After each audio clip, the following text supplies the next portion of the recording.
And now, preview time. So let's take a look at what's coming your way.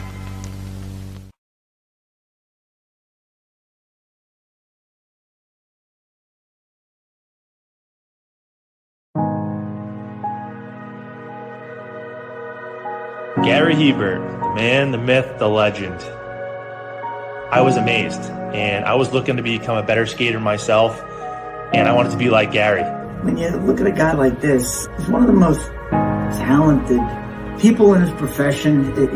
He's been given gifts by God. It can get frustrating at times when you're trying things that, that maybe don't come as quickly to you as other things. And, you never really felt that sense of frustration with Gary. It was always about improvement and positive reinforcement. Was it really the end? Was that head injury really the end? God has called Gary to continue to be a blessing to others and to be a passionate example. My name is Gary Hebert, and this is the World Academy of Hockey, otherwise known as the Inside Edge.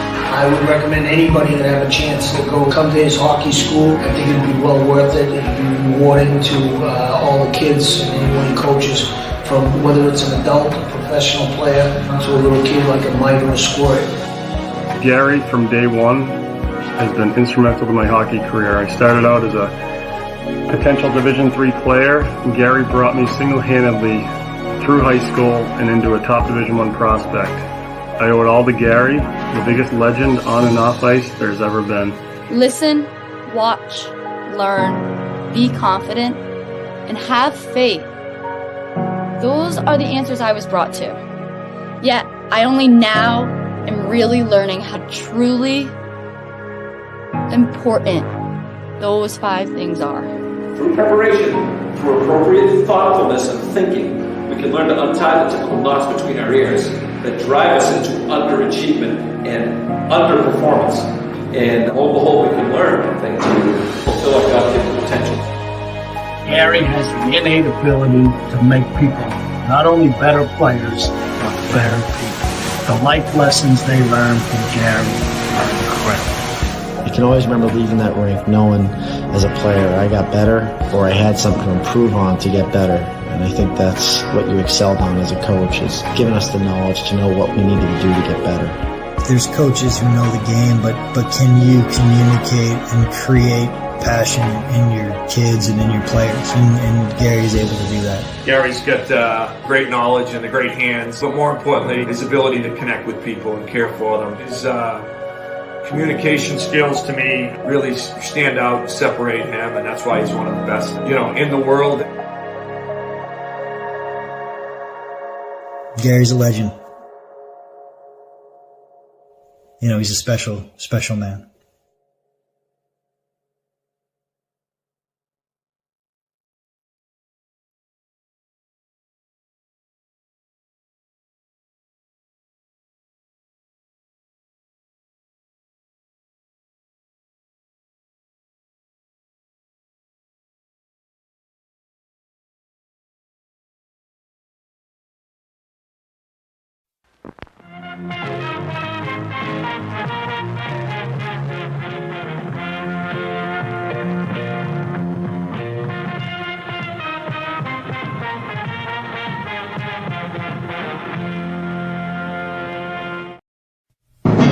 The Jeff Meacham Network's Multiverse of Media.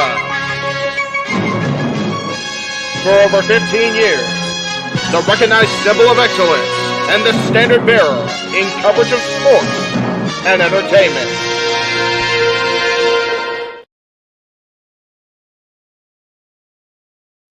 What is going on, ladies and gentlemen, boys and girls, children of all ages? Welcome to the Jeff Meacham Network Multiverse of Media's live watch-along coverage for night 2 of WrestleMania 40, what is being called the biggest WrestleMania of all time. Before we get things rolling here, I want to take an opportunity to bring in the man, the myth, the legend, the West Coast professor, the man whose name is on the marquee, our very own head of the table and wise man himself, Jeff Meacham.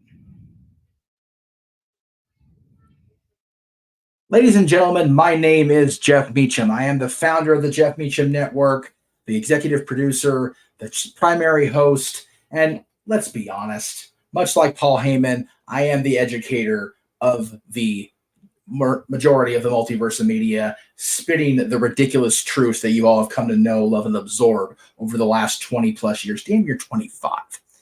I do need to sit here today as I am not obviously ready for a professional presentation because I am in fanboy mode. And there's a reason for that, ladies and gentlemen, because over the last 48 hours, the wise man, Paul Heyman, headlining the WWE Hall of Fame induction ceremony, our tribal chief and our final boss, the undisputed WWE heavyweight champion of the world. Yes, I'm not using Universal. I think it's a stupid name with all due respect to the Anawahis.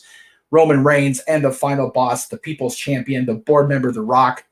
Over the last 48 hours, the shows that those three men headlined, the WWE Hall of Fame and Night 1 of WrestleMania, have already cracked the top 10 all-time views across my own personal YouTube channel. So while I am still in the mood for one of my favorite people I've ever met in wrestling to finish his story tonight and walk out of Lincoln Financial Field, the undisputed WWE champion. If anybody is sitting there at this point of the game, at this stage of this baseball game, whatever inning we're in, and not acknowledging the tribal chief, not acknowledging the final boss, and not realizing the greatness of the absolute freaking GOAT of advocates, managers, wise men, special counsels, then you can very, very quickly, before we get going here, take the advice of the newest Hall of Famer and SMFD, because they are the GOATs and they are the reason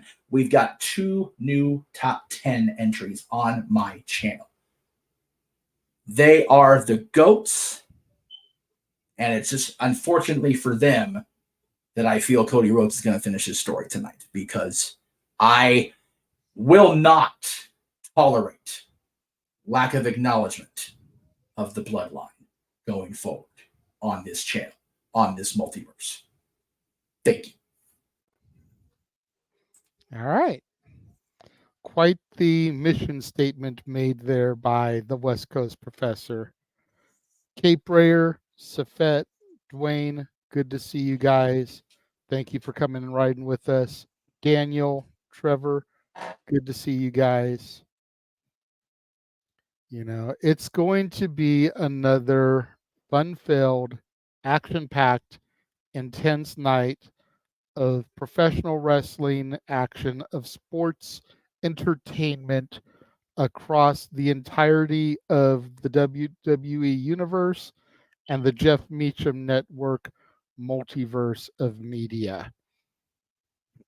You know, there's people out there, believe it or not, that think that yesterday's show was lackluster, gave it a 5 out of 10 overall. I don't know how that is personally, but everybody is entitled to their opinions. I am not going to put anybody down for their opinions. I'm not like the majority of the IWC. Everybody is allowed to have their thought process because everybody likes different things. Professional wrestling, sports entertainment is like a buffet. You can just sit there and eat at the salad bar. You can load up your plate with all the side dishes. You can eat nothing but desserts. or you can sample a little bit of everything. And that is what I choose to do personally. You know, there's the Rock was asked last night during the press conference, are there any surprises for this evening? And he immediately said yes, but he would not disclose what they are, because why would he show his hand? Why would he show the cards that he's holding? Exactly. Didn't have to. So could Jacob or Zilla Fatu show up tonight? Absolutely. Lance Anoa'i, he's a free agent. Nia Jax or Naomi finally align themselves with the Bloodline.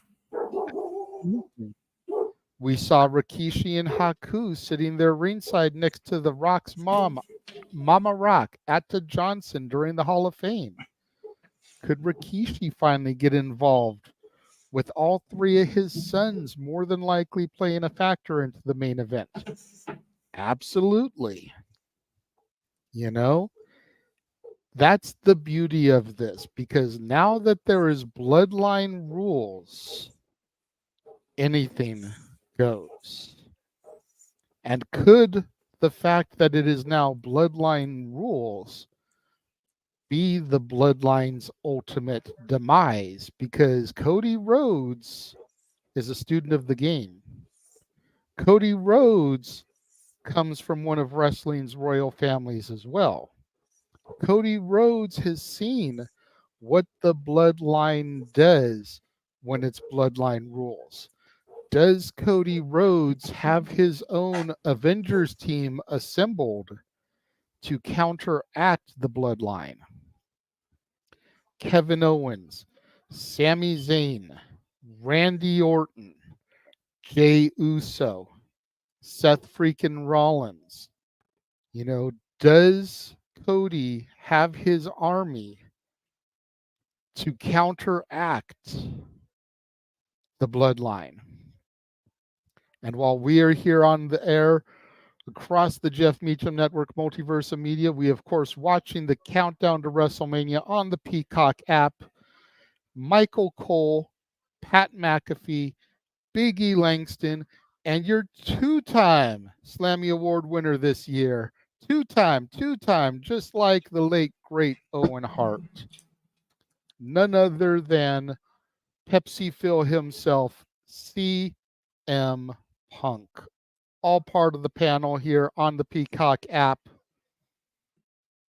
It's going to be a fun-filled evening.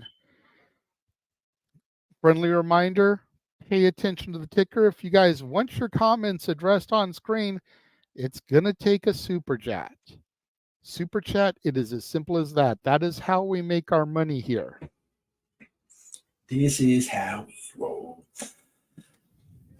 So, I mean,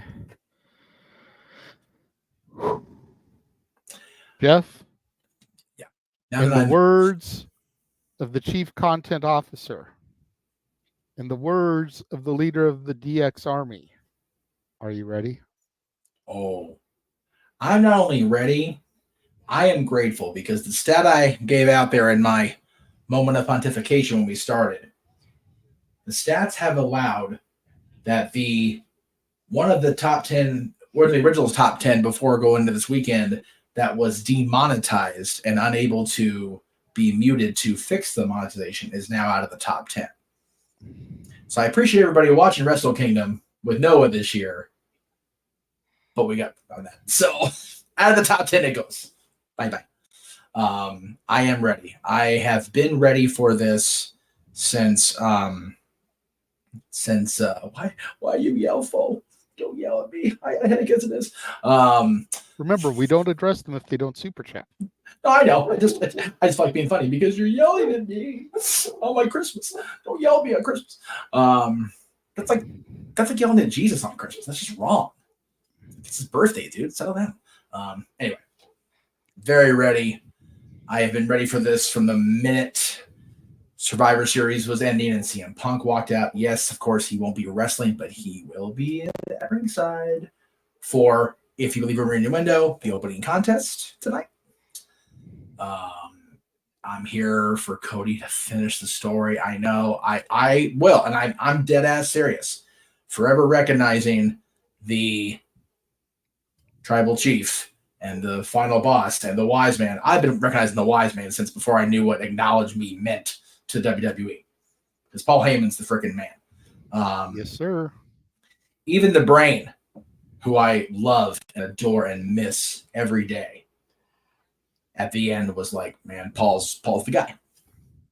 So, when I was growing up, Bobby Heenan was the greatest manager of all time. But to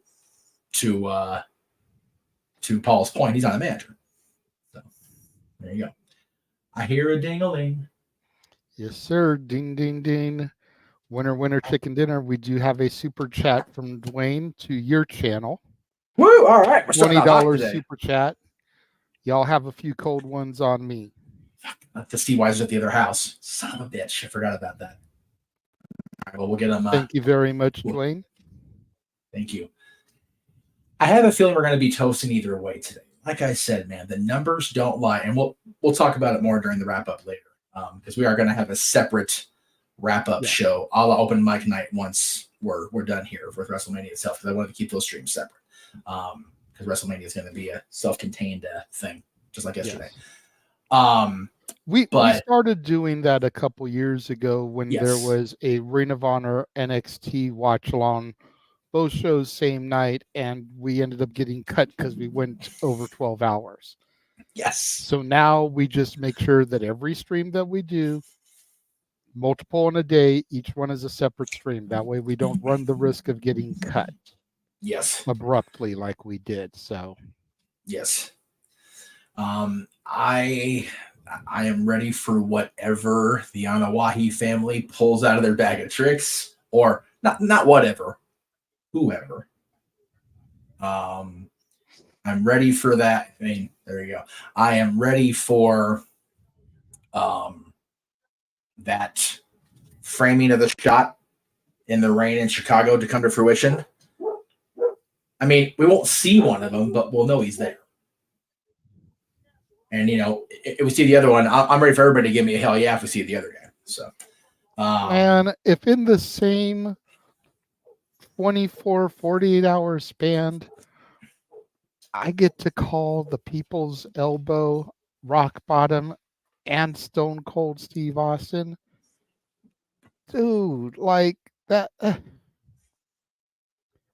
What do you tell Renegade from 20 years ago, 25 years ago? If I looked at 23-year-old Renegade saying in 25 years you are get to call Stone Cold Steve Austin and The Rock on the same weekend, he'd be like, the fuck out of here with that bullshit. Let's see. 23-year-old or 23 years ago? No, 23-year-old. I will be 48 this August. Okay, so 25 so years. 25 years ago would have been 1999 when I was fresh into wrestling. WrestleMania 15, my first WrestleMania. Was just asking. The very first Austin Rock main event in this very same city. Yes. I mean, that's very because you're asking for 23 years ago to ask yourself, your answer would be, yeah. Do you think you'd be calling? You'd be what? Because 23 years ago was 2001. Yeah, no. Yeah, I'm not trying to make it funny. I'm being honestly serious. And it is. I had the same type of moment, dude. Like WrestleMania last year, being there with the form as my backdrop. 7-year-old Disney dork wrestling fan Jeff Meacham going, huh? And you go bye-bye. Have a good day. Thank you for joining us. There's always that one. Off with you. And it really is. Like this time last year, I was an employee of the Walt Disney. I was a cast member of Disney. Gotta keep my verbiage clear. And I was at WrestleMania covering it for my own channel that covers professional wrestling. It was like the cruise, man. The lightning hits the stadium. I'm good to go. It's a wonderful thing. I'm looking forward to all of it, man. I want all the things. I want the Anawahis. I want Steve Austin. I want John Cena. I want Dustin Rhodes. I want Michelle Rhodes to get in there and smack somebody upside the face because, damn it, I know she can do it.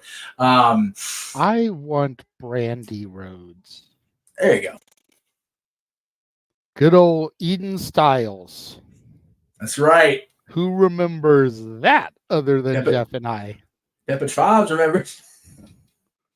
The only picture I have with Brandy, if you could even call it that, is a picture with Rosa Mendez and Brandy signing an autograph in the background. It's a shame. I have a standalone with the then Eden Styles. Yes.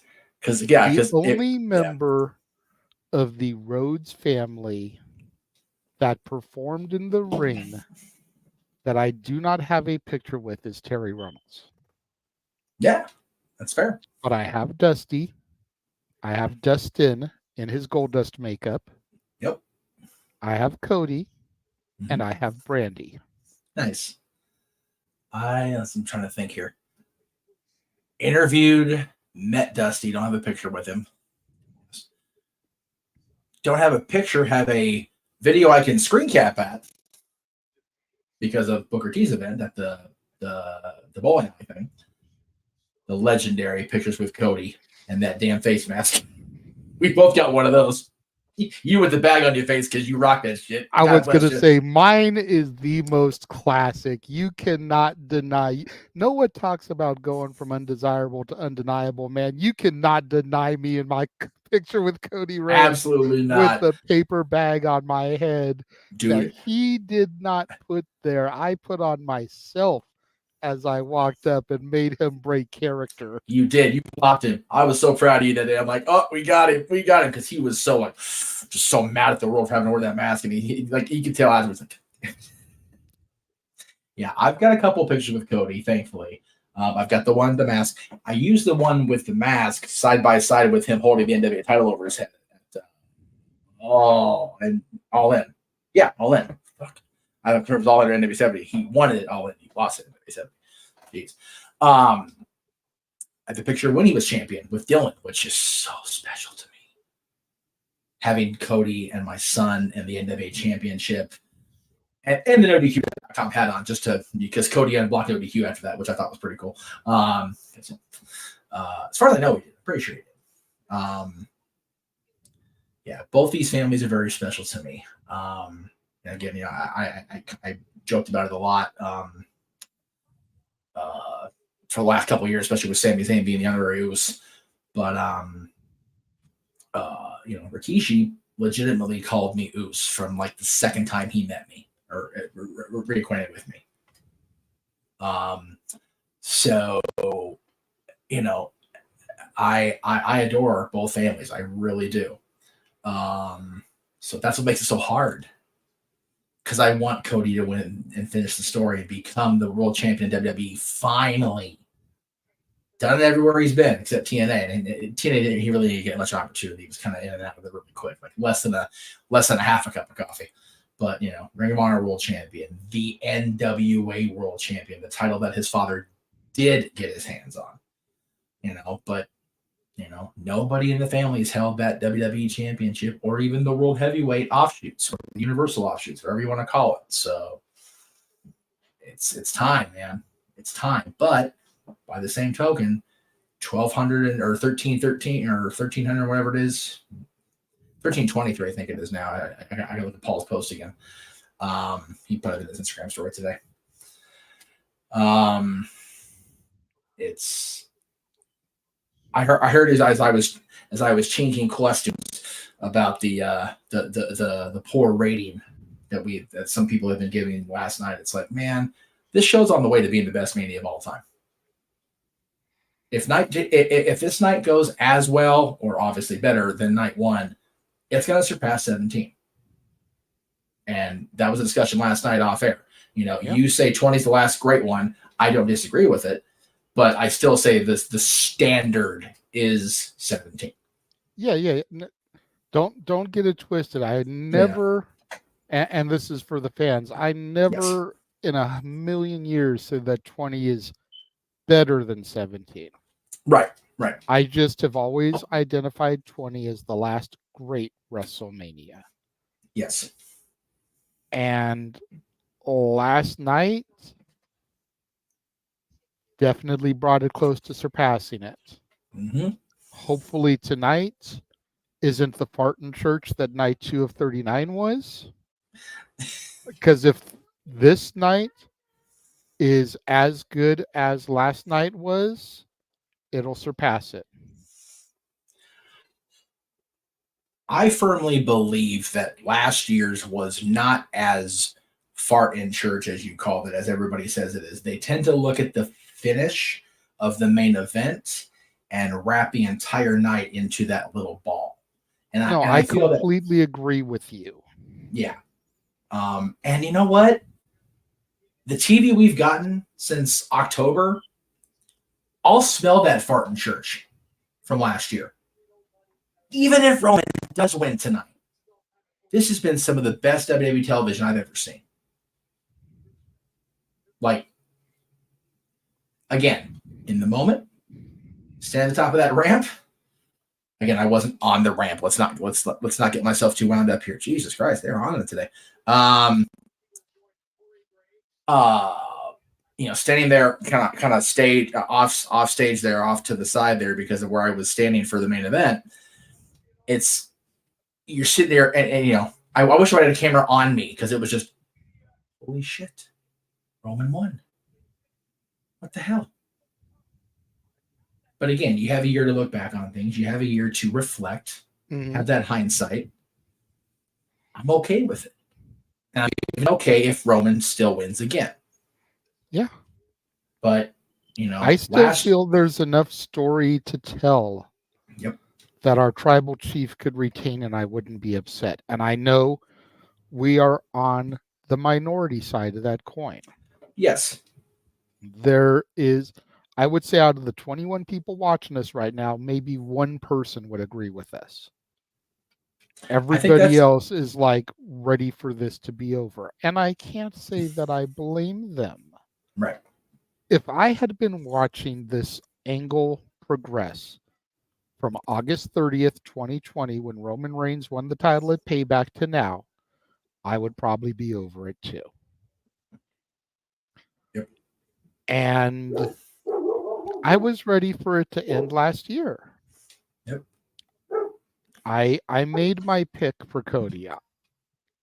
I lost. And it's the last time I bet against Roman Reigns. Yep. Because until that title is off of his waist, you can't bet against him. Right.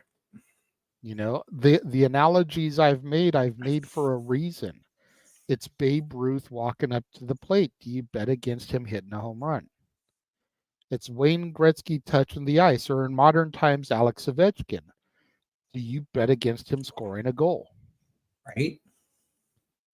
Do you bet against Tom Brady throwing a touchdown pass? Or Aaron Rodgers? No. Do you bet against Kobe Bryant making a basket? Yep. No. Do you bet against Ali or Tyson knocking their opponent out? No. So you don't bet against Roman Reigns. Nope. At least not until he loses that title. Once he loses that title and becomes unseated at the head of the table. Scoot down a few chairs, son. Then you can start betting against him again. Yes. Until such point, you're basically handing away your money if you bet against him. Right. And that's why I did the Rumble. I didn't bet any money on it, but I bet I was sure that Randy Orton was going to leave the Royal Rumble the WWE champion. Oh. And I was wrong. So while I'm still officially picking Cody Rhodes to win, and it's I don't want it to be Roman retaining, and I will be upset on a personal level. Business. Mm-hmm.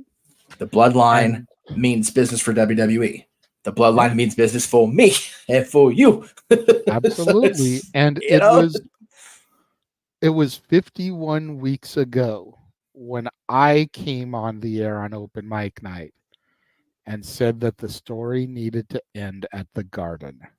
Yes, That's where the story truly began. Yep. Was at the Garden.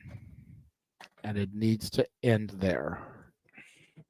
Well, and now you fast forward a year and respected wrestling journalists of all sorts from all locations have hopped on that bandwagon. None of them giving me the credit I deserve, of course. Well, no, of and course you know what? Fine. Keep my name out your mouth. Right. For real. But I was the first to say it. And I still, in my heart of hearts, in my soul, feel that's where it needs to end. Now, the $1 million problem, and where a good portion of the IWC refuses to see my grand picture and agree with me, is the WWE has grown to where none of their PLEs are going to take place in the Garden. Correct. And why would you do a change of that magnitude on just a random Raw or SmackDown? Right. Think about it this way. And again, we put it into the business aspect. So if you're not business minded, you're not going to understand the concept. And I'm not trying to talk down to people. I'm just being real. Right. If you're not business minded, you're not going to understand this. Right now, everybody out there is saying that to do it on a Raw or SmackDown would be dumb. But if a title change of that magnitude happens on a show like that, what happens? The ticket sales for Raw and SmackDown goes up. WWE continues to do sellout box office like they are doing right now. Yep.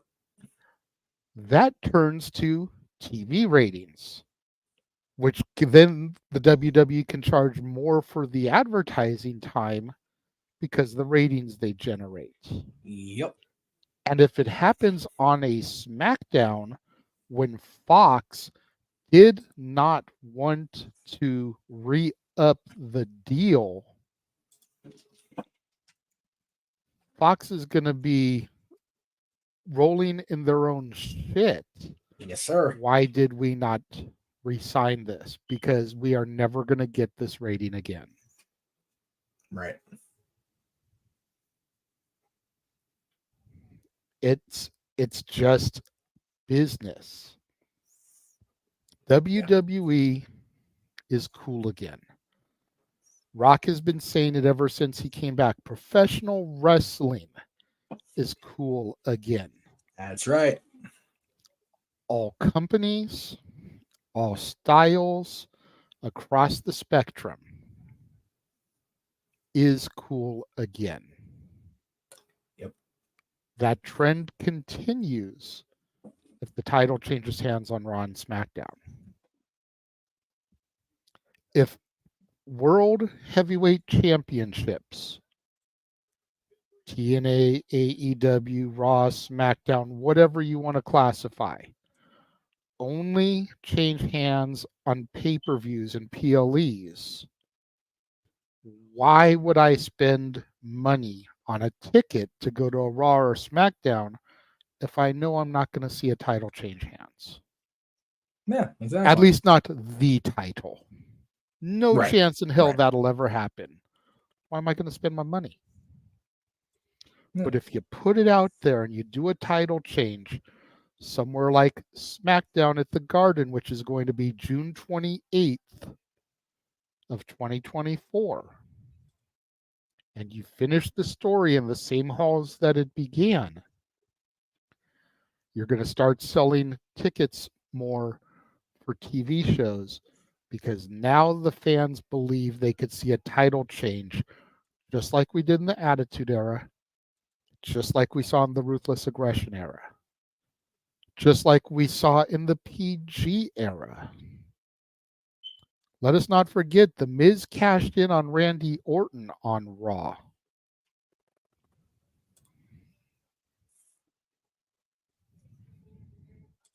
Valid.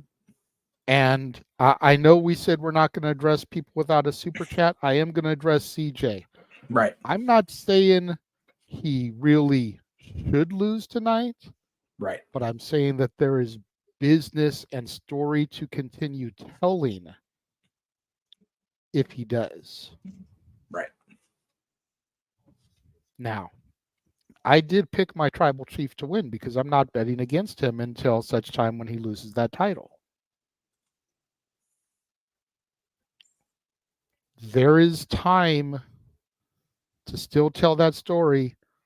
The best stories come in 3 acts. Yep. The best movies come in trilogies. This is only round 2, gentlemen. That's it. And ladies out there, if there's any ladies watching us. Yes. I did touch on sponsorships, Cape Rare. I said advertising. Advertising sponsorships are the same thing. Well, yeah. Yeah. But yes, there are. Again, they're not just answering to the fan. They never really answered the fan, despite with the McMahon family speech a few years ago. But they're now answering but to. They are now. Did you watch The Rock at the press conference? Oh, I did. I'll tell you this. Sat in that chair and was talking. Yes. That was not The Rock. That was Dwayne. Correct. With the exception of the opening moments, that was not Roman. That was Joe. Valid. There was a big difference in the way the press conference was handled last night as opposed to previous ones. Yep. You didn't see Rhea talk that much. That was Demi. Yep. Speaking. Go ahead. Yeah. I was going to say they've got more than just the fandom to answer to. So, they've got corporate, and even if they do get sold and go under, private ownership again, they've still got, corporate heads and things to answer to and sponsorships and all the things. So we are seeing a new WWE, and it was very refreshing to see it all unfold the way it did. It was very cool. I'm more optimistic about the future than I have been since the Vince shit really started back in the summer of 2022. I feel good about WWE's future, and it's been a moment. And I will address Arlene's chat, even though it's not a super chat, after we get the super chat address from CJ. Yes. Thank you very much, CJ, for the super chat. That is also to your channel. Let me just remind everybody, there are 3 channels that are monetized this is being broadcast on. Share the super chat, love. Yes. If Bayley does not win her championship and Cody does not win the WWE championship, I will take another break from the current product. Easy now that baseball season. That's it, Clearly, brother. you seem to love baseball more than you love pro wrestling. No, brother. he does. So as we said this whole week, if Yeah. you can't enjoy what is being presented to you, Yeah. there's the door. And I'm not trying to be an asshole, but clearly you have something else you care about more. Yeah. And that's valid. And you know what? If the Braves do well, cool. I'll be happy for you. I'm not buying Braves shit. Last time the Braves did well? I know. He lives in Atlanta. Cody Rhodes wins more than the Braves. Shit. Just saying. It's easy for us. We live in LA, the city of champions. It's easy for us to be assholes.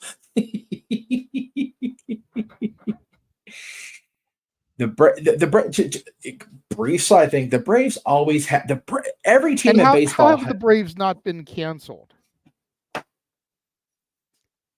No, seriously. I'm running with this now. You've unleashed heel renegade. How have the Braves not been canceled? The Washington team are no longer the Redskins. How are the Braves not been canceled yet? How has there not been an uprising to change the Braves' name? because that is, racially insensitive. The Redskins changed their name, but the Indians, the Braves, they're all still doing their thing. Explain that to me. Trying to not get talked over. I wasn't at the content I was trying because I kept getting talked over because I have a lag now, despite being in the better house for internet. So that's why I was. God damn it. They do. They're awful. Anyway, I only don't shit on the Braves because they were my grandmother's team, and I try very hard to not speak ill of them because I know she's up there watching, and she will strike down upon me with great anger and furious vengeance. I ain't messing with my grandma on a Sunday. My grandmother, excuse me, my grandmother. I do see we have someone who's popped into the green room. I think so. So, I mean, I don't have that in here, so I can't do the thing because that's in the open mic night chat, not the watch long chat. Okay, wait. Hello, Datilla. What's up? Can you guys hear me? Yes. Yep. Oh, okay. And I really like your attempt at sounding like the communicator. Yeah. Well, I mean, I can do the Dragon's Roar thing, but then I'll be loud and shout the house down. So, So I thought, what are you guys up to? Right now, we're just kind of killing time, bullshitting, talking about the show. Cody Rhodes finishing the story. Will it happen? Will it not happen? Will the Bloodline continue to reign supreme? CJ is saying that if Bailey and Cody don't win, he's going to take a hiatus from the current product and go back to baseball.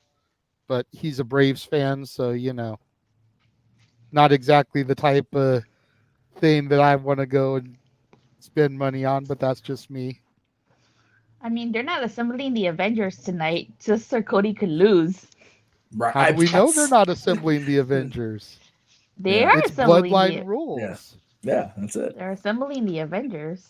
Hopefully. So, I don't. So I Cody. So I'm assuming that means Cody's gonna win. It's always possible.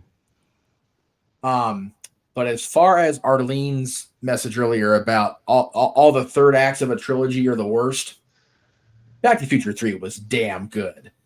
Was it the worst of those three? Yeah, probably. But again, that's like saying the last piece of Three Chocolates is the worst. Like, it's still good shit, man. Come on. Trying to think. Return of the Jedi was pretty bad compared to the other two. Revenge of the Sith was better than Attack of the Clones. Oh, I hate Attack of the Clones. I'm sorry. That's just my least favorite Star Wars movie. Don't say the H word about that movie around the Renegade. Okay, fine. I dislike. Okay. As far as the new trilogy of Star Wars, Rise of Skywalker wasn't the worst, but it was definitely the longest and definitely the most like let's get our shit in. He's the freaking Brian Cage in that movie. It was not the worst. Last Jedi was the worst of that one by a lot. Halloween Ends. Attack of the Clones was the worst out of the prequel trilogy.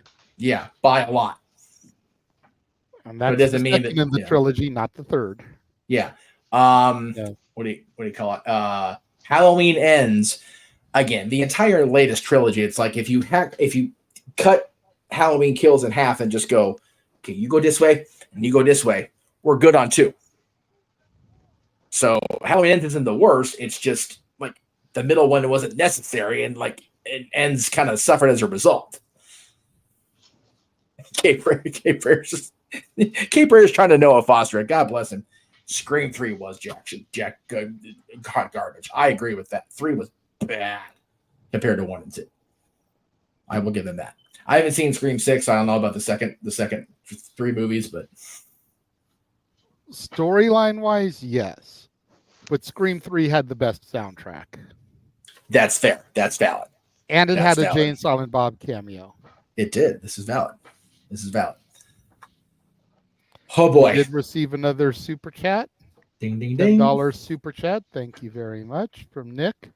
Ooh, I like this question. Following last night's outcomes, have any of your predictions or expectations changed for tonight or reinforced your predictions?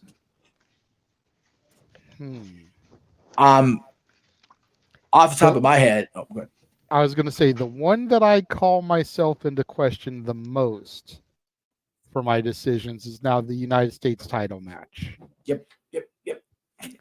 I was fully prepared for Logan Paul to retain. WrestleMania is the first WWE PLE to have a center ring sponsor. The center ring sponsor is Prime, which is his product. I felt that there was no way they would have him job out on WrestleMania with all of that corporate synergy between the two brands. But watching KO wait backstage to hug Sammy before he went to the curtain and Sammy win the Intercontinental title, I'm wondering if it's not going to be a deja vu of sorts tonight. And maybe Sammy won't be there when he goes out. But once KO defeats Logan Paul and regains the title, Sammy will be at the curtain when he comes back through. And the same pair of best friends, brothers in arms, that won the tag team titles in the main event of night one last year will now be leaving WrestleMania 40 having become singles champions. The workhorse champions of the respective brands, so to speak. Yep. I'm here for That's the question that is going through my head the most now, having seen the results of last night. Yeah. And unfortunately, I can't change my picks at this point. So yes. But talking about it, we can talk all day about it because my feelings have definitely changed on that one too. I was all in on Logan. I'm like, oh man, they gave us the feels with Sammy, man. So damn it. What damn about it, redheaded. Nutella? I'm sticking to my pick, Logan Paul. I'm sticking to it too because I can't change it. There's no way, but I definitely am questioning it now. I'll be right back. I mean, I guess I can see why you would think that, but I still think Logan Paul retains. Okay. Thank you very much, Nick, for the super chat there. Greatly appreciate that. Again.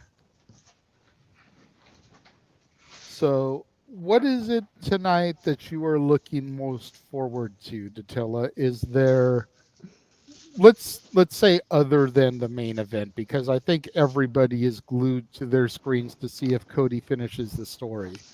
Other than that, what would you say you're most looking forward to tonight? Io Sky versus Bayley and McIntyre versus Seth freaking Rollins. Okay. Any particular reason why those two? I want to know if Drew's going to win, and even if he does win, will Damian Priest cash in? Because where the hell has Damian Priest been? The Rock served up Seth Rollins to him on a silver platter, and he didn't even come out at all.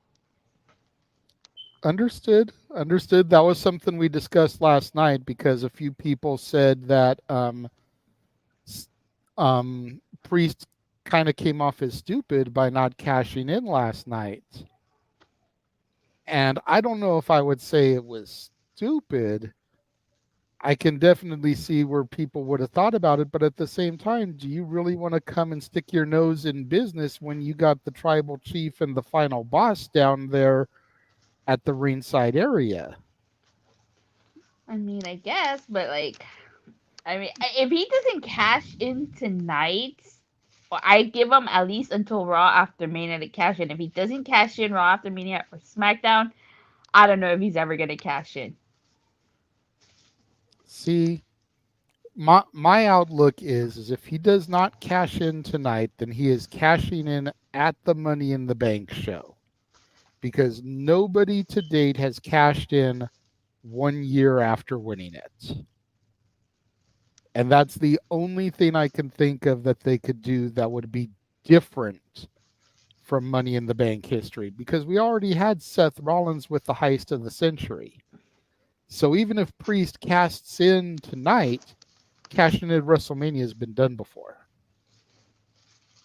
But nobody has cashed in a year after winning it.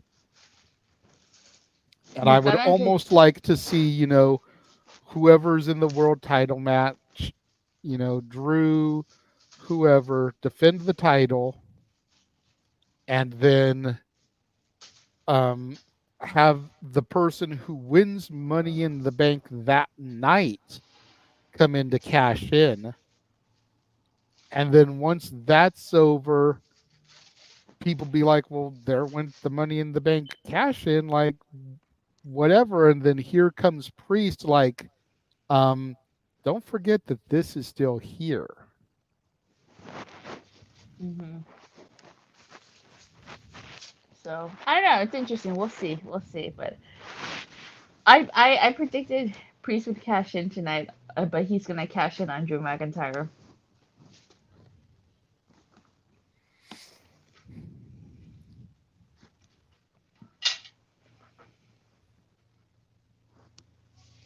Yep. It's okay.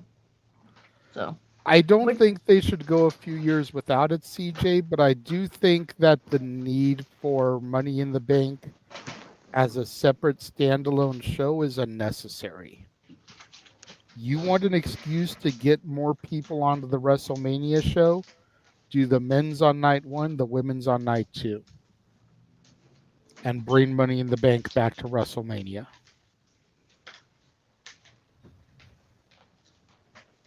What's going on, Pop? Good to see you. Saw you pop into Datilla's review earlier. This is actually my dad, Datilla, if you didn't know. Oh, I didn't know that. Pop is my dad. Oh, I didn't know that. Okay. Okay. Well, so let me ask you a question, JJ. Okay. Go for it. So, what did you think of my NXT review? I thought it was very well done. You know, I will say that for somebody who finds the show to be an 8 out of 10 worthy, to not continue watching it does bum me out some. I'm not going to lie. You know, whether you start your own Patreon and start doing the reviews there, I just wish that you would keep it up, because it would have been very easy for me to be like, oh, well, these couple of months of TNA shows have been good, but that's it. I'm done watching it. Bye. I felt like it was good enough that it kept my interest, and I'm continuing to watch it and review it. Your reviews, you seemed to be enjoying it. There weren't very many shows that you felt were, we'll say, below a 7 out of 10. So above average, and you didn't keep going with it. So that was a bit of a bummer, and you really seemed to enjoy Stand and Deliver. But the Fallout show this Tuesday is going to be your last one once again. The Roadblock. No, what's the next one? Battleground? Yeah, Battleground at the end of, it's supposed to be the end of May, but there's heavy rumor that it'll now be in June because of that being Double or Nothing Day, and they're going to move it to Las Vegas instead. Huh. Would you go to that? Would you go to Battleground? You know, I would definitely contemplate it. I'm not going to lie. You know, if people wanted to pitch in to get me tickets for that for my birthday, you know, hint, hint, wink, wink, since my dad is in the chat room. Let's throw that out there. I would definitely go, but much like Rebellion in a couple of weeks, it just was hard for me to come up with the money to justify it. So yeah. CJ, Pop was a big fan back in the day when I first got into it. Me and him were watching it religiously, but he took his hiatus, kind of like I took my hiatus. And if I'm being honest, I think the only reason he's really back watching it is because of me and Jeff and the crew doing these watch-alongs, doing this coverage. Like, he sees us talking about it, and he kind of wants to kind of keep up with what it is we talk about. So I would say Pop is probably more of a casual fan as opposed to a diehard fan, but he's definitely seems like he is a fan again, if that makes sense. And he said that he did really enjoy your show, Datilla. Oh, thank you, Pop. That means a lot. Thank you, Pop. But no, yeah, here I just chilling here waiting for WrestleMania to start. Yep. Looks like we still got a little over an hour here as we go back outside. Big E with the selfie cam. Pat McAfee, Michael Cole, CM Punk. Are you guys actually watch the kickoff show? Yeah, we have it live. If there's no match on the kickoff show, I don't watch the kickoff show. Well, we pretty much have it on just in case there's any background story developments. Jackie Redmond, Kathy Kelly, somebody interviewing somebody as they come into the building. You never know what could happen as far as storylines to develop the pay-per-view, PLE, through the pre-show. So, did get a super chat from Dwayne for $5. Thank you very much, Dwayne. Do you find it strange that Dustin is challenging Joe on Wednesday? I was unaware of that. I do find that kind of weird considering the fact that Cody is here tonight challenging for the title, that Big Brother Dustin would get a title shot just a few days later for the other company that Cody helped start. I do find that a little bit weird. Just a second, Jeff, because we do have a super chat we're discussing. So it's part of it. Oh, okay. Go ahead then. That's happening on Wednesday, the same time week Cody's having it. I also found out from more than one source that what we talked about off air last night is not related to FTR. It is related to exactly what it's implied to be. Oh, of course it is. I figured so. It was. It's going to be the troll show, and it's not going to be pretty next week on open mic night. Sucks. All right. It's pissed me off so much. Anyway, sorry, I'm still off with family, but I heard you guys, so I shooed them away. I'll be right back. I'm trying, guys. I'm sorry.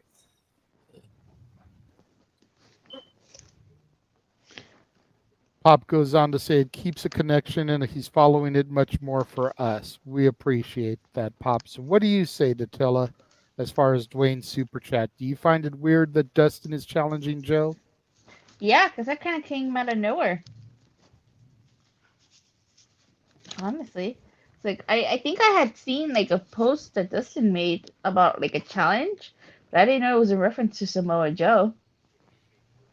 See, I hadn't seen that, but I did see him with a tweet yesterday that said, "Fuck The Rock."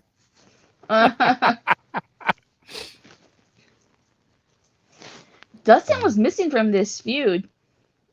Well, Dustin still has a contract with AEW. From what I understand, his contract is supposed to be up with AEW in September. And Dustin has said a few times that he's kind of towards the tail end of his career. That's another reason why I thought if they did this on September 13th and had booked the Garden for that day, we now know they'll be in Seattle, Washington, but had booked the Garden for September 13th and done it the day after Roman would pass Hogan's record, Dustin could be a part of that. I feel like Dustin was supposed to be in Seth Rollins' role here. Like if he had been in the WWE, probably would be in Seth Rollins' spot. Possibly. I heard it's rumored Jacob fought too. He's canceling his appearances and stuff. Yeah, a lot of people have been commenting in the chat today that we may get a little bit of a Jacob Fatu sighting. And that could be just one more thing to add to the bloodline. One more member, one more piece of the armor. I think if they add Jacob Fatu, I think it'll be like a bloodline civil war within itself. Because at some point you have to reach that point in that story. Mm-hmm. You have to reach that point in the story where the bloodline is at war with themselves. So let's see we'll see what happens. I do think at some point we will get to the Civil War, but I don't think the Civil War will happen until Roman loses the title. which hopefully happens tonight. We shall see. Wow. You should. Okay, so it's not a title match. It's an eliminator match that's happening. So if Okay. Dustin wins, he will get a shot at Samoa Joe. So it's not Okay. a title match. Dwayne just sent me the image. I appreciate that, Dwayne. But it is still odd that he's fighting the champion 3 days after Cody is fighting the champion here. Like, it's definitely not a coincidence.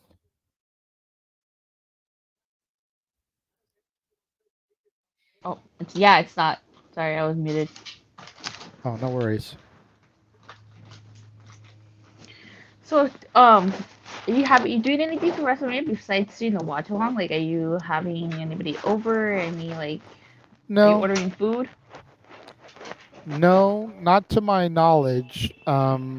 My daughter was here yesterday, but today she's staying home and she's watching night 2 with her girlfriend.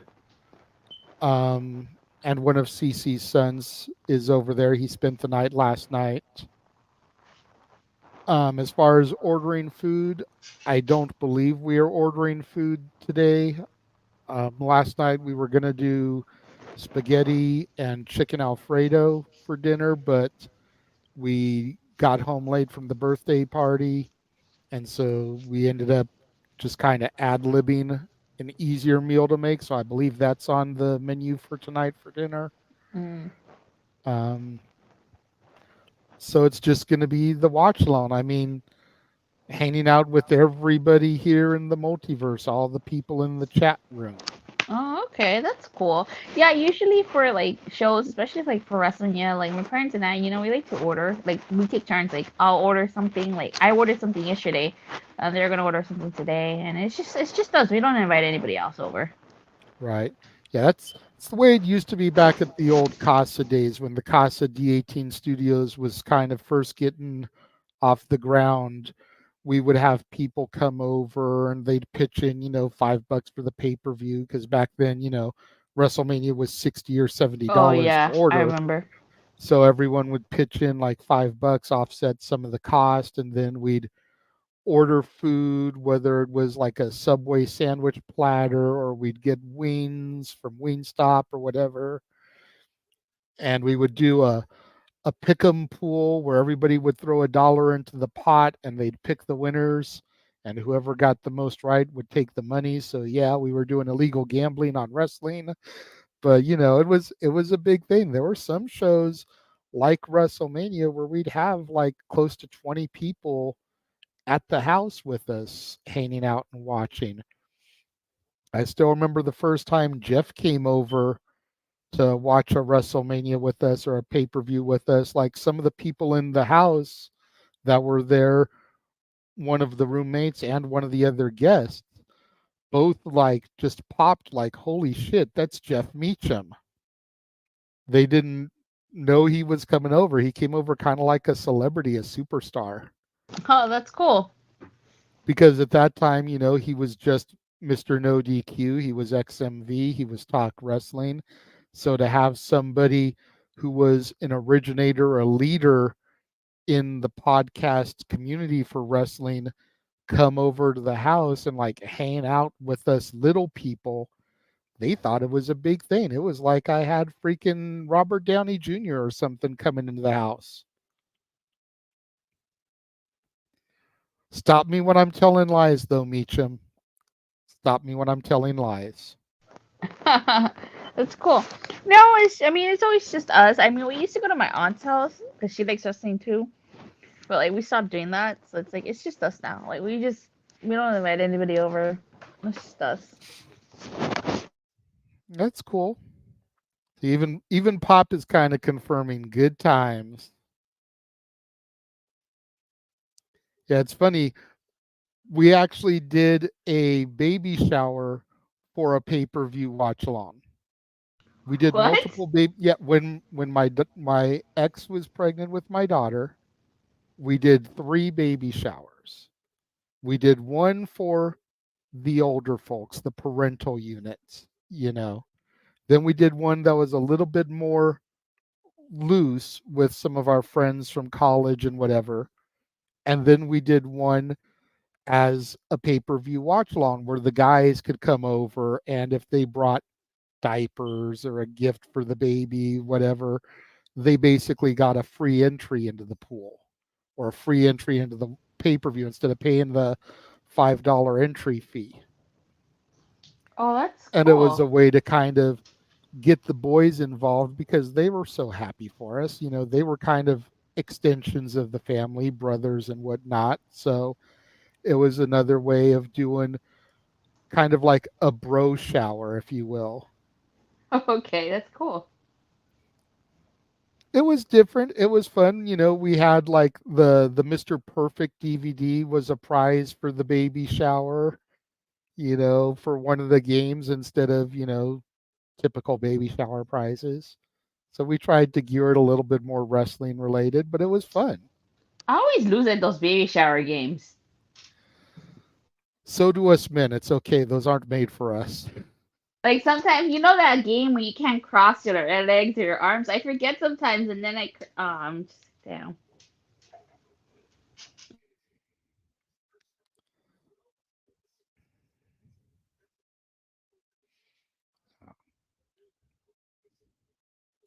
We appreciate that, Cape Rare. Thank you very much. We appreciate that, man. We would not be doing this if we didn't love it and if it wasn't for the feedback we get from y'all, seriously. I know we say it all the time, and I know every time we say it, it sounds like a fucking public broadcasting PSA, pledge drive type shit, but it's because of the fans. It's because of people like Cape Rare with that kind of love. It's because of people like the Dominguez siblings that we do what we do here. So, Let me see my dog. She's right here. aw, One of the my dogs. puppy, Yeah. the puppy. Yeah. She's right here. She's laying down. That's cool. She. One day I could get my dogs to. If they had like, I don't know if they have any like little wrestling sweaters for dogs. That'd be so cool. I know. I mean, you might be able to find like a wrestling onesie, like a baby's onesie, and then put it on the dog. Hey, Manuel. It's like I come in, you're talking about baby shower, huh?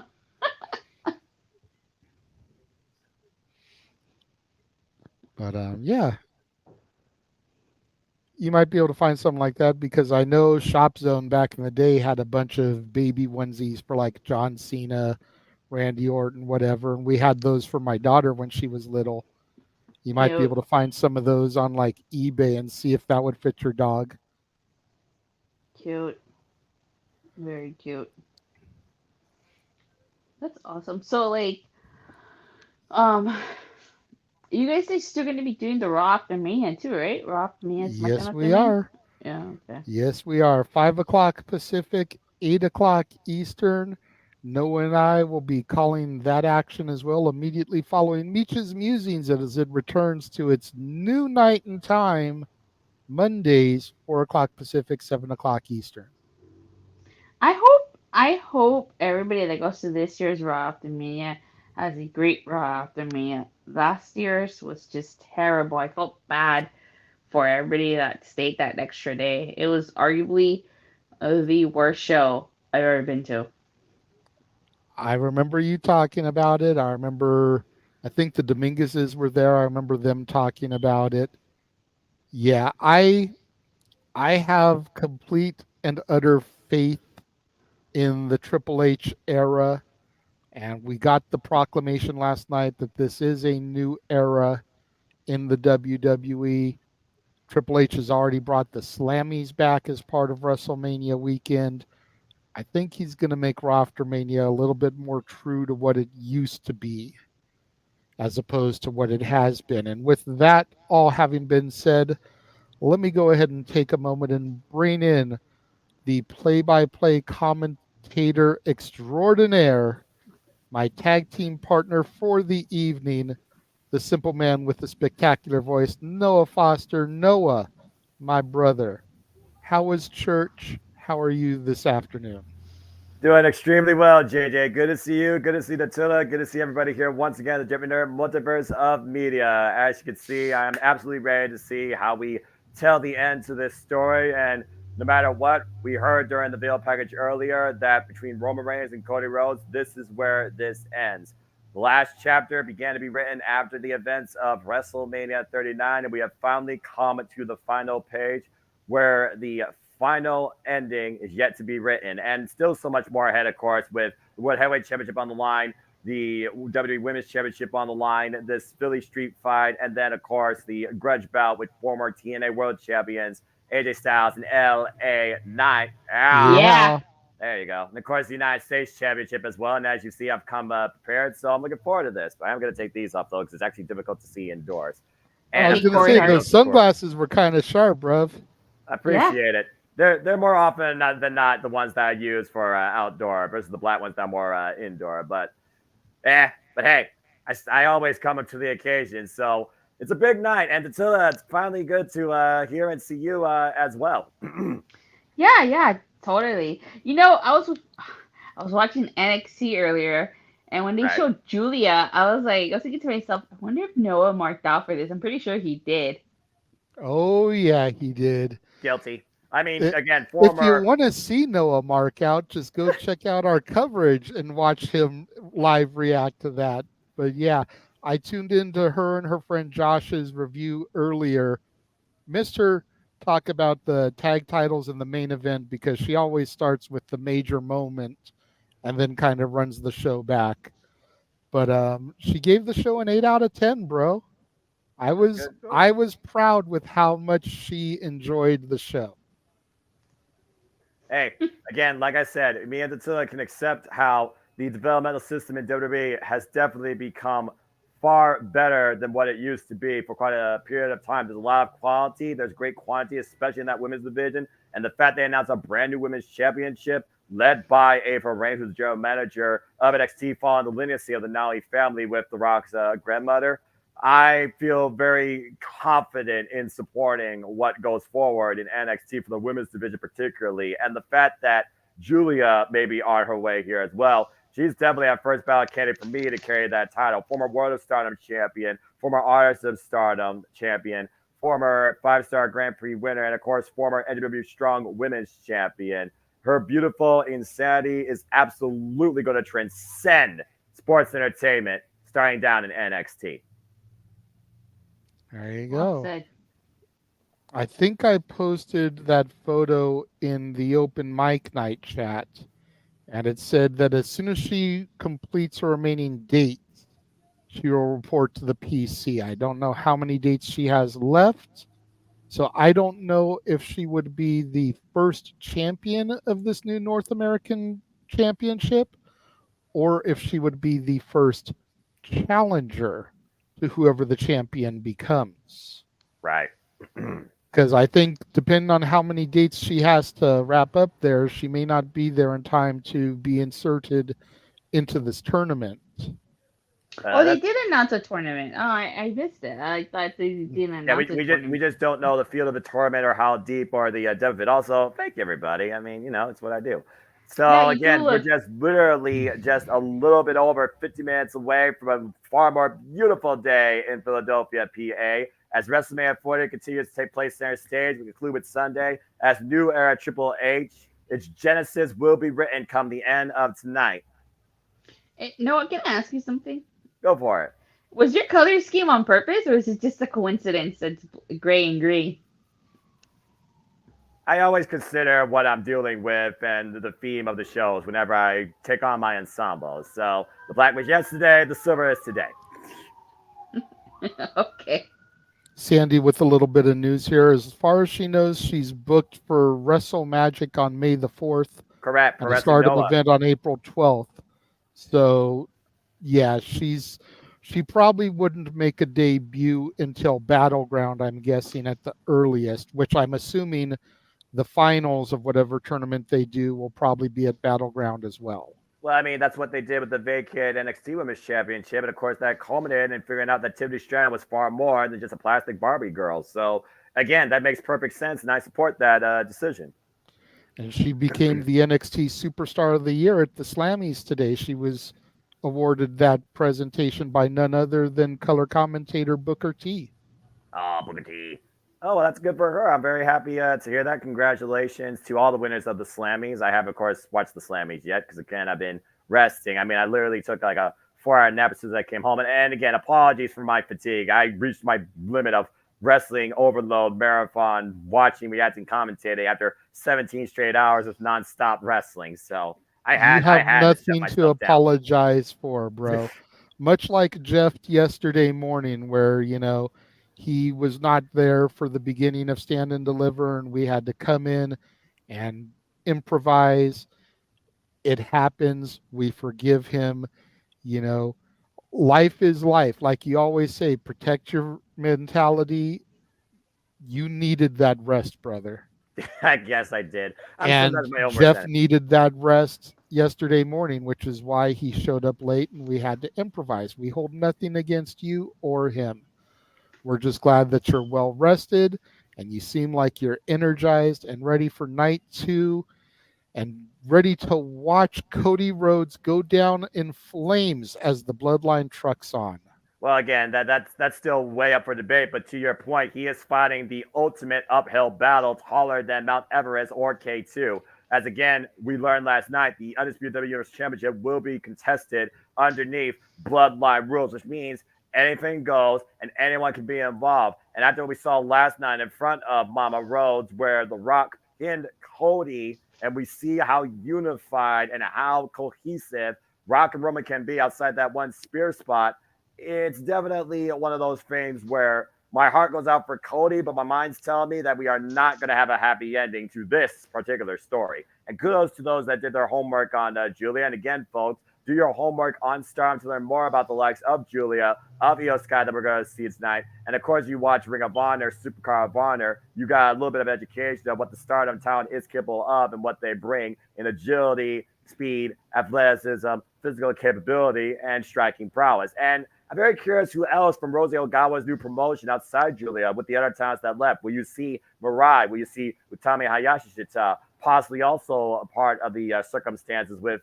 WWE. It's a very unique brand expanding, global localizing approach that Triple H very well might be doing. That's very fair. That was a lot, but yeah. There's a special different belief. Oh my gosh! So again, it looks like Pat McAfee and Michael Cole have gone inside to start their preparations. Jackie Redmond and Wade Barrett have taken over their seats at the pre-show kickoff desk. Big E and CM Punk still there as well. As, of course, we prepare for the night, of course, talk about the matches. I now have the graphic, of course, for a person I was just talking about, the Genius of the Sky, a daughter of Stardom, Io Sky, who will defend her WWE Women's World Championship against Bayley. It looks like they just ran down the card again. And for those that are just tuning in, again, please subscribe, comment, tell a friend. We have a card of 6 matches. We know the United States Championship will be on the line triple threat as Logan Paul, the Maverick, defends against the Viper, Randy Orton, and, of course, prize fighter Kevin Owens. A 6-man Philadelphia street fight, how fitting in the home of Extreme. As Bobby Lashley and the Street Prowess will be taking on the Final Testament, something has to give her in this continued Armageddon that these 6 men have had for the better part of the last couple of months. 2 former TNA World Champions will go at it for the 2nd time ever in their illustrious careers one-on-one as AJ Styles takes on the megastar, L.A. Knight. Yeah. Let me interrupt you real quick as we went through the card. We are being joined by Big Baller G live inside the stadium. What's up? Hey, look Can you at guys that. hear me? Yeah, just go ahead and talk. I'm wearing my pink robe busted open radio. Let me see if I can switch my camera around. No, hold on. But all right, I'm gonna turn my camera on so you guys can see the view that I'm at. Noah flipped his head to the side. I think that's the set straight ahead. I can't tell. It's not even halfway full, and there's already like half the crowd's already here. Good grief Nice. almighty. That's like 35,000 plus people. If numbers Yeah. are correct. Yeah. Yeah. Yeah. All right. Well, I'm gonna head out. I'll be on tomorrow night and talk to you guys some more. I look very Sounds forward to it, good, bro. Big G. Enjoy Peace it. out. You and the missus have fun. Here's this. Thank you to Big Baller G for I love popping it. in real quick. Go ahead, Noah. You can finish the rundown of the card now. I just didn't want to lose G while we had him. Yeah, I not know, knowing how especially- the connection was going to be. Well, you figure 75,000 people are sharing network data or venue Wi-Fi. You're going to have a ton of interference over a video stream, particularly. Can imagine that. But yeah, I mean, pretty much we kind of went over the card in the bulk, as again, that 6-man Philadelphia street fight still to come. And then, of course, we had the World Heavyweight Championship on the line. It's separating rounds defense against Drew McIntyre. And, of course, I already said earlier, Billy looks to finally win her first singles match in her career at WrestleMania. Ain't that some crazy nonsense? Against Io Sky for WWE Women's Championship. And it all culminates to see if Cody Rhodes finishes the story as he takes on the undisputed WWE Universal Champion Roman Reigns under Bloodline rules. Damn right. Cape Rare, the rumored opening match is Seth versus Drew. Oh, boy. That is the rumored match, according to the images that I posted, whatever it was, a few days ago. And yesterday's order was perfect according to that sheet. So unbelievable, by the there's way. no reason for us to think that that won't be the case today. And real quickly, Big G and Walter have both shared images in the open mic night chat. So go ahead and throw those up. That is Big G's view that he was trying to show us on the camera. Nice. Still shot of it. Nice. And then Walter shared, there's his son acknowledging the bloodline. Of course. There's Walter and Big G kicking it together at Love the No DQ meetup. Here's some of G's signs to watch out for in the crowd.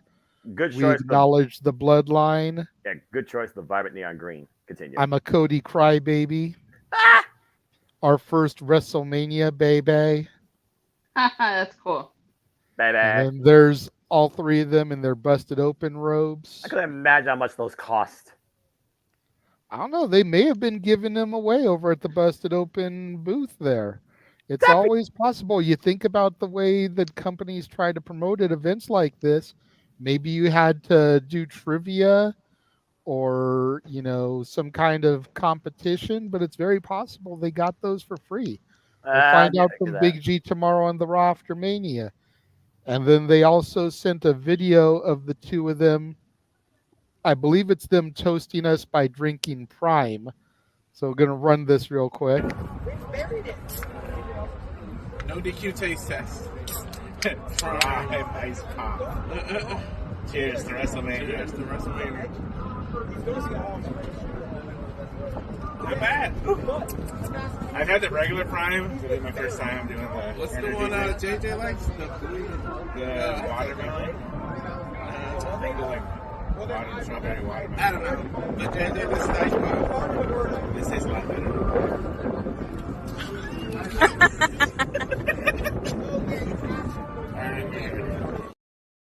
That's awesome. So it looks like they That's tried loud. the ice pop one, which comes in like a red, white, and blue bottle or can. And Yeah. it looks like it passes the Big G and Walter seal of approval. So Well, that's we'll awesome. see. We'll see what I think about that flavor another day. But you're right, JJ. We'll see what happens during the match. So we'll see. Again, very nice view, though. I mean, I got my Snickers, my Slim Jim, my Prime. I got my voice. I'm getting my notes together. I'm getting ready for this wild Sunday night ride. Wait a minute, Noah. Did you say you got your Prime? Which flavor did you get, bro? Strawberry banana and tropical punch. Okay. So we'll see what those are like. I've never touched Prime in my life, but I figured, why the heck not? Product placement. Fudge it. I'll go with the Exactly. stick. Fudge it. All the synergy, all the All the corporate all the friggin' synergy. synergy. Damn it. Damn it. And shameless plugs too. Yeah, well, that's Gotta find a way to keep Noah's shtick going there with it. And I mean, hey, you know what? Make it your own, and that's part of the fun, I guess. I mean, Yep. you know, whatever. Got a $3 super sticker from Catherine. There it goes. Always A appreciate couple Catherine. people commented as I was going to click on it. Well, so it wasn't a botch. It's just, it is what it happens. But thank you very much, Catherine, for the super sticker. We appreciate that. Oh man, we're just killing time at this point as we see Seth freaking Rollins, no doubt, refreshing himself after the war he went through last night. I mean, you gotta consider what the condition of him going into tonight is, especially that knee. Of course, that surgery repaired knee that he already went for rehab earlier this year to be a part of WrestleMania in the first place. Well, looks like we got another super sticker from Catherine, probably spreading the love onto Jeff's side, knowing her. Thank you again, Catherine. As everyone should. Dadgummit, both of you. We understand, Marshall. There's certain people that come into the chat room and they're respectful and they super chat when they have the ability to, and we give them that credit and that love even when they can't support us like you can't today. And then there's other people who come into the chat and they're disrespectful and they're whiny and complain when we don't address them. And those are the people that just get ignored. So we understand your situation, Marshall. We know that when you have a few dollars available, you will throw it our way. And we appreciate your love and support, bro. Simple as that. What else needs to be said? All right. It's been fun hanging out with you both, but I am starting to get hungry. With only like a little over 30 minutes to go before WrestleMania. Definitely would like to eat something before the show starts. I don't blame you. So I will catch you guys later, and maybe if I have time, I'll join you guys at the end, the very end. Like, wait, you guys are doing something at the end of WrestleMania, right? Yes. Yeah, as soon as we're going to do a post show after this, similar to an open mic night, but little bit structured different. We're 2-hour minimum. Okay. We're not staying on past 2 hours, so I don't know how long your recap is going to go. You know, what time you're going to start it, if you're going to go live right as soon as the bell sounds, or if you're going to go live half hour, 45 minutes afterwards. But we may be winding down again once you get done, and just kind of is one of those situations if it is. But Alrighty. You're more than welcome to pop in if we're still live. All right, then I'll catch you guys later. All right, Datilla, thanks for hanging out for a bit. You're welcome. All right, bye. Well, I still have the Mountain Dew for right now, Mav. The Prime don't come into play until we actually have that match going. And then there was just us, JJ. So, of course, Yes. it's the first time that we actually engaged since last night. Of course, they did show a little bit of the highlights of the new eras beginning last night, WrestleMania Saturday. So, before we maybe talk about the card one more time, I just want to get again, man, simple take as we used to do together. What was the overall takeaway for you when it came to WrestleMania 40 Saturday? My overall takeaway is that you can definitely tell that there's a shift in the air. You know, whether it's the tide changing or the direction of the wind blowing, you know, whatever analogy you want to compare it to. Last night felt like a different WWE product. Still too early to say whether it's a better or a worse product. We don't want to jump the gun off of one night. No, absolutely not.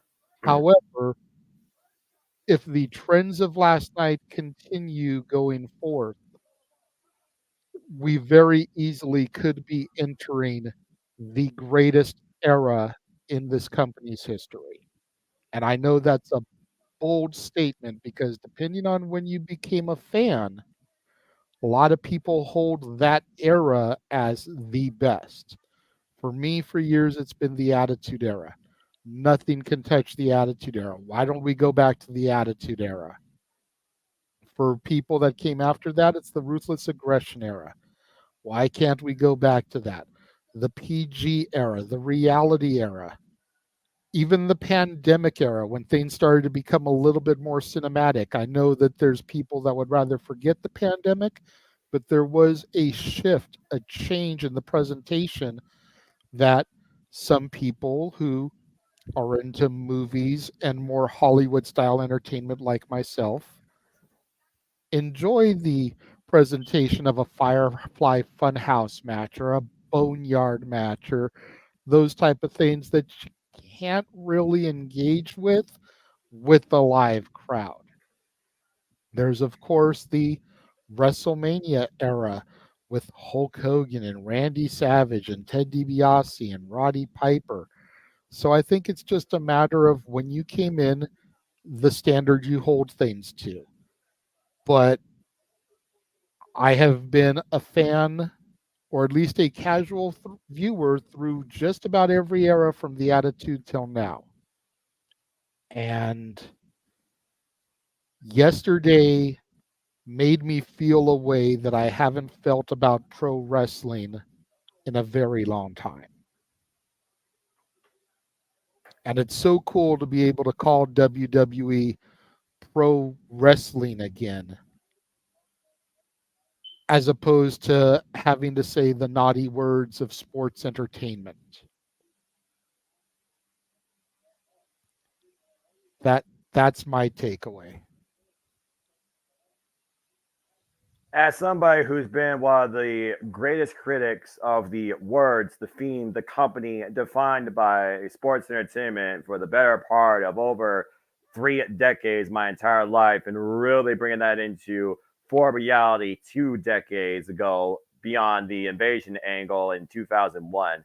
There was always part of me that wanted to follow this company for great talent like Kurt Angle, like Shawn Michaels, like John Cena, like those coming in, like Batista, like Randy Orton, like the prospects of the women, of course, in Victoria. And then you had Glamazon, Beth Phoenix. You had these monsters in Umaga. And you had so much suspension of disbelief. And you always just had a bunch of mutterness, a bunch of underwhelming circumstances, a bunch of one-dimensional results, and utter politically incorrect nonsense with controversial effects, which of course made me fall out into the likes of TNA, NJPW, Ring of Honor, and of course didn't really get back into this company until I saw an aspect of wrestling respected, because I sleep, live, and breathe off professional wrestling. Every company in the world outside WWE defines themselves as professional wrestling, independent wrestling. Wrestling, as you said, used to be a word of cancer almost in the WWE,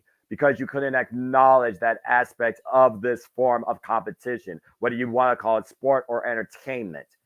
Black and Gold NXT drew me in for a number of years. The takeovers were superior towards anything the main roster did, top to bottom.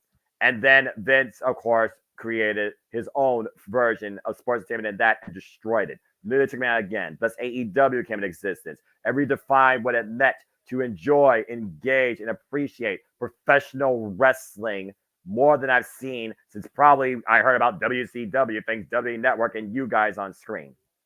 But what Paul Levesque, what Triple H has done from outside the squared circle, behind the pen and paper, in this last year alone, has restored a lot of my faith in this company, bringing back respect, a level of prestige, a quality level of competition, and a worthwhile investment in engagement.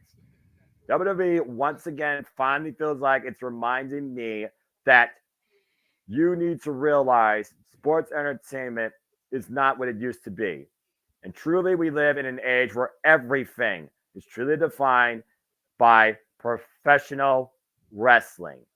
WrestleMania 40 Saturday was a great kickoff. It didn't feel necessarily hokey. It didn't feel necessarily out of place. There was a lot of product played with a lot of merchandise, but I blame it on the USC and the fact that they cooperate with the NFL, which I could give two shits about. But the bottom line is last night, after NXT stand-up, where NXT feels like it's taken over again, what it means to enjoy professional wrestling under the WWE banner, Triple H is off to one hell of a start in what is the genesis of this new era.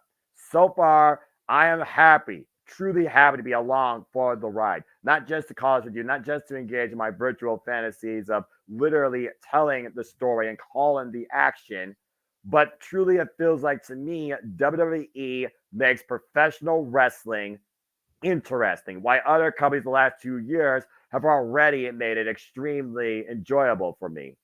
I'm very looking forward to what tonight brings out of everybody. And I most definitely am waiting on the edge of my seat to see if Raw after Mania continues to restore that feeling in me. So let's see what happens if we truly take things to a new level and the world will take notice. Once again, WWE has made professional wrestling in its company interesting once more.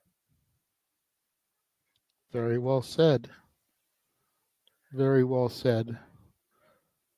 Whoa, baby. I am going to give you a solo shot for a second because I have to step away for just a moment. All right. Feel free to engage in some of the comments in the chat room or discuss your thoughts of some of the matches. We're seeing a look again at last night.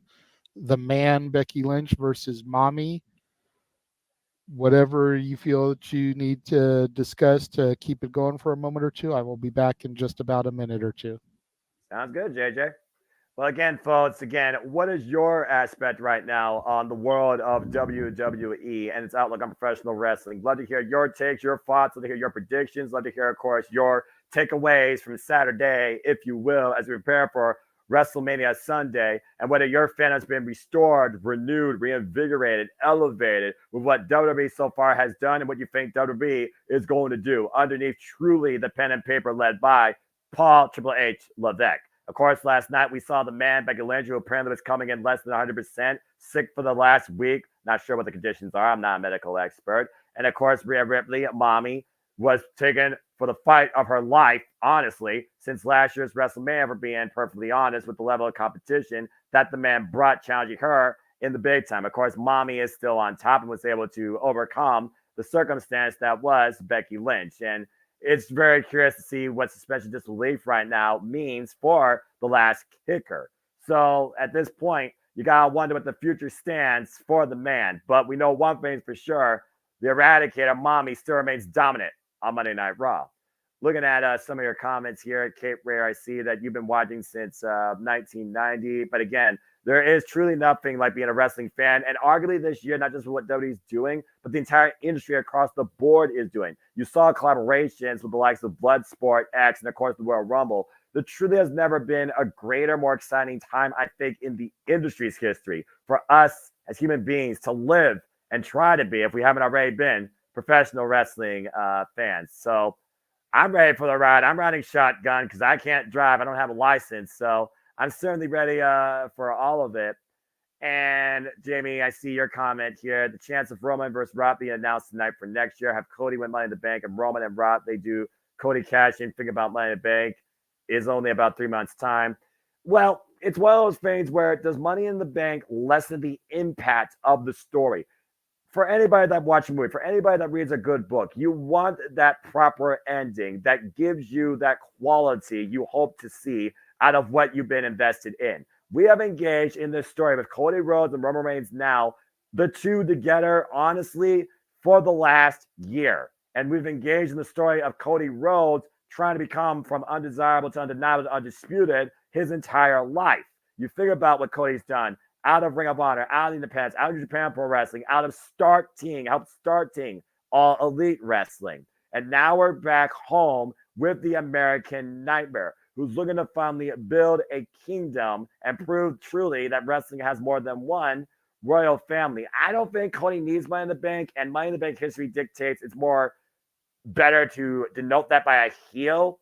And speaking of Money in the Bank, Senor Money in the Bank right now has the greatest chance to capture his ultimate WrestleMania moment if he exploits the weakness of Seth freaking Rollins and maybe takes advantage of the ego of Drew McIntyre. So again, Money in the Bank to me is one of those things that has not had that same impact of importance in star making since I can last remember. Probably Dolph Ziggler, Nick Nemeth. So I'm very curious to see if Senior Money in the Bank succeeds and if he pulls the trigger tonight. And as far as Money in the Bank this year, which we will cover, of course, that's in Toronto, I don't think I would give it right now to Cody Rhodes. I think Money in the Bank needs to find a brand new superstar. That's what it's about. Think about when Edge ushered in the rated R era back at New Year's Revolution in 2006. Brought a whole new level of attitude back when we were trying to create a vibe of ruthless aggression. It elevated his game and brought him to top single level stardom out of the Rings of Awesomeness tag team with him and Christian Cage. So I think you gotta give it to a original grown talent. Take a chance on them, see if they thrive. And Damian Priest has yet to do that. And I actually am hoping that he tries and succeeds finally to do that tonight. Noah trying to convince me that Bayley wins tonight. I generally don't see it. Well, I don't know if I can convince you. I can only talk to you. At the end of the day, Bayley, the fan that literally went out to achieve a dream, a little lady, she came out in NXT. Happy-go-lucky, hugging everybody. She was that plucky underdog that we love so much in the likes of Sami Zayn. And maybe she lost her way after seeing Charlotte Flair and so many others usurp. I mean, hell, when Stephanie McMahon was talking about a women's evolution, Bayley wasn't part of the call-up. It was Sasha Banks, Charlotte Flair, and Becky Lynch. While Bayley was still down in NXT looking for her moments. It's one of those things where Bayley is one of those I think some people misinterpret, but I think is underappreciated for what she's done. And like Chris Jericho, her career defiance is by adapting. She has adapted rather than perished. And I think her greatest scope of that was during the pandemic in front of nobody. So I don't think people truly have seen what Bayley's capable of. And I think that Bayley has been undermined with the fact that she has been shadowed by Damage Control. While they might be literally more than damaged goods at this point after last night. Io Sky has already been underappreciated for her in-ring talent, and her title run has been rather a farce. So I think Bayley generally deserves this tonight. We talk about WrestleMania being about finishing stories, creating moments, leaving us with memories that last forever. Can you believe that Bayley is having her first time ever at WrestleMania, a singles match for a championship? Let's give Bayley that moment. I think she more so deserves it. That's fair. I do find it kind of hard to believe that this is her first opportunity in a singles. It's crazy for me to think about that. Yeah, you think about Bayley's history. She wasn't part 32 when the women's championship was, of course, brought into the company. 33, of course, she defended her title for elimination, but that was Hugger Bayley coming in as Raw Women's Champion, overcoming Nia Jax, Charlotte Flair, and I believe, was it Sasha Banks? I think it was Sasha Banks. Ooh. Karrion Kross rocking an ECW t-shirt. That's cool. Well, we are in Way Philly. to play up to the Philly crowd. We are in Philly, the home of the extreme, but if I know Karrion Kross, he's looking to unleash Armageddon and start an anarchy. And again, with Final Testament, I'm a Christian man. I read the Bible. The last book, of course, is Revelation. And I do wonder if there will be a final resolution in this six-man battle, because that's what it's going to be. It's going to be a six-man battle. But yeah, it's just weird to think about Bayley's career and the fact that she has never had that WrestleMania moment all for herself. And the fact of the matter that she's the Royal Rumble winner, that's enough of an accolade for me to say that she deserves it, and I hope she achieves it. Absolutely. Thank you, Kate Rare, by the way, for that. And again, folks, we are just literally a little bit over 20 minutes away. I hope you enjoy the ride with us. We're here for the entirety of Sunday night. Please subscribe, comment, and tell a friend. And again, support my friends, JJ Williams, Jeff Meacham, Super Chat. And if you want to dip to the conversation in between matches, even before we go into Lincoln Financial Field virtually here, Super Chat, it is as simple as that. You can be part of the conversation, hashtag WrestleMania on the Twix. And of course, you can be part of the conversation here with us here at the Jeff Meacham Network, Multiverse of Media, in our continued schedule of the Jeff Meacham Network, Multiverse of Media live watch-along events. I don't know why this Peacock thing is buffering almost like a little glitchy, jumpy thing on my end. I might have to reboot my TV, but I'll worry about that here in a moment if it doesn't stop.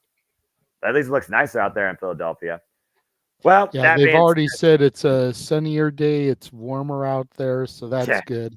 Well, I know a lot of people on the press conference last night were talking about how cold it was. Right. Specifically, the women there in that 6-woman tag when Bianca, Jade, and Naomi came out for the press conference. they all mentioned how Chiliad was getting onto that elevator to lift them up. Ooh, yeah, higher elevation with higher wind patterns. The higher up you go, the colder that it is. So I can only imagine. Well, that being said, they're talking about this six-man Philadelphia street fight, and honestly, JJ, this may feel like the most underwhelming match on this card. But if there's one thing we've learned, WWE sometimes you set your expectations so low, they tend to exceed it. So I'm very curious. What's your take on the six-man Philadelphia street fight? Looking at the heart of it, Bobby Lashley and Karrion Kross. I mean, these two have literally been at a roadblock against each other where neither man has really advanced. They've kind of been stuck in a purgatory limbo of constant conflict without any resolution. You know, I really wanted to be excited about this feud. I really wanted to be excited about this match. But I feel like it took them too long to get here. And it kind of just came together at the last minute. Right. Like, there's no reason this match should have been announced so last minute. I want to say it was announced not this past SmackDown that happened, obviously, the go home to this, but the week prior. Yeah. No reason they should have waited that late to announce this. This has been brewing for months between Lashley and Kross. Lashley and the Profits, and bringing in the AOP and Ellering, adding B-Fab to the mix. This has been brewing for a while. There's no reason it should have been added such short notice. And in doing so, they have made me just not care about it, which is sad because as far as in-ring participants go, I'm a fan out of four of the 6. You start to add in the outsiders, I'm a fan of 6 of the 9. Like there's a lot of people in this match that I genuinely do give a damn about. Same. But I really don't care because of the way that this was so lacklusterly built. Yeah, it feels like it's one of those matches where we're trying to get people on the card, we're trying to get a payday, but also it's Triple H trying to maybe give some sort of identity to what he really has developed lately in faction warfare. And it's one of those things where at this point, ALP has had little to no action to make you believe they are a viable threat towards any, including now separated, tag team championships. Street Profits, of course, recognized notoriously for tag team championships accolades and being star players on the grandest stage. Who could forget what happened, of course, in that four-way? I believe it was WrestleMania last year, 39, in the freaking Superstar Showcase. They basically stole the show. Bobby Lashley, former Almighty WWE champion, Almighty United States champion, former serviceman, God bless him, former TNA world champion. Karrion Kross, former NXT champion. Not much more I can say about him. Scarlett Bordeaux, the Smoke Show. She hasn't had any real in-ring competition since she faced Rohit Raju way back in Rebellion. So B-Fab right now, she looks like somebody that maybe could go for audition for Swerve's podcast and maybe be part of Prince Nana's dance line. I really want to buy more into what I hope is ahead for everybody in a brighter way, but I really can't. In Philadelphia, you got to go extreme, right? You got to go, wild, balls to the walls, high risk, reckless abandonment. So if nothing else, I expect a lot of weapons to fly. I expect a lot of fists to be thrown. I expect chairs, trash cans, kendo sticks. I expect some sort of extreme circumstance to show me how dangerous Karrion Kross truly can be. So we'll see what happens here. But at the end of the day, who do you want to succeed? Is it Bobby Lashley or is it Karrion Kross? Because as far as I'm concerned, everyone else is just part of the main cause. If I'm going with my heart, I want Lashley and the Profits to win.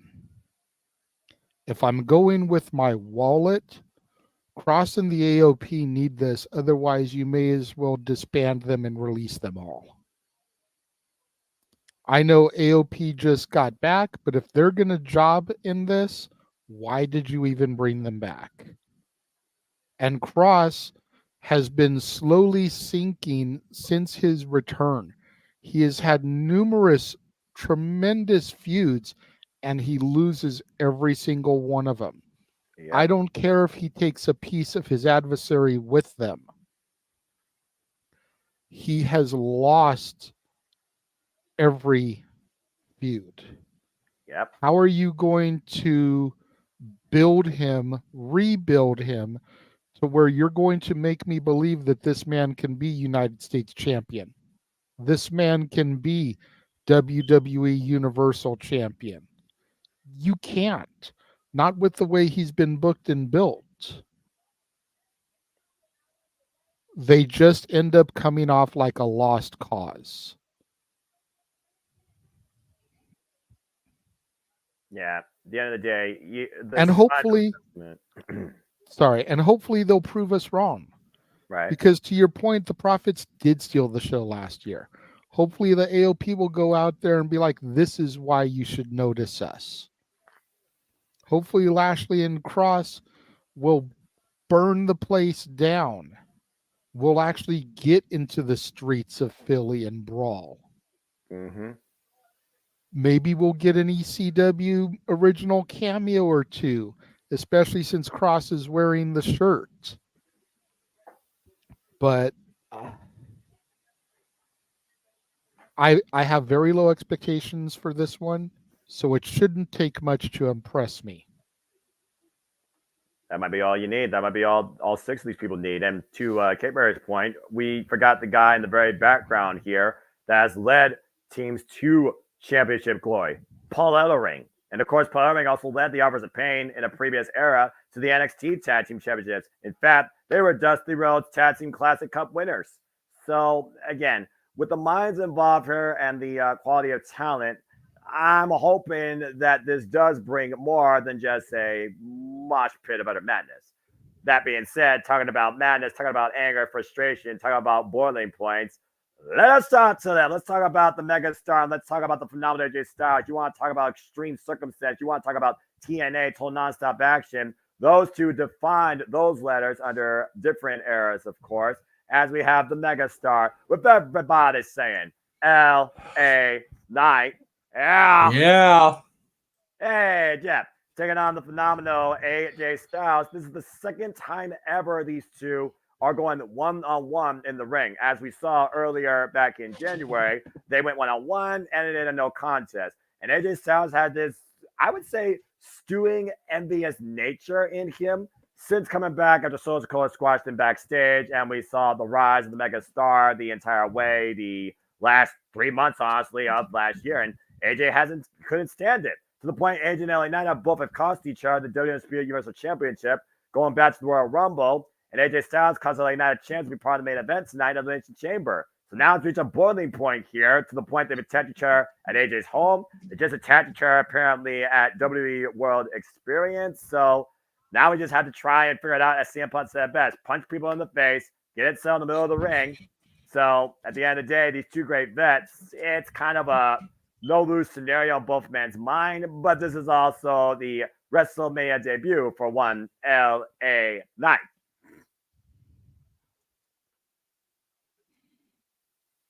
It's a hell of a speech there. I mean, we've talked about this before, and the personal connection that myself and the gentleman beneath me have with both of these individuals. Of course. I'm finally here. Yeah. You know, AJ going back to our days at PWG, former PWG champion.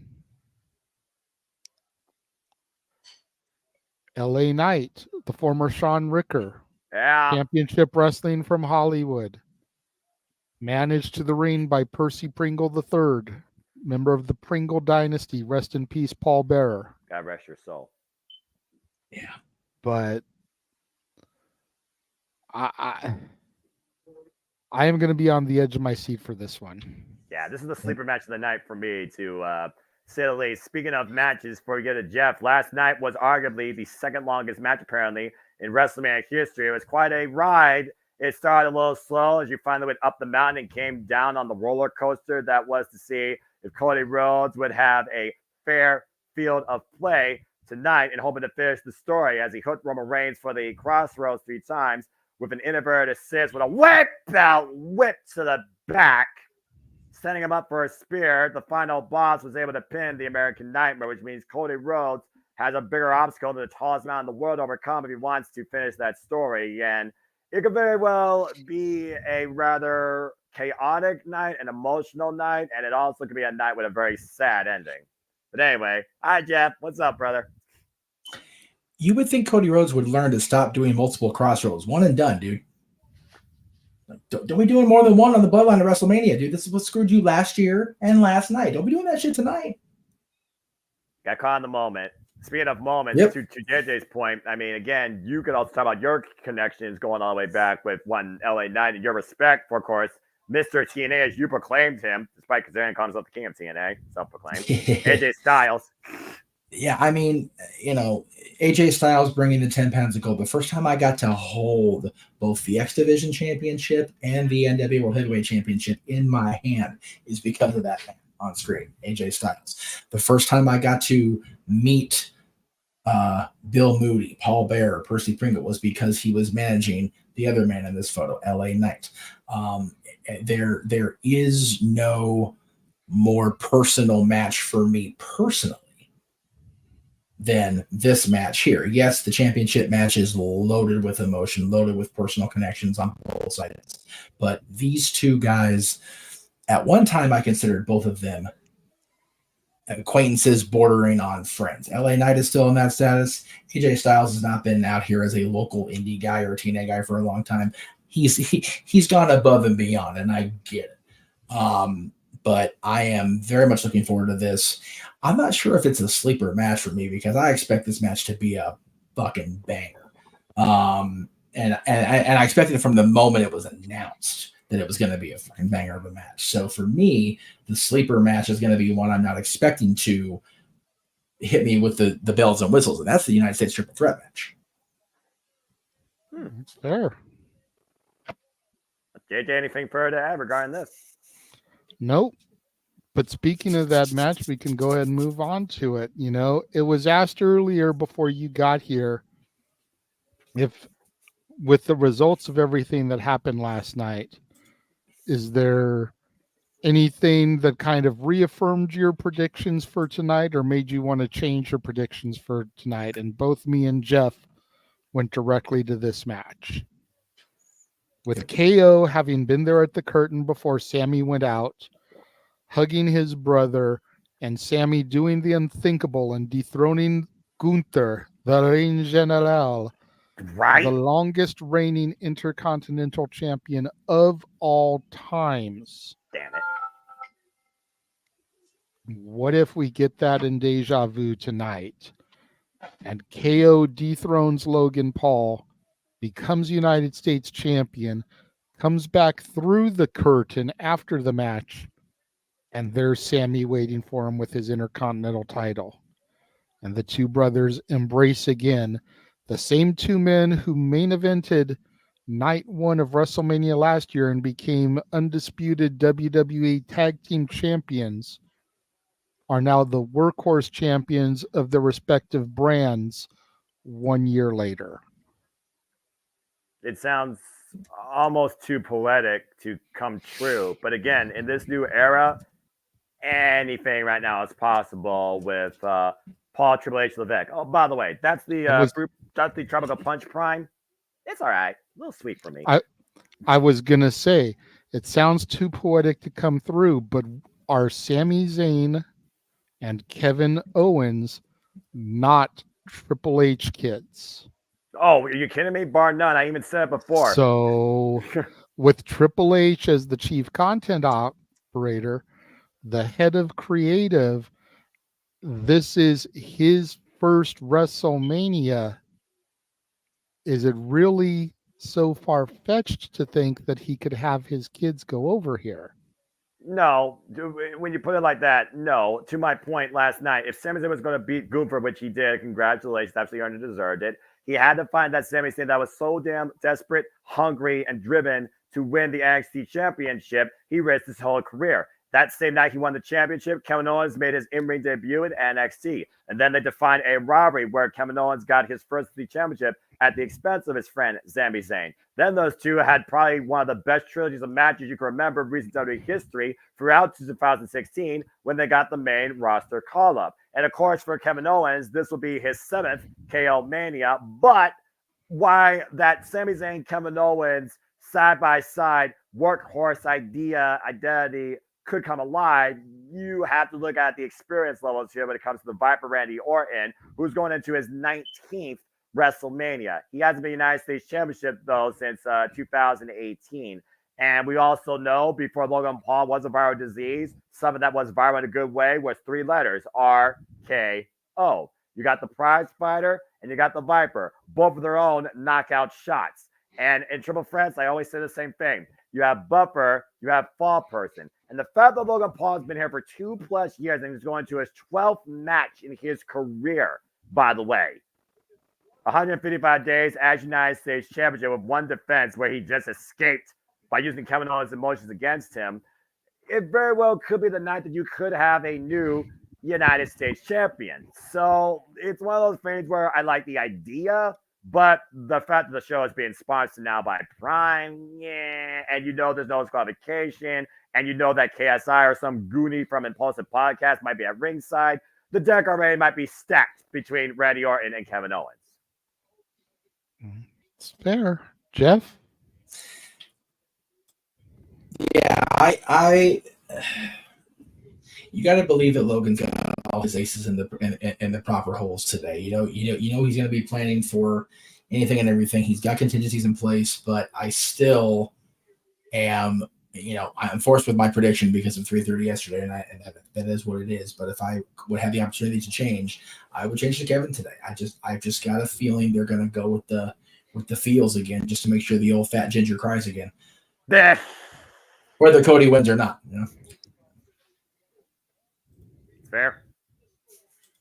Well, as we literally just got a little bit under 3 minutes to go here. Did I just hear you say 3 minutes? Yes. Walked right into that. Yes, you did. Yes. Gotta do my best. Happy heavenly birthday to Rosie. A couple of people have pointed out in the chat room today would have been Rosie's birthday. That's crazy. Well, it's going to take far more than 3 minutes, not only for Roman Reigns' entrance, but for Cody Rhodes to endure Bloodline rules so he has a chance out of hell to come out the undisputed WWE Universal Champion. I know we're going to talk more verbatim about this throughout the night, but again, when you put the story so one-sided, is it too damn obvious to go with the champion at this point? I know you put all the sport references out there, JJ, but this just seems way too one-sided for me to be just an easy payday for Roman Reigns. Something has to give eventually, all right? You talked about before, WWE is not too big to fail. I would argue to say that Roman Reigns is not too big to fall finally at WrestleMania 40 in the start of Triple H's new era. It just feels like right now you're given the most extreme, overdramatic circumstances for Cody Rhodes to prove his worth and finish the story. It has to be tonight, in my opinion. It has to, or he's never going to become champion in his career, in my opinion. Well, if there's one thing we have learned, especially over these last 2 years, never say never. Exactly. However, well, you said he'll never be champion in his career, so I'm saying never say never. Mm. But I do wonder, CM Punk's music is hitting to come out to the ring. What the hell? Well, what match is he doing commentary for, Noah? It almost makes you wonder if we are, in fact, starting with that match. And here's a little bit of a tidbit. He has that brace back on his arm, but when we saw him this morning at the Slammies, he was not wearing it. He was holding his Slammies with that arm, raising it up in the air. How much of a decoy could that be? For those of you guys out there that joined us this morning on the coverage, you know what we're talking about, but I know you were at church and haven't had the opportunity to watch it back yet. Right. But just a little bit of knowledge there. He was not wearing that. But back to what you had asked about Roman Reigns. The $1 million question is, will the Bloodline rules be the undoing of the Bloodline? Has Cody found a way to make Bloodline rules work to his advantage instead of it being the disadvantage that it has been for everybody who's stepped to the tribal chief these last 4 years, as we've got the FBI warning? I have FBI warning right now. Okay, I will pause when it goes black. And Tell me when you go to the then. Black. And then. Okay. I love the constellation thing. That's so damn cool. Now. Forever. There we go. Okay, so I think I'm like a half a second ahead of you. All right. That's should be good. So we should be good as we are once again in Together. this together. And a new era is upon us. But is it brighter than ever? Here we go. Go ahead, boss man. I just want to do the thing because I'm going to get out there with the family. Once again, ladies and gentlemen, welcome to our coverage. WrestleMania Sunday is upon us. Will Cody Rhodes finish his story? Will the Bloodline rules negatively or positively impact the American Nightmare? We are live across the Jeff Meacham Network Multiverse of Media, all of our YouTube channels, as well as the Rangers Wrestling Twitch stream. I am, of course, the founder, Jeff. I'll be good for now. Later in the show. I am Jeff Meacham, the founder of the Multiverse of Media. With me, as always, my WWE team par excellence, Silman, the spectacular voice, Noah Foster, the Renegade of Wrestling, JJ Williams, in his CM Punk best, as only he can do, because CM Punk is on his way to the ring right now to provide commentary for what we think will be the opening contest of tonight's show. Of course, the World Heavyweight Championship match, Seth freaking Rollins and Drew McIntyre. Will we see a new World Heavyweight Champion? Will we see more than one new World Heavyweight Champion in this opening contest, if that is indeed the first match? Gentlemen, I bid you a wonderful call. I shall be back after this opening contest, and we will get into this most glorious day of the calendar year in professional wrestling. Noah, damn it. And we do not digress. Yeah, we Absolutely don't not. digress. Especially on weekends. Of course, we got our cold opener. Yes, last night in XL City, during Jeff's speech, we saw Damage Control and Bailey arrive at the arena, the stadium. Footage they had shown on the Countdown show, repurposed. Taking a look at some of the highlights. Still can't believe that Sami Zayn broke out El Generico's Brainbuster onto the turnbuckle pad, man. That took me back to the fucking Jewish Community Center in Los Angeles, California. I straight up marked out on that because I was in shock and awe. All right, I was in shock and awe. Poor Kate Rayer. As of course we got a cold opening here, and again, JJ. Also, we keep talking about it. Triple H said it. He opened with it last night. We are in a new era. He said it at the kickoff. We are about to take things to a whole nother level. And the world is on notice. From the cold open to the feeling to the moments to the stage set up tonight. The genesis of the new era will be defined by Cody Rhodes trying to take down not just Roman Reigns, but the Bloodline. Can the impossible be done? Can he go truly from undesirable to undeniable to undisputed? Is it impossible? And of course, that's our main event. Still so much more to come as Bayley looks for our first ever singles WrestleMania moment. We have the grudge match with LA Knight and AJ Styles, where LA Knight looks to show everybody the megastar that he is, while AJ continues to prove it's the house that he built in his own way. And of course, to your point, the World Heavyweight Championship will be on the line here, it seems, momentarily. And will Seth freaking Rollins' knee hold up against a driven Drew McIntyre, looking to seek something just for himself in front of everybody. And of course, we have a viral moment waiting to happen with the United States Championship as the Maverick defends against prize fighter Kevin Owens and the Viper Randy Orton. We got to go extreme with the Final Testament looking for a resolution, but will Bobby Lashley create a revelation and a brighter future going forward with him and the Street Profits? And as I said before, it all culminates to see if Cody Rhodes will be the guy to define a new era.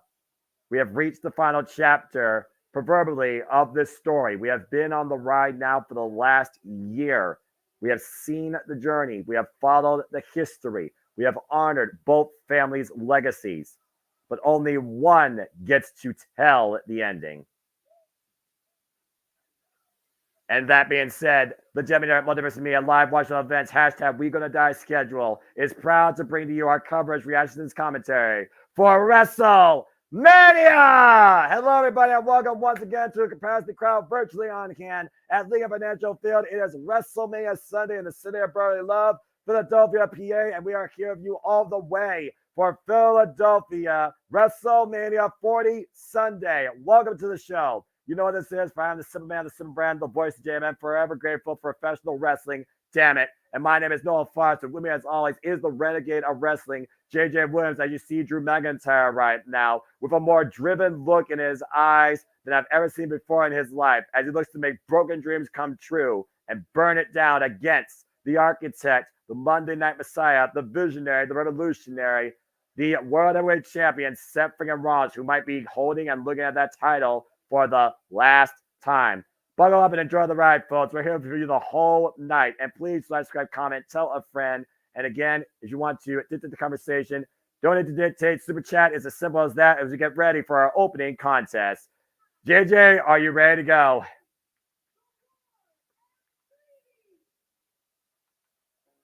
Looks like we're going to start, of course, with Arming Our Country.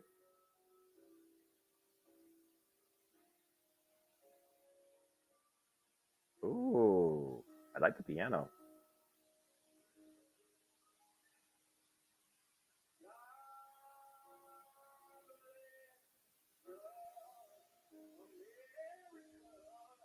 Makes sense. We have God Bless America today.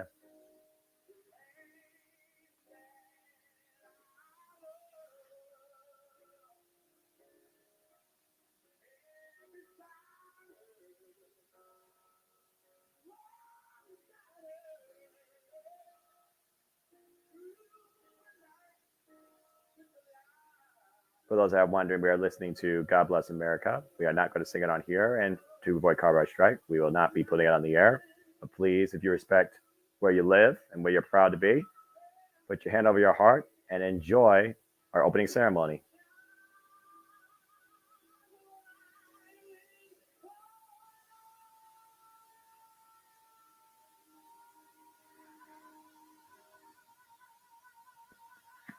Woo!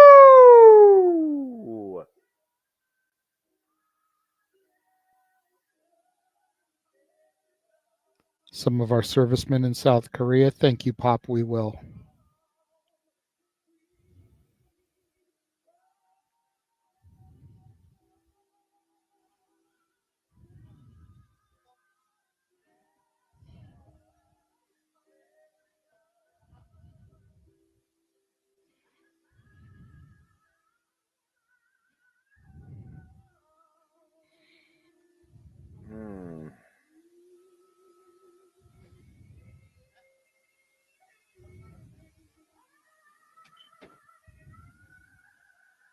Damn, boy got pots.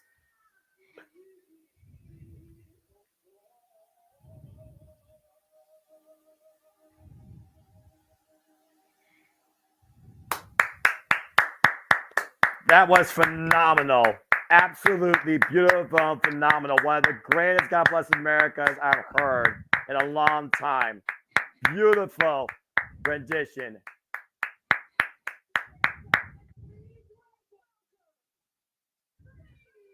Oh, shit. What the hell? Stephanie McMahon coming out. I never thought I would hear this music again.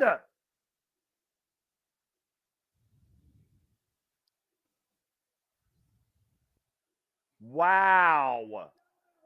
That's what's up. Well, we What a saw her surprise. ringside for the Hall of Fame. I wonder if this means that she is officially back in some capacity with the company now, that this is the beginning of a brand new era, as Triple H proclaimed it yesterday. And of course, JJ, one of the women that have given so many women and superstars in WWE the greatest opportunities over the years, whether she was in rivalries with them in stories or whether she was trying to create opportunities themselves to elevate the presentation in WWE. Great to see Stephanie McMahon back here. Last night we opened with Triple H in the ring. Here we are with Miss Levesque herself. God, it's always so good to see Stephanie, man. I've had a crush on her since the freaking Undertaker kidnapped her back in the late 90s, dude. Seriously. I remember that story. I've always thought that she was gorgeous. There's that smile.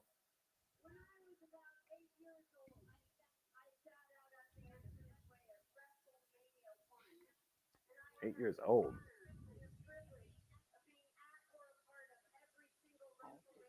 She sat at the entranceway of WrestleMania 1 when she was 8 years old and has been a part of every one since.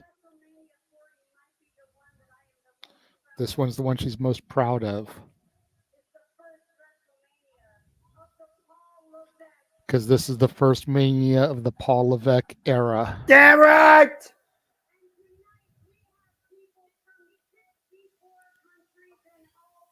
People from 64 countries and all 50 states. Different backgrounds and beliefs to share WrestleMania.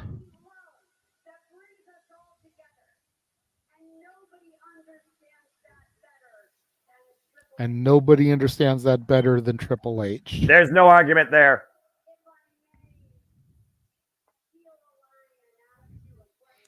She's going to steal a line and ask us a question. Are you ready? I'm sorry, JJ. Did you ask me something? No. Philadelphia. Are you ready? Yes, I'm ready!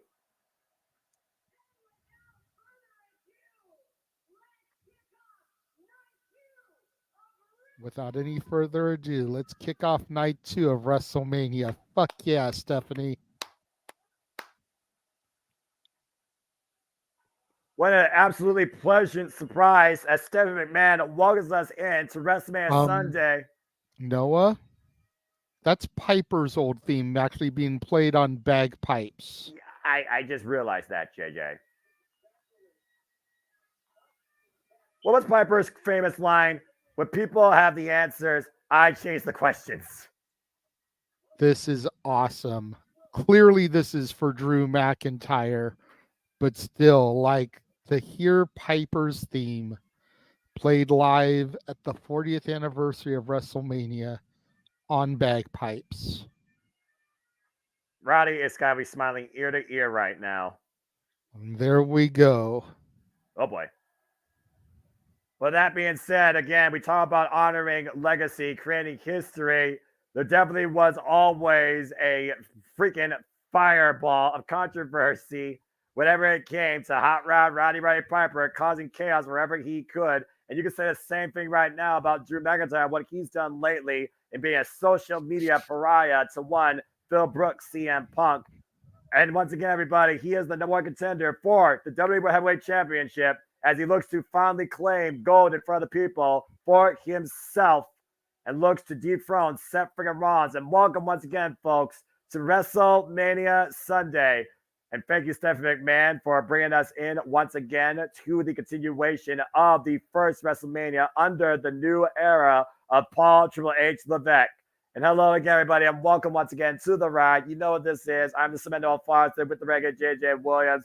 And again, JJ, we've looked at Drew McIntyre. We've seen this change in demeanor, this whole new attitude, where at the end of the day, the only thing that matters to him is winning the WWE World Heavyweight Championship. He's going in now for his third chance against Seth freaking Rollins after failing to capture that crown jewel and on Raw Day 1, January 1st.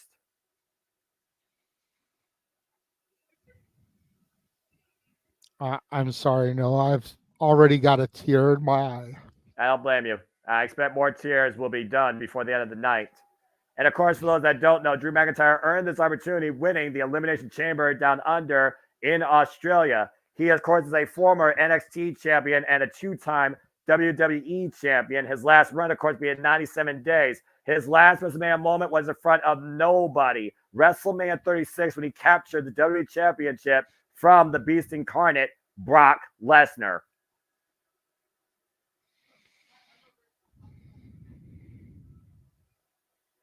Oh, man, he is ready. And, of course, we know Drew McIntyre is going into this at 100%. Seth freaking Rollins is definitely, if nothing else, a little bit more prone, much to pride Drew McIntyre's pleasing. After the war we saw last night, where Seth and Cody Rhodes took on the Bloodlines, of course, Rock and Roman Reigns. As we have Corey Graves, CM Punk, Pat McAfee, and Michael Cole for our festivities at ringside in Philadelphia, PA. You got to figure this was supposed to be CM Punk's moment. It was supposed to be CM Punk versus Seth freaking Rollins. But unfortunately, the injury sustained during the Royal Rumble match has taken him out of action.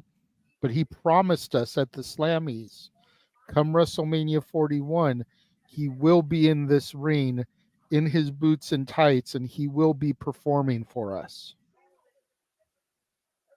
You said yourself, of course, never say never, as, of course, CM Punk, the number one goal he had when he came back to WWE last year at War Games is to be part of a WrestleMania main event. He had a huge chance at the Royal Rumble, but he lost to Cody Rhodes when it came down to just those two men. And Drew McIntyre says he prayed for CM Punk to get injured. He prayed for this moment, and he's happy that it happened.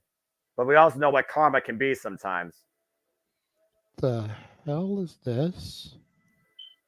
Looks like some kind of Mardi Gras gestures and I would say, JJ, it's a global standard. Think about it. Seth Rollins has conducted his own global maniacal symphony in his own freaking way.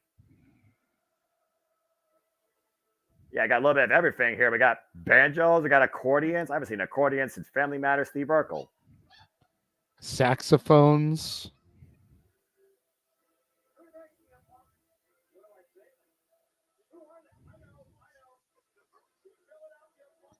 Burn it down. Shout out to the Philadelphia. Shout out to the Philadelphia Mamba Street Band that is bringing in Seth freaking Rollins. Why does he look like he got this outfit from the closet of Michael P.S. Hayes? Well, we know that the Freebird is a producer backstage. Seth freaking Rollins has been champion for 316 days. He goes into his 11th defense tonight, overcoming the likes already. After winning inauguration from the phenomenal AJ Styles last year at Night of Champions, he's beaten Shinsuke Nakamura. He's outlasted Last Man Standing. He has defeated Finn Balor on 3 separate occasions. He gave Sami Zayn an opportunity. He took on Main Event Jay. He was able to endure Braun Breaker. And of course, he has overcome Drew McIntyre on 2 previous occasions.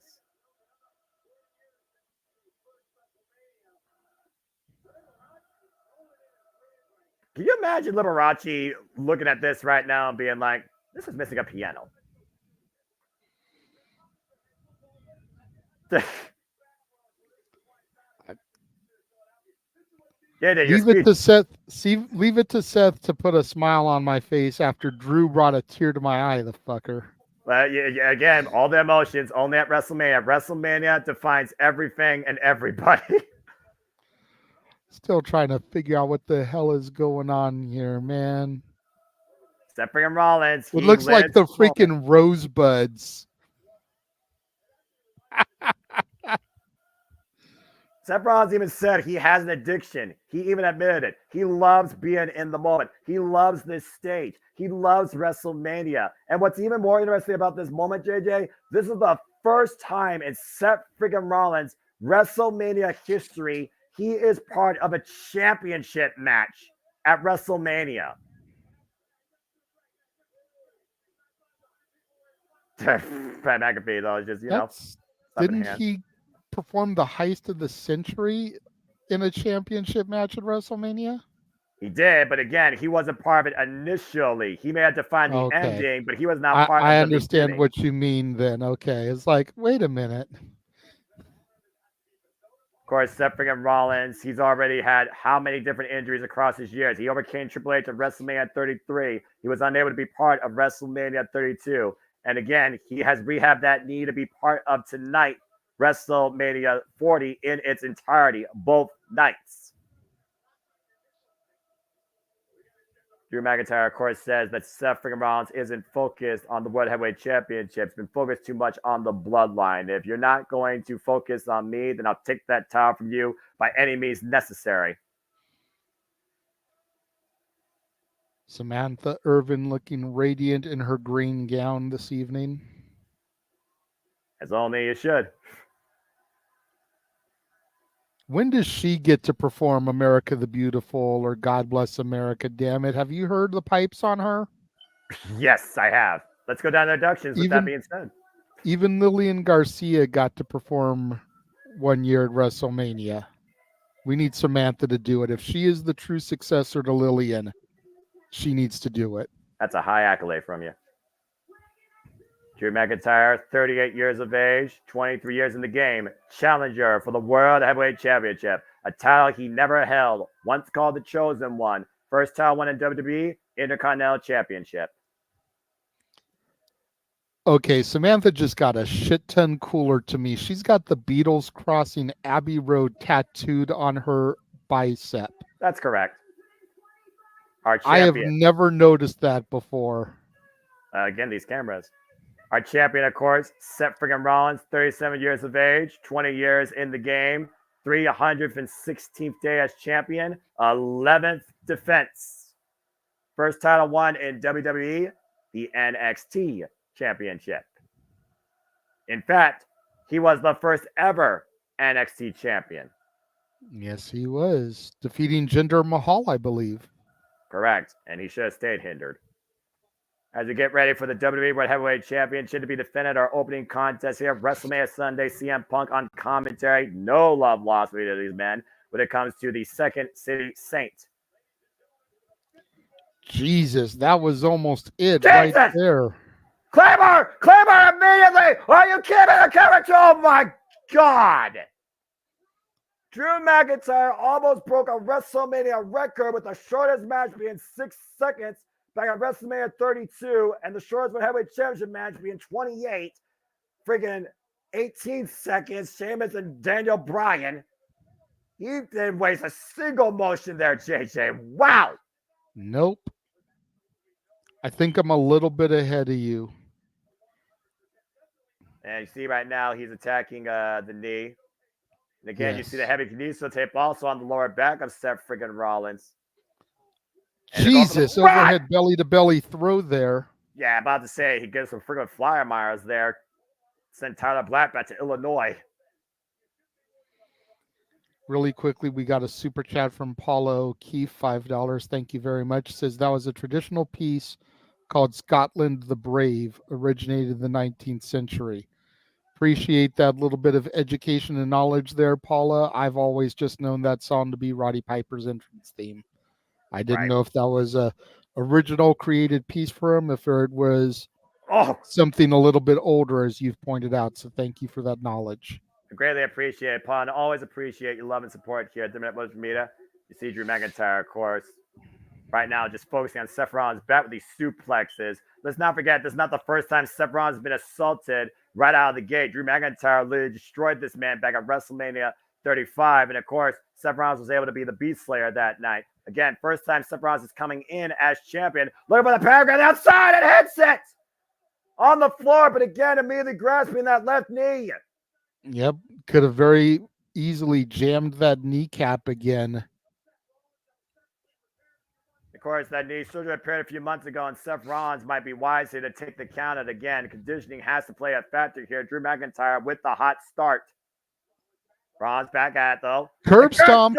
Curb stomp, connect. Can he capitalize and go for the pin? And Seth Rollins looking at the front leg, and McIntyre kicks out. Both men have hit their finishers this early in the match, Noah. That just goes to show that both men are trying to get this done quick. Again, is there a sense of urgency more for the champion or for the challenger here? You would think that the challenger would start slow. He already picked his spot. And again, is he riding on emotions? Is he taking Seth lightly? And plus the influence of CM Punk on commentary, no love lost there. When again, Drew McIntyre says, I'm the reason that you are not here. Gets in the mid, says that Seth Rollins once again might be looking for the pedigree. Oh, God. Back body drop. You can see the agony on Seth Rollins' face there as he tries to recuperate and get back to his feet. Yeah, well, tonight might be, again, an exception where even Seth freaking Rollins might not be able to endure this for too long.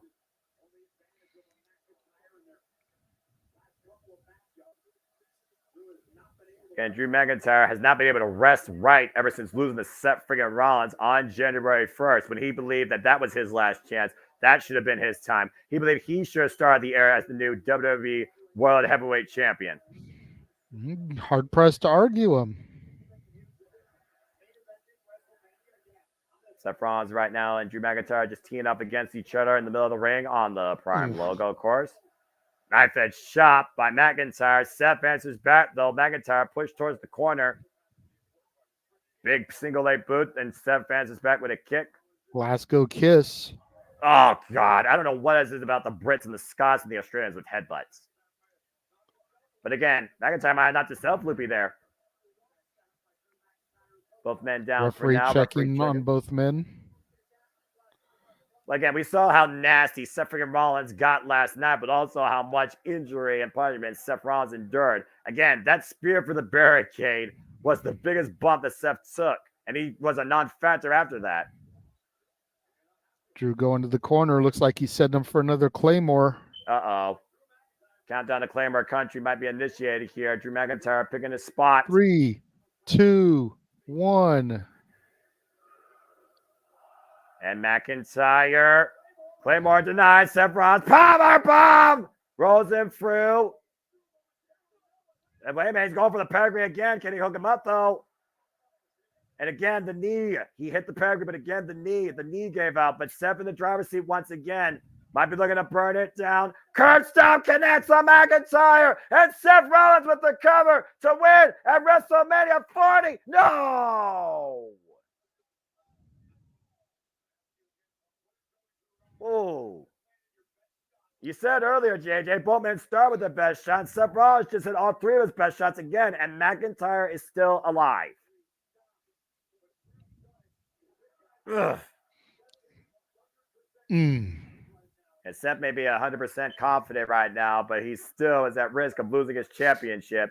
And you figure about, again, the CM Punk factor on the outside and the mental games that the Second City Saint has played with both of these men. More so Seth and Drew preying on Punk. Punk hasn't preyed on either of these two. And yet Punk right now might have made these two more interesting than ever.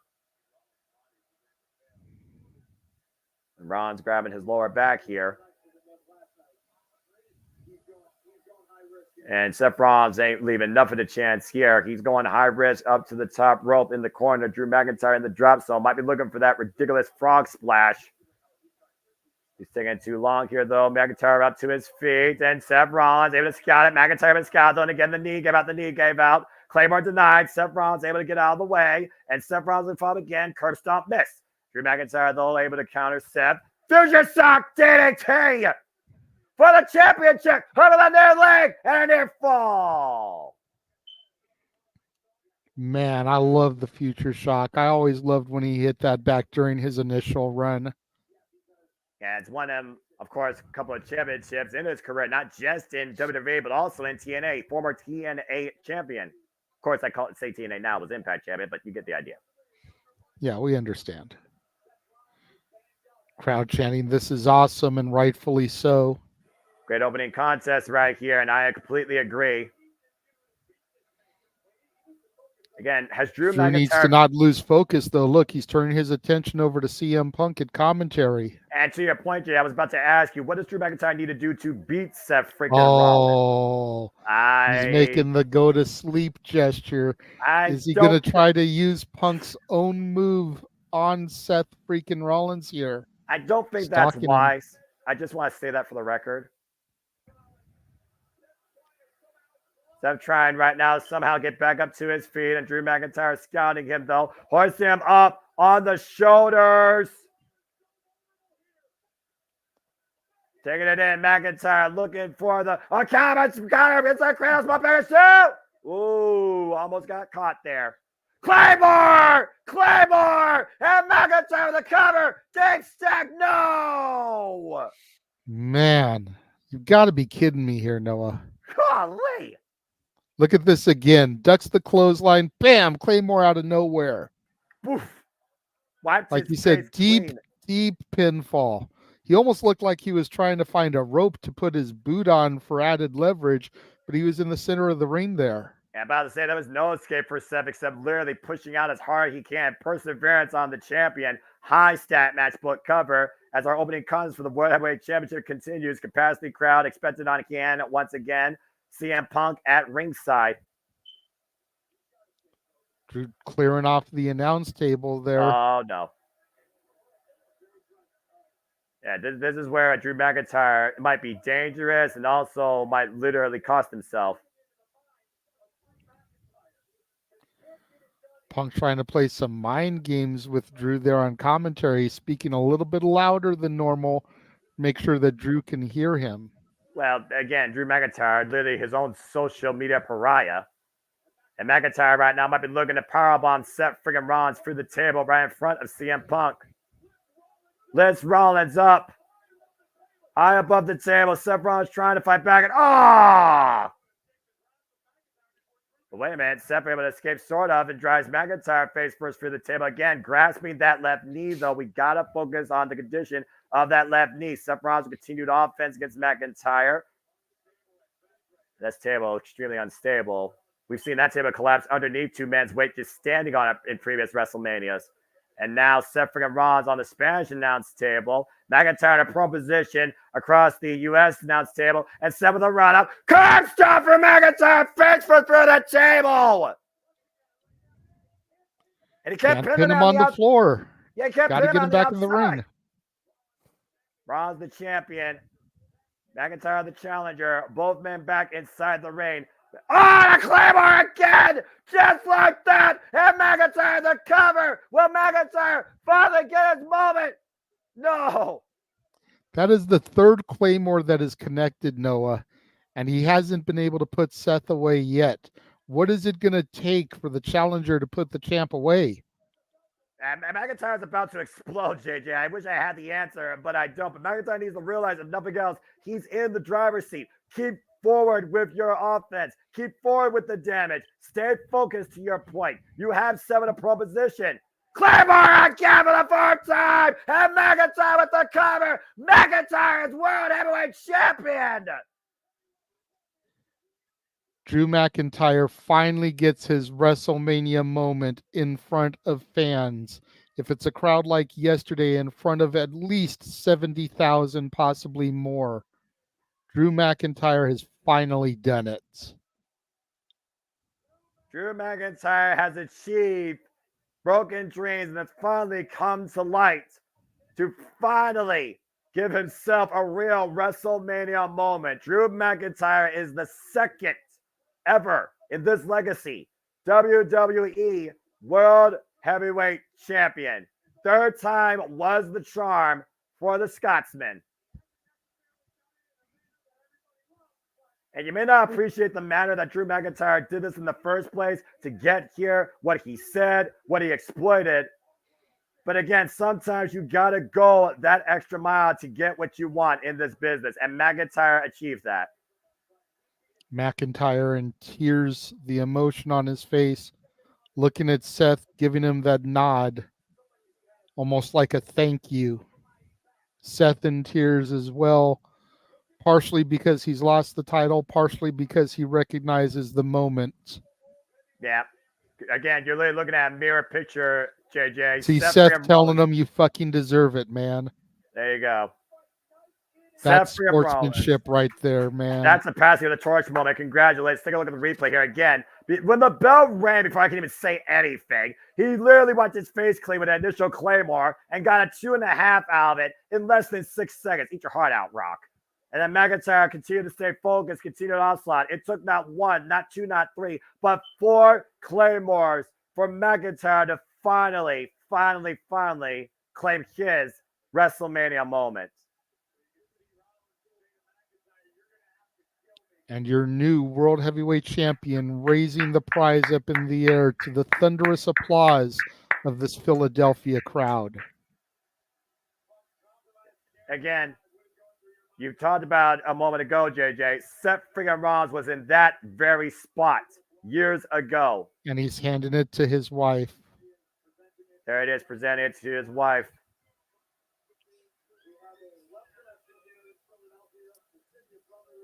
Hey, talk about the city of brotherly love. Love is in the air clearly here for Drew McIntyre, who finally claimed his first real WrestleMania moment.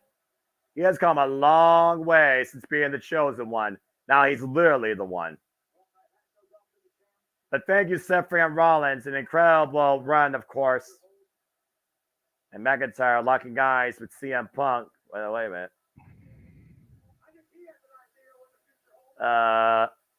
You know, we talked about JJ. We're starting a new era. We don't know where the future may go. This intrigues me. Oh boy. Stepping up on top of the announce position. Punk giving him a round of applause. Punk congratulating him. Punk telling him congratulations, have fun taking selfies on the internet.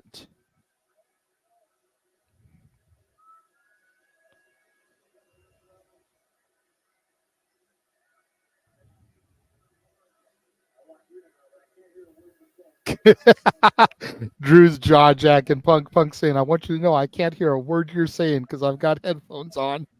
That's fair. Drew's saying, I'll end your career.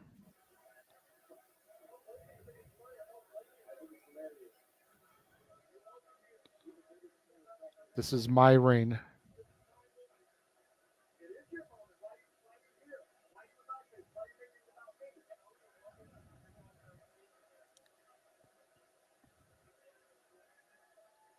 Get the shot. I want this framed on my wall.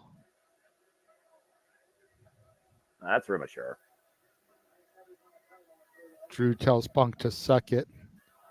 Oh, I just saw that, yeah. Boom, trips him up. Well, you know, Perry's a bitch. Oh! Punch and drop McIntyre across the announce table. Off. Takes off the suit jacket. JJ, I think you're onto something. Puts it on the other arm. Clotheslines Drew. CM Punk again. Drew McIntyre beating him down, stomping his face. Yeah, arguably costing CM Punk his moment, and Punk laying out McIntyre here tonight at WrestleMania Sunday. Blows a kiss to his wife, and here comes Damian Priest. Wait a minute! Wait a minute! Here comes Damian Priest. No, he's got money to break! He's got money to break! Damian Priest knocks the Drew ring. McIntyre down. He ran the ring. Oh, and he just wiped him out of the briefcase again. Cashing it in. Drew getting thrown back into the ring. This is moment. Is this Damian Priest's moment? Referee's in the ring. The bell rings, Noah. What? He's got him goozled. He got South of heaven. Got him hooked. 2, oh my God. 3. Cover. 2. Damian Priest is finally World Heavyweight Champion. What? That's what's up. He finally did it. He finally did it. Damian Priest is the new World Heavyweight Champion. He cashed in successfully. Judgment Day has arrived on Drew McIntyre. Damian Priest is finally WWE World Heavyweight Champion. And he owes it to CM Punk. There's the Judgment Day at the top of the entrance ramp, embracing Priest. Yeah, everybody celebrating. There's Dom, there's JD, there's Finn, there's Rhea. Yeah, raising the championship in the air. Yep, I see it right there. Again, Rhea Ripley told him, Rhea Ripley told Damian Priest, pick your moment. I also said prior to this show, Drew McIntyre, you reap what you sow. Karma is a bitch. CM Punk just cost Drew McIntyre his WrestleMania moment. CM Punk sitting on top of the announce table, just applauding Drew now and laughing. And think about this, JJ. Both Seth and Drew McIntyre just lost the WWE World Heavyweight Championship. What a moment. What a way to start off night 2 of WrestleMania 40, Noah. Congratulations to Damian Priest. Your name truly will now live in infamy forever. Damian Priest is the new WWE World Heavyweight Champion as we now go to the producer mans for this short intermission. Finally, dadgummit, finally! Finally on a lot of fronts, Mr. Foster. I'll tell you what. What the hell's that wind? Oh, it's this damn. What the hell's that? What's in my background? Who's haunting me? Don't be scared. Dude, all we heard from McIntyre since Royal Rumble, focus on me, to Seth Rollins. Don't take your eye off the ball. All Drew had to do was take your gold and walk to the back, dude. Mm-hmm. And even then, all you had to do was keep your shit to Phil short and sweet. And did you have to give him the crotch chop? Nope. And did you? Yes, you did, Drew. Yes, you did. And now you're sitting there in the middle of that ring, probably walking up the ramp now. Probably. With your world title in somebody's hands and your balls in your hands again. With CM Punk sitting at the ringside chuckling at your dumb ass. Now we see the Bloodline arriving at the facility ahead of our main event tonight. Will the story be finished? Cody Rhodes will challenge our tribal chief, Roman Reigns. Oh, man. I tell you what. Punk was sitting there congratulating him at ringside, giving the man his props, and he just couldn't leave it alone. And I'll tell you what, I have a proud papa sitting out there in the front room because he's been calling Damian Priest having this moment for before he became Senor Dinero and Albanco. I'll tell you what. So, and I'm sorry to tell I butchered the shit out of that. If you can come on later and correct that for me, I appreciate you, love. Because God, that sounded like dog shit. But we were calling Priest as world champion long before he got that briefcase. And man, this house is going. That's right. And now the balance of power has shifted because the Judgment Day rules the world title roost for both genders. Let's fucking go. Well, as WrestleMania 40 continues to unfold, history being made, moments being created, and broken dreams continue to take center stage, we're going to get a little bit extreme here as we prepare now for a 6-man Philadelphia Street Fight as Bobby Lashley and the Street Profits take on the Final Testament. What the shit is this? Our special guest commentator for this next match now is Snoop Dogg. The match that's being brought to us by Gin and Juice. Can we just not, please? I'm glad my thing buffered and you saw that first before me because right now I'm just seeing Samantha Irvin, gorgeous as ever, introducing this. Yeah, I think you've had buffering issues because I keep getting ahead of you even though I keep pausing to try to catch up. Don't worry about it. I think this match doesn't matter as I just see Snoop Dogg right now arriving. Yeah. You're saying Snoop is on commentary for this match? Yes. Yep. I'm going to go this join match this. is being brought to you by his Gin and Juice product. It's not on my graphic because I edited it out, but yeah.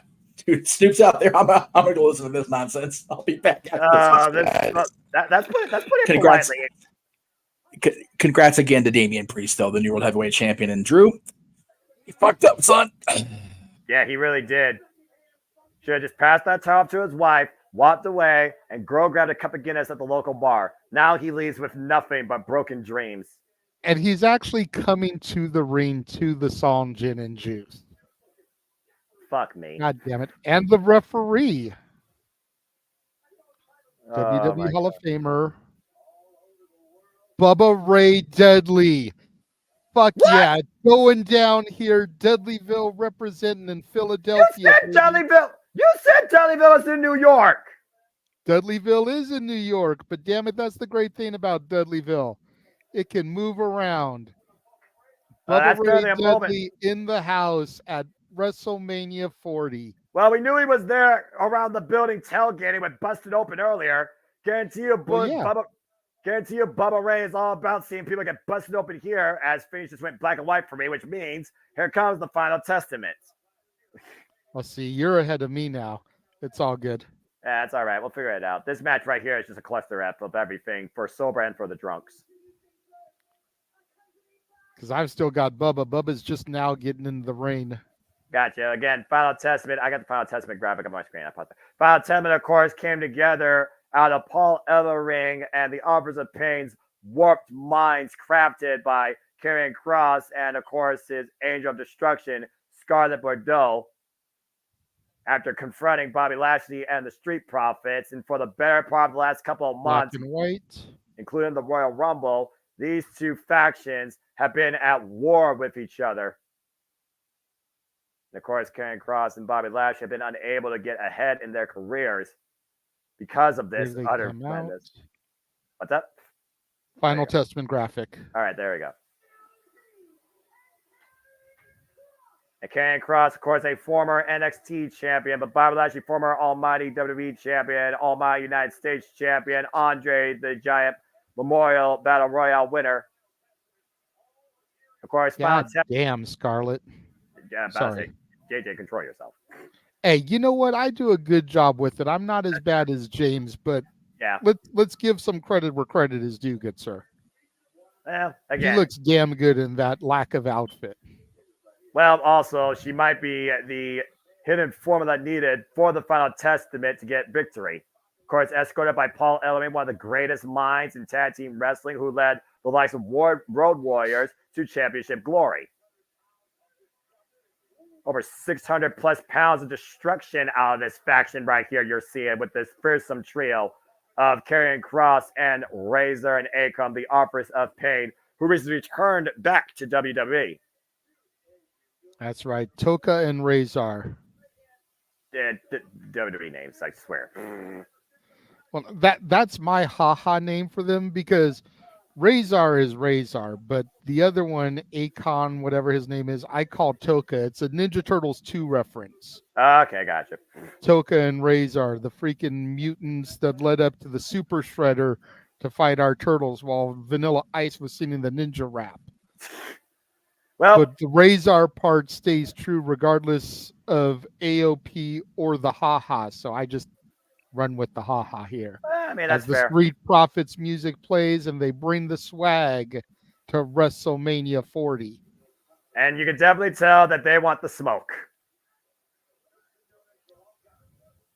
I feel like that Snoop Dogg and the Street Profits is a better defined trio than Bobby Lashley and the Street Profits, but that's just, a whole different conversation. Speaking of which, I agree. This is the night. This is the match of the night. We're all just gonna have fun, folks. So sip on your gin and juice, sip on your prime, sip on whatever you choose, whether you're alcoholic or not.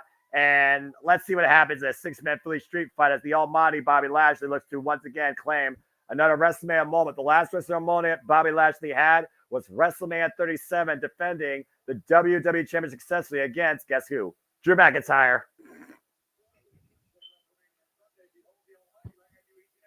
Behold the almighty. We are the nation of domination. Sorry.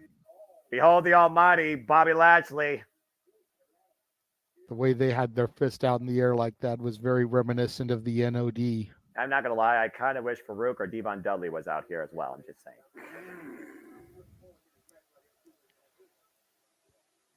Well.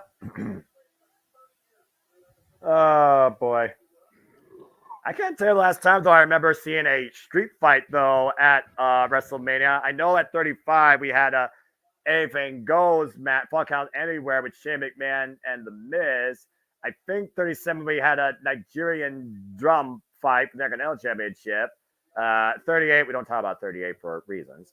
At 39, I don't think there was any extreme circumstances. So this is interesting.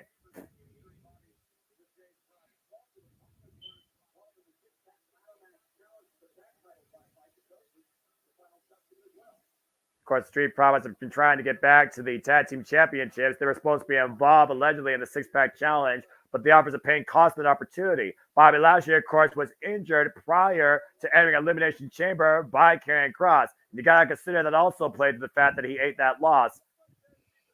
A good luck, by the way, Bubba Ray. Keep in control here. Who am I kidding? Bubba Ray in control? That doesn't work in the same sentence. Let's square off here. Bubba calls for the bell. Well, here we go. Why am I in slow motion? Man, I am in slow motion for some reason for a few things. It's almost like all these men are gin and juice. The Profits and Lashley right now in the early going of this matchup. Again, everything's legal. It's a Philly street fight, so I'm expecting tables, ladders, chairs, stairs. Profits already setting up a table at the ringside area. And, of course, hashtag WrestleMania trending worldwide, #1 in the United States right now. And, of course, you all can keep us going with your continued participation support as we continue bringing you the coverage, the best of our abilities here for WrestleMania Sunday here at WrestleMania 40, the first WrestleMania of the Paul Triple H Levesque era, the new era in WWE. Got some kendo sticks now, and Bobby Lashley isolate. This is Philadelphia, sir. In Philly, we call them Singapore Kings. Fair enough. But right now, Bobby Lashley just taking ask on Tommy Dreamer and Sandman about the Singapore Cane. If Sandman shows up, I'm walking out of this room. Well, right if now, Sandman shows up, he probably won't get in the ring until about the time that we get to Roman Reigns and Cody Rhodes. That's fair, because the walkout through the freaking stadium, that's fair. And grabbing every beer possible and busting. He might incapacitate himself before getting down to the rim. How many times he might bust himself in the head with a beer can.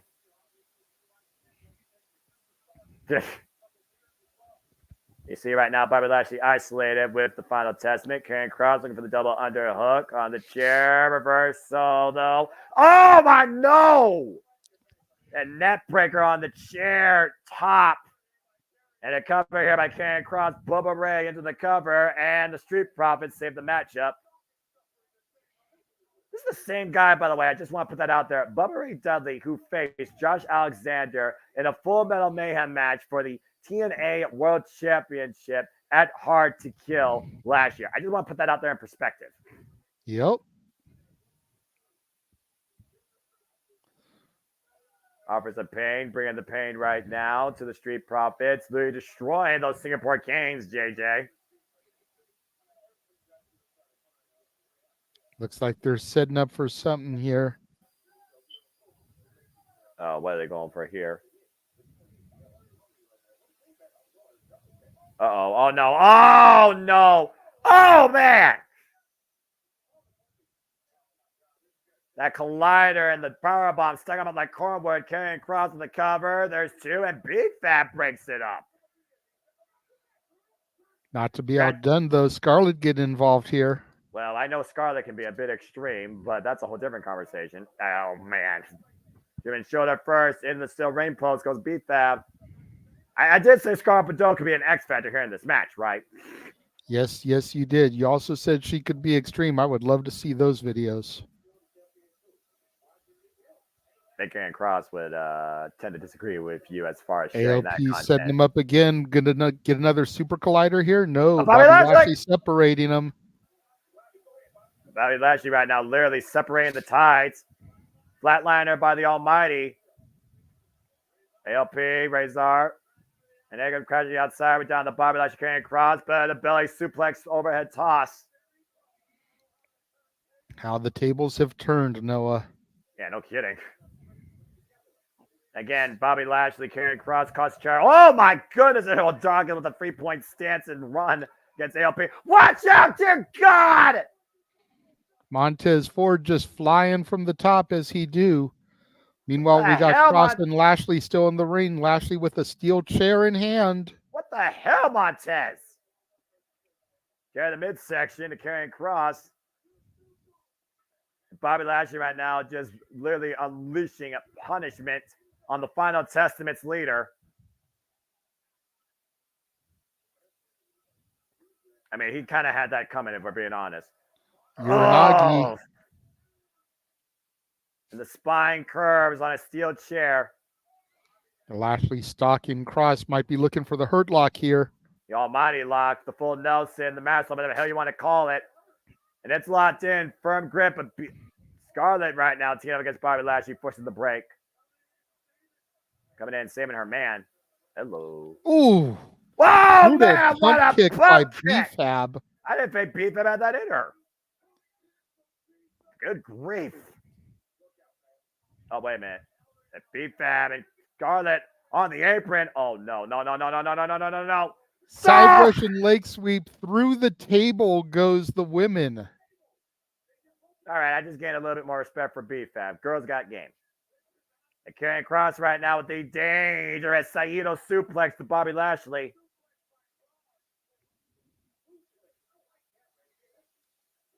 Cross grabbing another chair. Yes, looks like he says that's it. Yeah, Snoop Dogg likes that suplex. Yes, Snoop Dogg, this is wrestling. DDT on the chair, and that very well might be it. It's TikTok time up. Bubba Ray in the cover. Karrion Kross hooking the near leg, and not over yet.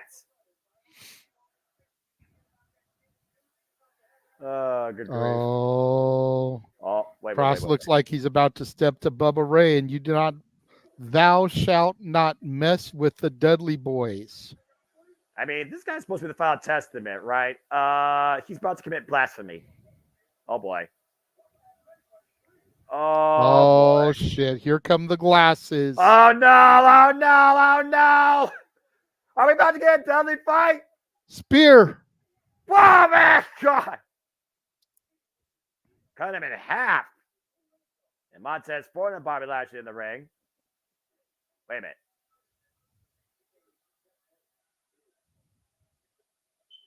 What? Uh-oh. Bubba Ray is going to allow this to happen. Bubba's directing the action here. He's telling Dawkins to go up top for a little what that? Hey, JJ. Hey, Philadelphia. What up? Oh! And Tez doing the testify a la Devon there. And reading his last rites. Oh, good grief. Welcome to Dudleyville. Bobby, Tez, Dawkins. 1, 2, 3. Get the tables. Well, wouldn't it be Philadelphia? It would have been Dudleyville without some broken wood. Yeah, we had broken dreams in the first match. Now we're going to get broken wood in this match.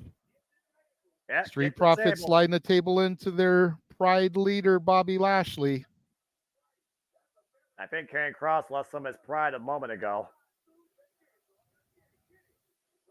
ECW champs being outlined and proud as the innovator of Extreme. Paul Heyman was inducted last night into the WWE Hall of Fame. Oh, Jesus. What a horribly gimmicked table. Freaking go to put him on it, and it just collapsed and broke. But looking on the outside for another table. How you gonna do that to the Philly fans, man? You in Philadelphia would know how to make quality tables. I'm not gonna lie, that was kind of funny. That was freaking funny. Snoop thinks he's at NXT right now, chanting "Whoop that trick" as Tez beats the hell out of Cross with that Singapore cane. Why do I think Snoop Dogg's already had more than just gin and juice before he arrived at WrestleMania today? I mean, I can neither confirm nor deny that because I'm not there.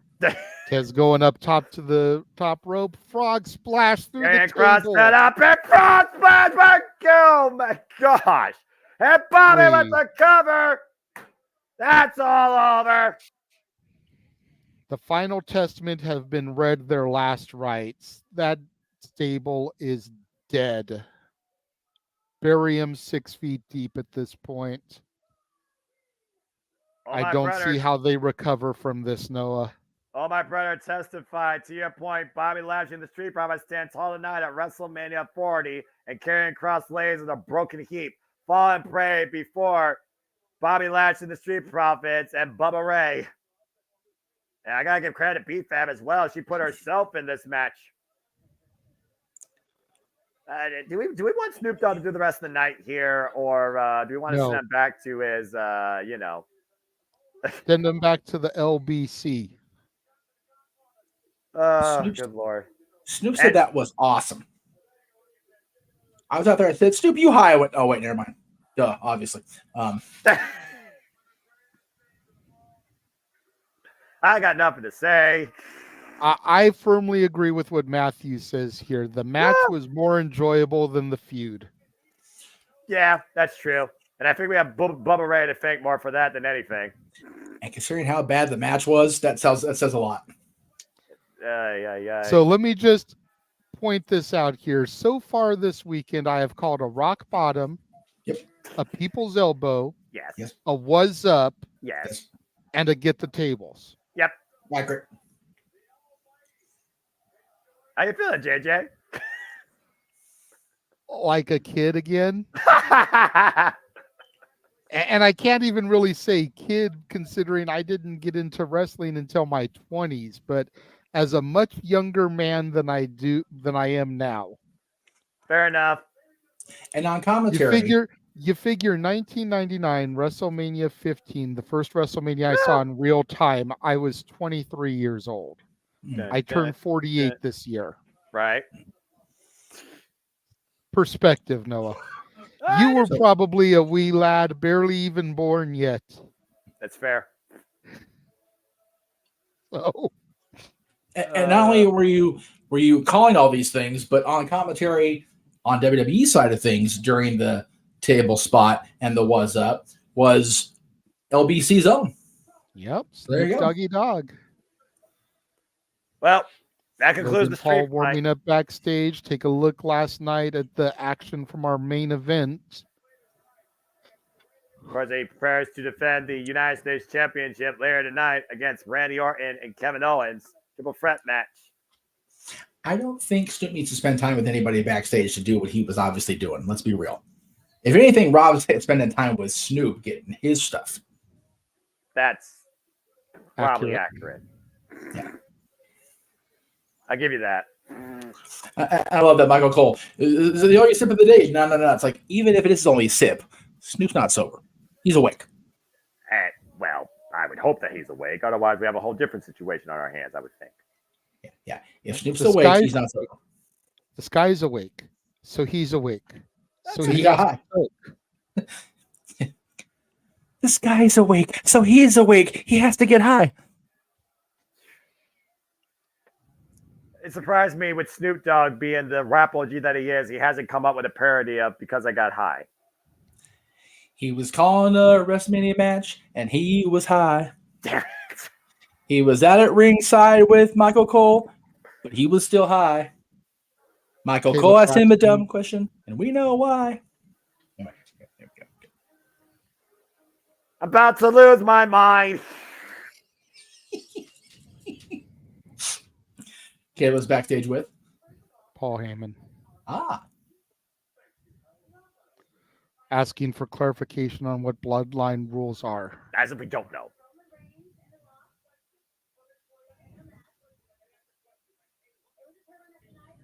Kayla. We all know the connection with Kayla and Paul Heyman. I love this stuff. Bloodline rules are anything that are determined by the tribal chief, the final boss, and the wise man to be Bloodline rules. Oh, boy.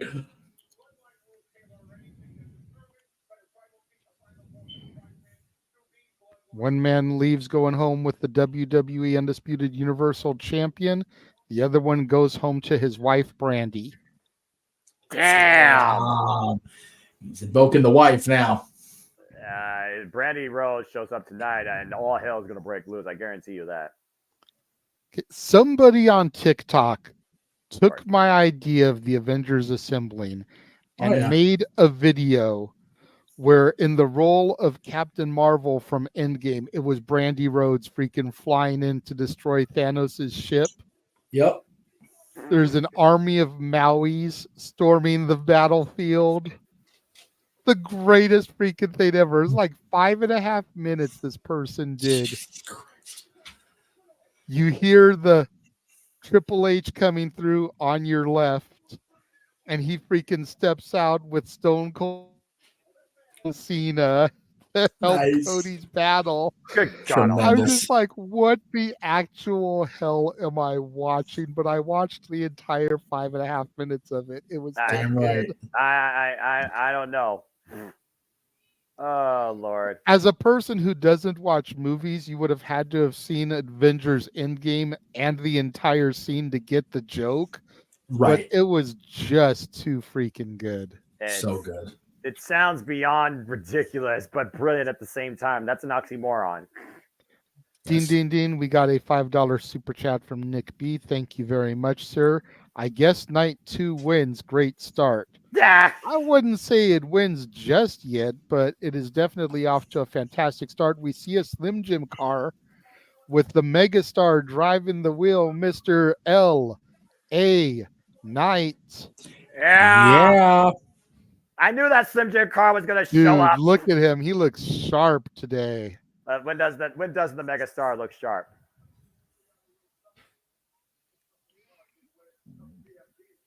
Couple BFTs away.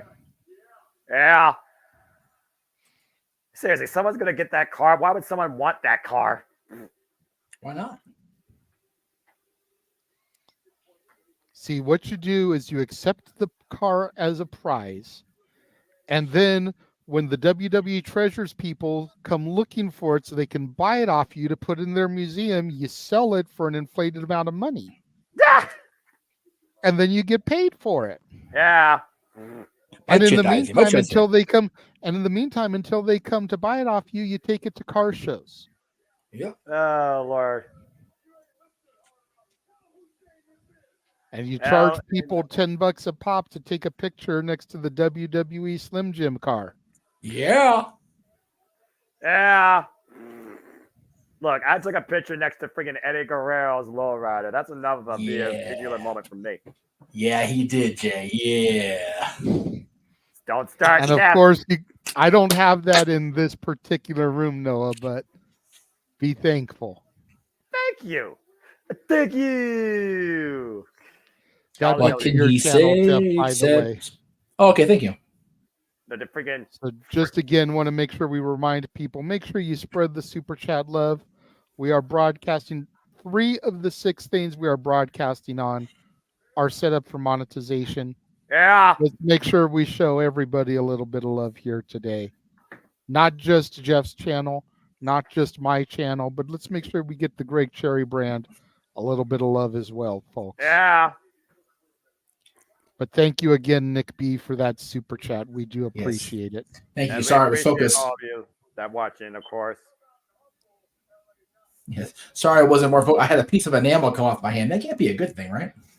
Probably not. Probably not. Somebody call my dentist. But it's a good thing it's snapping into a Slim Jim, though. I don't know. It may hurt more doing one of those now. Let me make sure I get mine handy here. My Slim Jim Savage with the Macho Man. For those that don't know, this next match is brought to you by Slim Jim. Snap into a Slim Jim. Oh, yeah. I'm not going to make the joke that I could make about this, but just look and put your mind in the gutter. Hey, now you know what? This match, if it's sponsored by Slim Jim, while it's not the people involved in it, it still could be sponsored by Big Meat Slapping Meat. That's right. And if you want me to make the comment that I'm going to make, that's going to take at least a $10 super chat to my channel. At least 10. At least 10, because if we end up getting thrown off the air, I want it to be worth it. That's right. That's not a YouTube-friendly comment. Well, we've said worse on YouTube, but still. Oh, we have. Oh no, we have. But you know, it's God's day. Let's behave. Slim Jims are actually pretty tasty, Emmanuel. They can be. They are. They are good. They are good processed meat treats. Yes. That will tide you over in a bout of hunger. Yes. And they do come with a side of cardiologist for the salt intake you will have on the one piece. Here we go. The megastar is coming to the ring. Yeah. Yeah. Hey, JJ, is CC by you? No. Yeah. Yeah. Yeah. She is in the other room, so I don't want her to come out and gut me like a tauntaun. But it is WrestleMania 40, so I think she'll give me one or two here for this match. Well, I feel like you deserve at least one because you know very well how defiant, how promising. There's the car sweepstakes winners. Oh yeah, look at that. Giving them the key to the vehicle. Well, congratulations to those lucky fans snapping into a Slim Jim and snapping into WrestleMania as LA Knight presents the keys to their new vehicle. Yeah! Of course, LA Knight, a veteran of the game, 41 years of age, 20 years in the game, 15 championships in his illustrious career, former TNA champion, 146 days, only WWE accolade, former $1 million champion, and of course also last year's SummerSlam Slim Jim Battle Royal winner. It's how the sponsorship with him began, was winning that Battle Royal. I haven't had Slim Jim actually in years. I forgot how smoky these things are, but they're pretty good. Anyway. As you see right now, a bunch of people here in the Long Boy Gang fan section snapping into a Slim Jim, taking in WrestleMania. That name, take that for what you will. As LA Knight is on AJ Styles for the second time one-on-one in his illustrious career. The last time these two went face-to-face was in January, and it ended in no contest. LA Knight making his WrestleMania debut.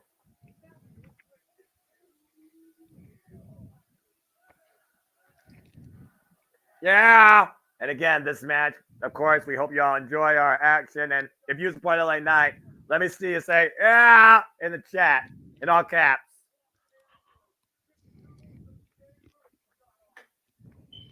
As you see, the watch parties around the world once again, supporting the megastars, supporting WWE WrestleMania. There you see London, UK. They know what's up with everybody saying, LA Knight, yeah. What is this? Wait, what's happening? Brand new music for AJ. You don't want none.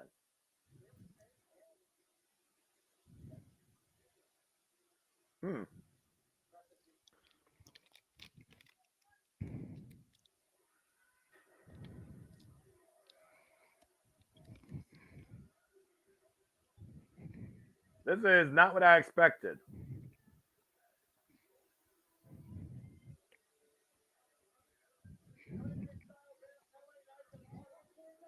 Well, AJ Styles is marching with a purpose towards that ring, already taking off its vest.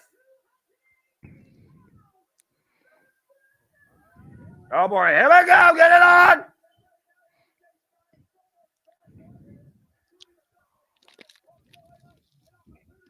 Of course, AJ Styles cost LA Knight the opportunity to be part of the main event at the Elimination Chamber. Irish Whip, Knife Edge Chop by AJ Styles. All the merchandise branding, all the branding, JJ, all the branding. Damn it. Excuse me. To the point that the LA Knight assaulted AJ's front lawn and was sent to jail. And LA Knight now looking to pick up speed. AJ Styles sent face first into the announce table. Again, WrestleMania trending #1 in the United States. As it should. Yeah. How many times can you bash AJ Styles' head in the table before he even gets the word, yeah? Good grief. I think there's more yeah than that than there was yesterday, and that's saying something, JJ. Agreed. Well, yeah, did win the Slammy for the catchphrase of the year. Yeah. I'm glad about that. That's the one I voted for. AJ Styles, of course, been part of many WrestleManias. First WrestleMania match, WrestleMania 32 against Chris Jericho, was a losing effort. AJ Styles, 46 years of age, 25 years in the game, over 40-plus championships in his illustrious career. Former TNA champion, 220 days combined. One of those reigns had lasted for 211 days. Of course, WWE, though, he's been WWE champion, United States champion, Intercontinental champion, and Raw Tag Team champion. He even won the Raw Tag belts at WrestleMania 37. Don't forget NWA champion, and wasn't he also an IWGP champion? That's correct. Also, Ring of Honor Pure Champion. Yes. But again, we can talk about PWG champion. We can talk about AJ Styles' resume all night long. LA Knight, of course, Percy Pringle, as we talk about. Oh, yes. client. And of course, former PWG champion. AJ Styles right now regain complete control here with this match after the hot start by LA Knight, snapping into it pretty quickly. Oh, damn, knee breaker. AJ really slowing down the pace of this match now, being a little bit more diabolical in his attack. Well, again, we've seen this new aggressive nature of AJ Styles ever since he returned, and this all stems from the fact that LA Knight had the mega rise last year towards the end of the year after AJ was taken up by Solo Sikoa. He tagged alongside John Cena. He challenged Roman Reigns for the WSW Universal Championship at Crown Jewel. He was the people's choice. Everybody was only talking about LA Knight, and AJ Styles believed that those opportunities should have been his. And to a certain degree, he's right there. Nice side Russian leg sweep onto the prime bottle. Uh-oh. Oy. Notice down. Good kick out. LA Knight trying to regain momentum here, taking down AJ Styles. Of course, LA Knight. Russian leg sweep to your point. Of course, AJ Styles and LA Knight, again, have cost each other each time. Let's not forget, these two are part of the failed four-way back in the Royal Rumble for the WSW Universal Championship, and the bad blood cost each man that match that night. They weren't even involved in the decision.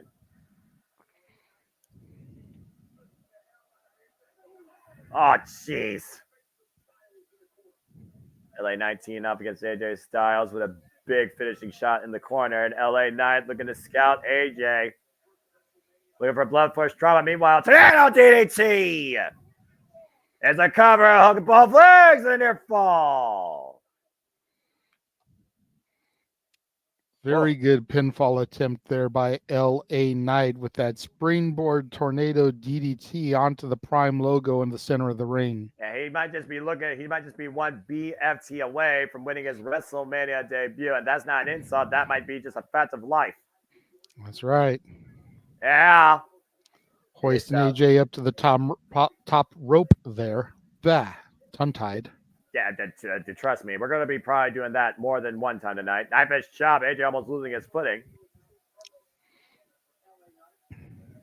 LA Knight right now. Front face lock. 70,000 plus on hand watching tonight's event as LA Knight has AJ Styles hooked. Looking for some big offense. Uh-oh. Oh. Slides underneath. Up the electric chair. Oh, face first, top turnbuckle. Maintains control. German suplex. Has him hooked on, though.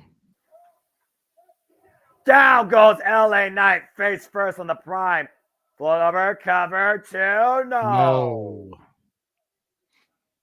I'm going to take a little bit more than that, AJ, but the way he's been going shouldn't be too much more.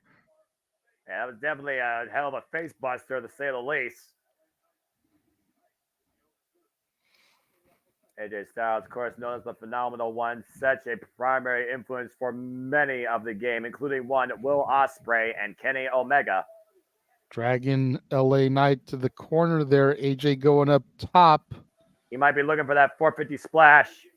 Or maybe going a little bit old school. Maybe AJ Styles breaking out the spiral tap here at WrestleMania 40. Well, we did LA see Knight gets to his feet, though. I'd say we saw Swerve Strickland break that out at Revolution against one of AJ Styles' greatest foes, Samoa Joe. And LA Knight right now with the agility well on the way against AJ Styles up in the corner. Referee needs to regain control here. Oh my! LA Knight biting. LA Knight taking a bite tonight. Yeah. Not out of a Slim Jim, but AJ Styles' head. Uh-oh. Oh, and AJ with a ring of the eyes. Able to create separation. Styles fighting fire with fire. Both of these men fighting dirty, as nobody should be surprised. But look at the agility of LA Knight. Back to the top rope. Hooking up AJ Styles. You got a kidding! Gorgeous avalanche German suplex there off the the top rope. Cover 2, no! Not enough. Damn it. Look at this again, Noah. Look at that. The beauty. Oh, God. Up and over. Jeez.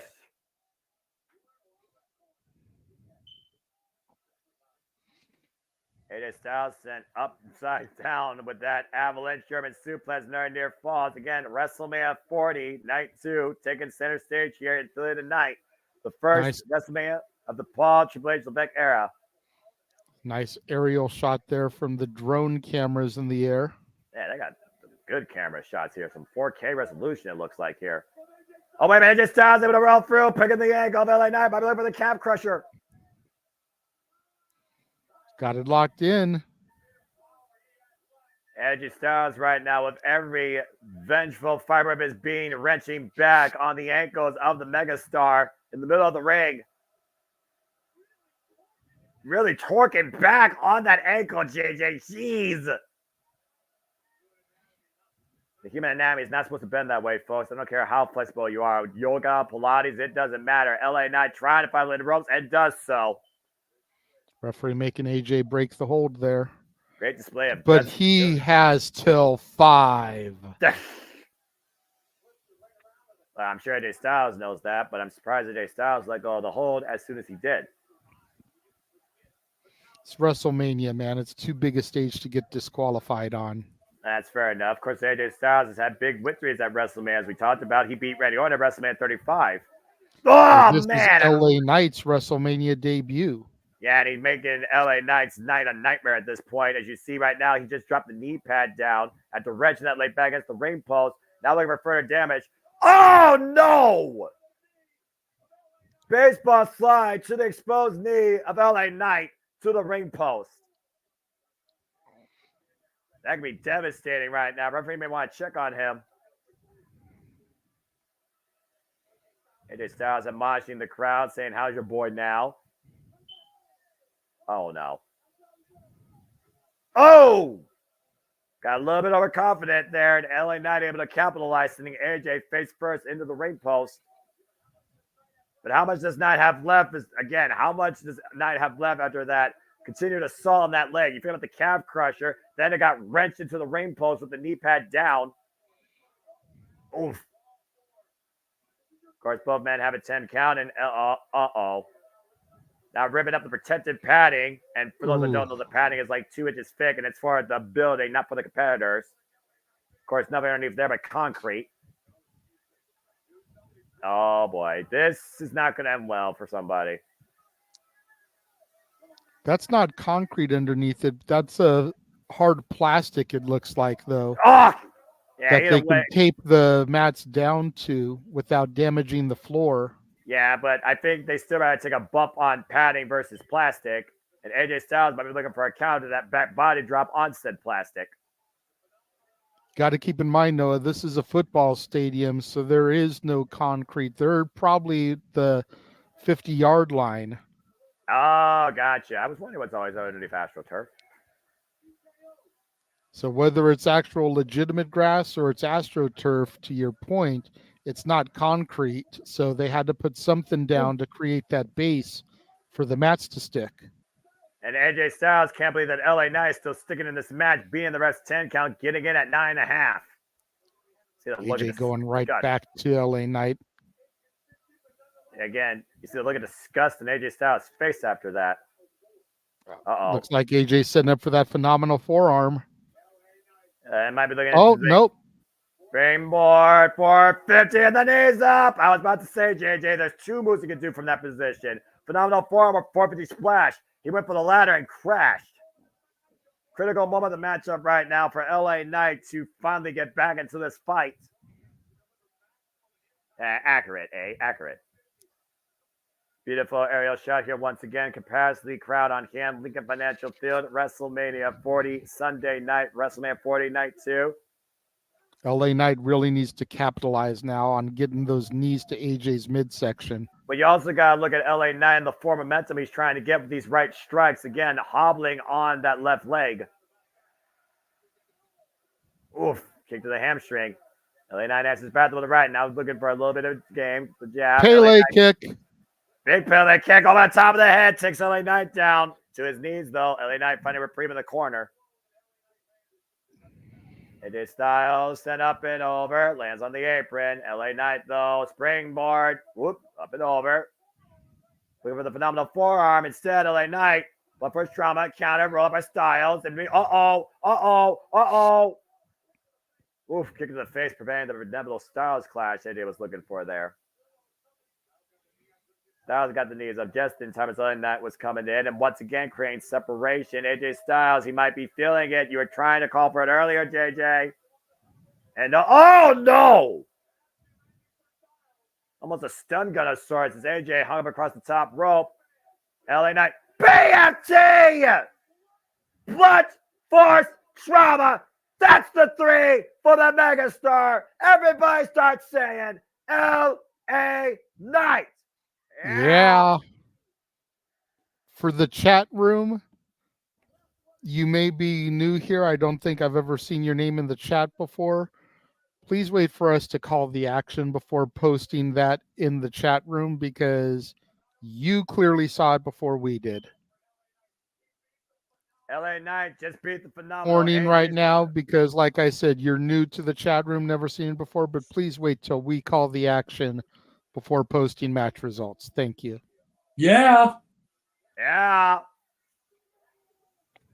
And very game back and forth contest here with AJ Styles looking to exploit the left leg and knee of LA Knight. Went for the 450 splash. This is the critical moment here. Went for that 450 splash and crashed on the knees. Both men were looking for the finishing mark here. Phenomenal form tonight. Styles clash tonight. BFT denied early. But after that stun gun across the top rope, LA Knight was finally able to capitalize and hit the BFT in his WrestleMania debut to claim the 1, 2, 3. And that's not an insult. That is just a fact of life. Yeah. And thank you, by the way, as again, we look at watch parties from London, UK, of course, WrestleMania, watched all over the world internationally. And we have people, of course, JMN Multiverse of Media that are watching us across the world internationally. Thank you so much for tuning in across all platforms. Please subscribe, comment, tell a friend, and thank you. Greetings from Norway. And again, all the emotions tonight, fear, happiness, sadness, anger, still so much more to come to head here at WrestleMania Night 40. And now I turn things over to producer man and chairman for this short intermission. I do have one thing I want to say before producer man takes over, since my daughter is in the chat room. What do you think about your new world heavyweight champion, Senior Money in the Bank, your Poppy Priest having cashed in, sweetheart? She's got a Poppy and a Mommy as champions. Natalie's life is complete. I was going to say senior world heavyweight champion. I don't know how to say the 3 words. So somebody look up House World Heavyweight Champion for me in Spanish because he's no longer Senior Money in the Bank. He is Senior World Heavyweight Champion. I love that. As far as this match, once again, a client of Paul Bearer is undefeated at WrestleMania. Let's fucking go. What's this? What? Oh my fucking God. Walter Cruz, King and Queen of the Ring, live from Jeddah, Saudi Arabia, May 25th. And it's a schedule! Fuck yeah. Walter, you got your wish! King and Queen of the fucking Ring. Did you see the 25th? Yes, I did. Saturday, May 25th. Oh, you know the day before Double or Nothing. That's a double dose of wrestling that weekend. So again, folks, we'll be covering here the JMN Live Watch event schedule here at JMN Multiverse of Media. King and Queen of the Ring returns, Saudi Arabia, May 25th, Saturday. Stay tuned for predictions, coverage, and so much more as we continue to usher in the new era in WWE. Here you see this ridiculous sky cam presented to us by C4. As and we get SmackDown ready. will be there from Jeddah, Saudi Arabia also the night before, Jeff. Wow, talk about expanding.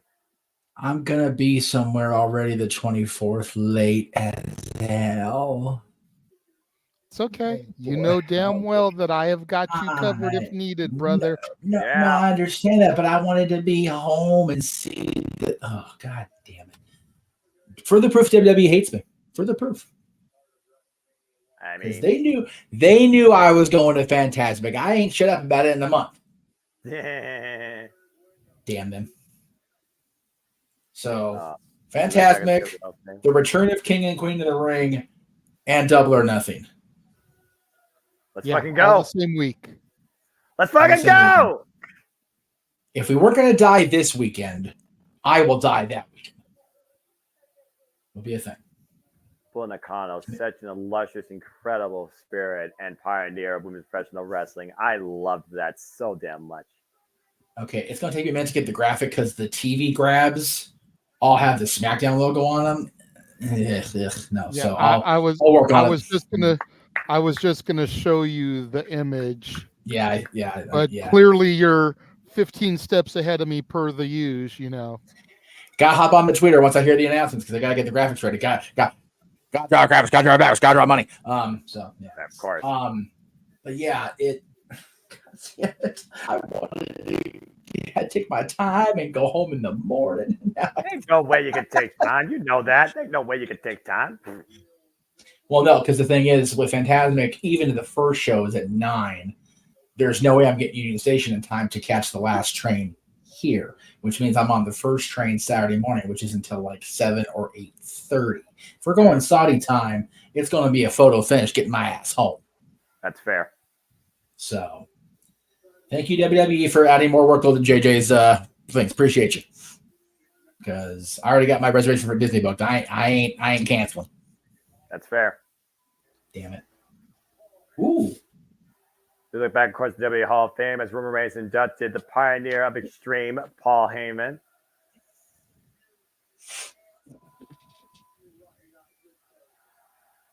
Yeah, no argument there.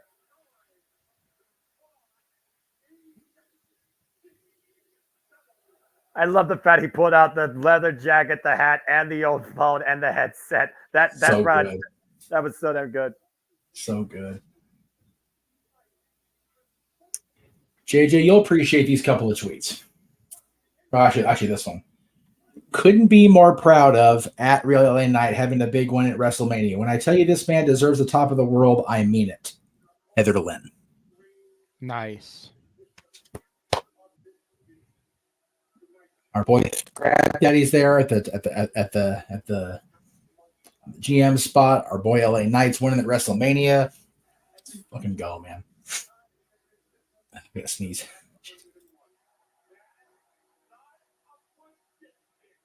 That's a spoiler. Thank you, Paulie. The man is a gem. You don't have to like him. You don't have to hate him, but you damn sure better respect Paul Heyman. You're damn right about that. As, of course, we do always WrestleMania Sunday, we welcome in the class of Hall of Fame 2024 and honor them on the grandest stage. What a class again this year. Absolutely incredible class.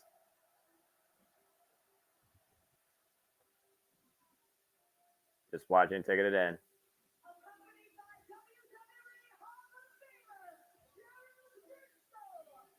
Hey, Jeff Briscoe accompanying him. I love you, Patterson!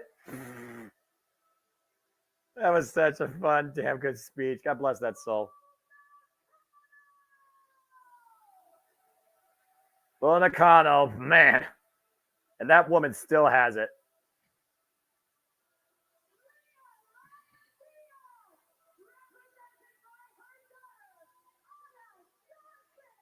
Ada Johnson, The Rock's mother.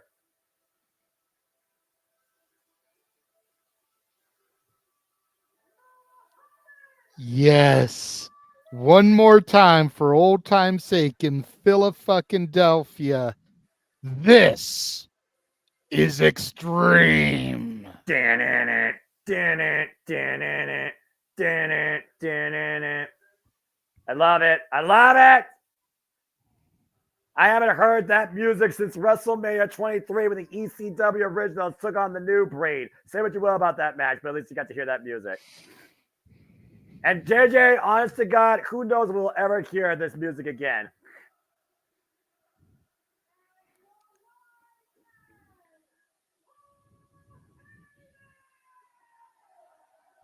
That's got to be the greatest moment in Paul Heyman's life right there. Stern character aside, come on.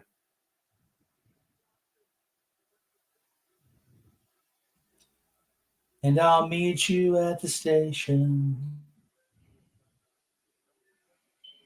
ECW Wise lives man with for the life. championship in his arms. Damn right. As he should, again. Again, what a class this year for the WWE Hall of Fame. Truly legends immortalized and damn sure deservingly. Incredible special night, of course, Friday night as we witnessed.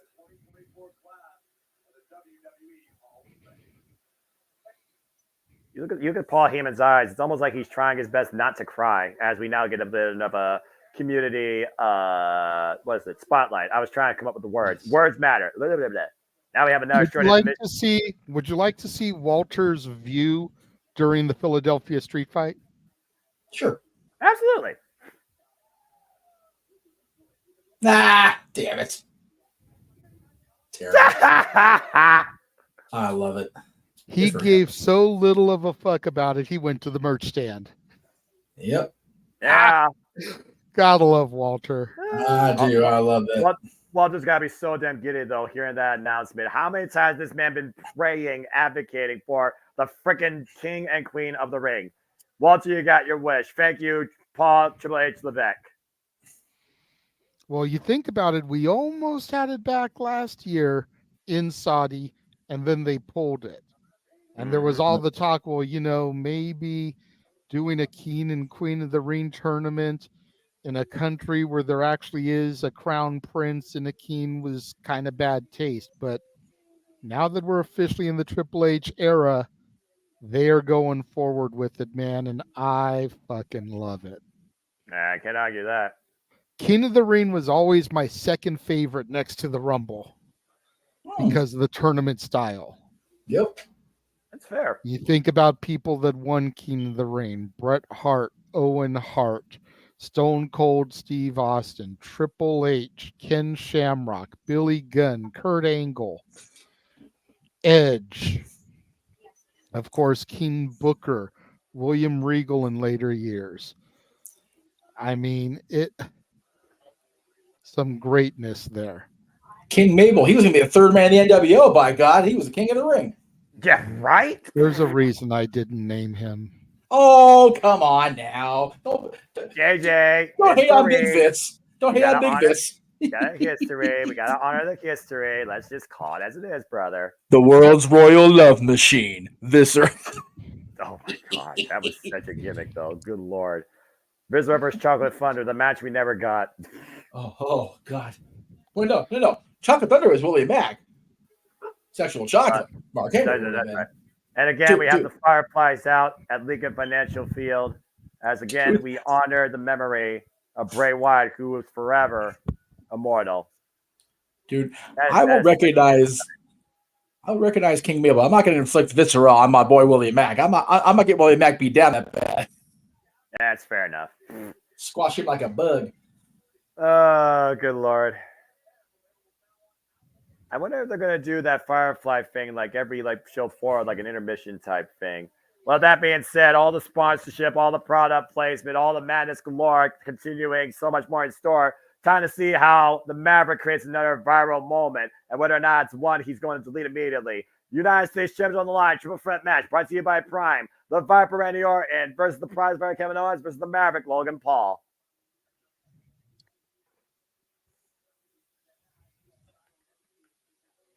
And Noah, did you ever think when this guy stepped foot into a WWE ring that he would achieve the level of greatness that he has achieved? No, I really didn't. I mean, again, we talked about celebrity performances. You think about the celebrities that performed at WrestleMania over the years, like Bad Bunny, like Ronda Rousey. Logan Paul has transcended them and is also now a WWE champion, the United States champion, after winning this title against Rey Mysterio last year at Crown Jewel. And the fact that Logan Paul has been with this company for 2 years, and this is his 12th match in his WWE career, and it is his third in a row at WrestleMania as an in-ring competitor. Put that in perspective. Right? It's crazy. All right. Very quickly before I step out, let me do the do the gimmick proper here. Ladies and gentlemen, it is official. Da, da, da, da, da. There you go, boys. Enjoy the United States Championship match. I'll see you shortly. All right. This tropical punch is a little bit sweet for me, but it's all right. I might try the strawberry banana afterwards. Anyway, Logan Paul, of course, is our 83rd United States champion of this title's illustrious history. Logan Paul, 29 years of age, 2 years, of course, in his professional wrestling career. Also, amateur boxer, Golden Glove boxer, being perfectly honest. Talks about all he needs is one lucky shot.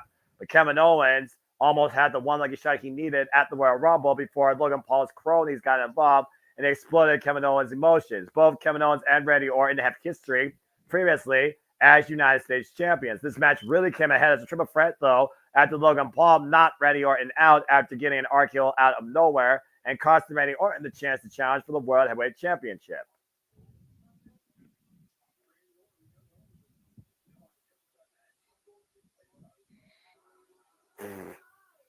KSI selling that RKO, man.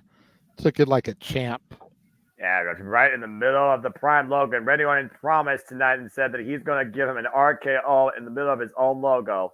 That very well might happen tonight.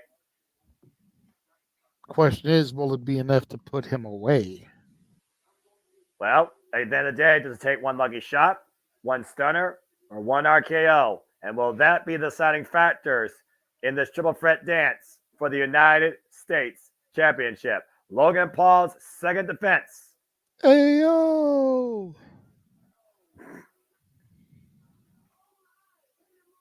We're going to see what Logan Paul's made of here shortly. The hell is Logan doing here today?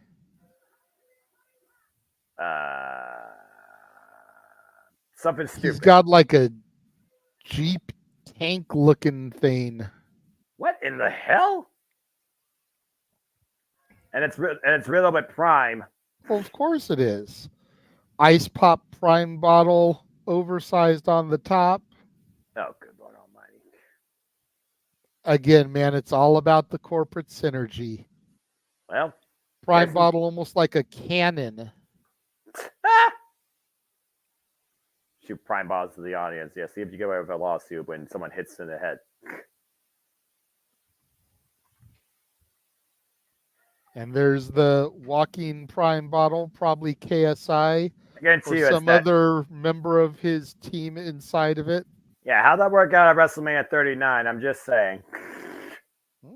Maybe he figures it'll be a different result tonight. Well, WrestleMania 39, he wasn't walking in as the United States champion. Title he's now had for 155 days. Well, I guess that's fair. And also, to your point, it's a triple threat match. Anything goes. There's no disqualification. And we've seen how many times under normal rules he's used his cronies and a knuckle duster to get advantage, whether it's Ricochet at SummerSlam or Rey Mysterio at Crown Jewel, despite the fact he may say Rey Mysterio's neck blindly.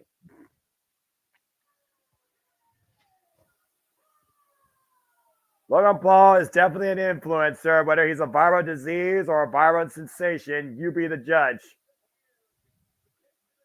Kissing the Prime bottle logo in the middle of the ring before hoisting the United States Championship in the air.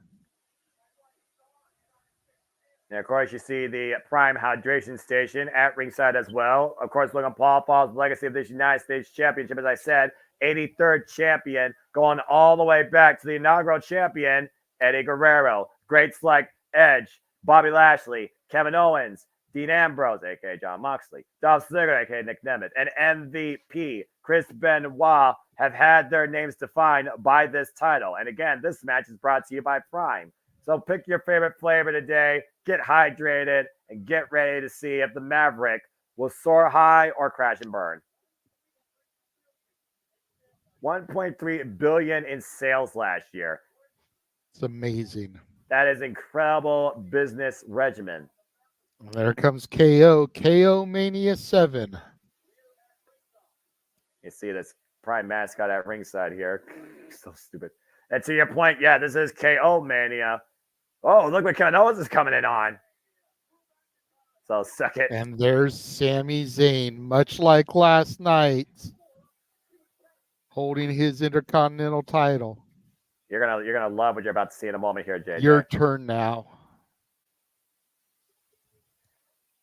Damn it, I don't like you right now after what we talked about on the pre-show.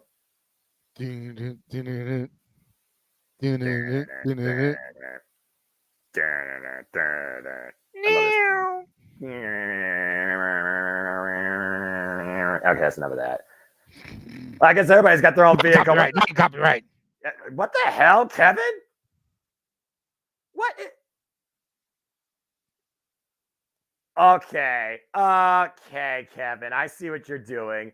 KO Mania with its own theme. Look at the logo, JJ. Yep, very ECW inspired. Wait a minute. KO going behind the L here. He's got like a golf cart. The hell? Hey, you know, if Logan Paul can ride in style, why can't Kevin Owens? Oh, Lord. Oh, man. Well, ladies and gentlemen, welcome to the Son of KO Mania as Kevin Owens drives his way down to the ramp, looking to go extreme tonight and claim his, get this, 4th United States title. He is a former 3-time United States champion, has not held this title since 2017. Kevin Owens, 39 years of age, 23 years in the game. They counsel me, they understand, they talk to me. And here comes the generational talent and the 14-time world champion, the Viper, Randy. KO is throwing his golf cart in reverse, going back up to Randy Orton at the top of the ramp. Get in. Well, we've seen Get this. in. We've seen this unique chemistry develop with these two. He's like, fuck it. Stands on the back of it. Forward. That's what the pole was there for Randy to hold on to. That makes sense. KO speed down the ramp. Randy has to tell him, slow down a little bit, bro. I think Kevin Owens is breaking the speed limit. God damn it, Kevin. I love Kevin Owens. Randy Orton and Kevin Owens ready to go into high gear tonight and kicking into high gear. Randy Orton, 44 years of age, 25 years in the game. He has been United States Championship one other time in his illustrious career back in 2018. And this is his 19th WrestleMania. As we know, JJ, in a triple threat match, first man to gain pinfall or submission wins the United States Championship inside the ring. As you see, watch parties around the world, including Cologne, Germany, watching on WrestleMania 40. Of course, triple threats always are a disadvantage to the champion, for the champion does not to be involved in the decision. Very unique situation here, as Logan Paul has made enemies out of both these men. Proverbial handicap match. But you can't trust the Viper. He's a snake for a reason. Fair enough. Bell rings are underway. Logan Paul sliding out of the ring is like, y'all go ahead, do your thing. Typical cowardly champion mentality in triple threat matches. Well, is it cowardly or is it smart? He wants to see if these two are going to really fight each other, try and become champion. You realize how far Randy Orton and Kevin Owens have been chasing this man out of SmackDown buildings, right? To the point that Logan Paul has committed Grand Theft Auto. So much history with these three men, as I said earlier. The history really reached a boiling point after the Elimination Chamber. Kevin Owens trapping himself inside a Paul with Logan Paul, ping-ponging him in and out like a pinball. Randy Orton with the RKO out of nowhere, costing Logan Paul the Elimination Chamber. Logan Paul with the receipt with one lucky punch, costing Randy Orton in the chamber. Oh! KO and Randy Orton look like they're working in unison pretty well right now, but how long will that continue before one tells the other one, I want to be champion? But so far, Logan Paul driven down to the Spanish announce table. I think right now a higher itinerary is taking place besides the U.S. Championship, to your point. And Kevin Owens right now basically doing the same for Randy Orton did. Another meeting. Wait, what are they saying?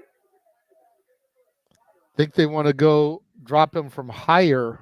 Higher? What's that mean? Oh, God!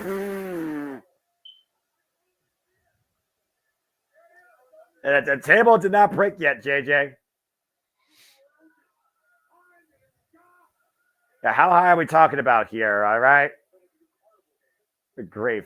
All three men back in the ring now. I like this new carnival game. Break Logan Paul through a table. Who wins it?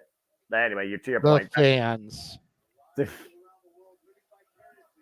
Logan Paul right now up and over. Uh-oh, miscommunication. Kevin trying to explain to Randy Orton what just happened by Logan Paul. And so far, Kevin and Randy are trusting each other. Logan Paul on the receiving end of a double beatdown. And it's clear we know Logan Paul has made no friends here in the WWE practically. Oh, to stomp to that right hand. Good luck, one lucky punch with a broken hand. And both arms right now. Joining. Yeah, synergy, methodical stomp, saves of Randy Orton. Randy stomping the right side. Kevin stomping the left side.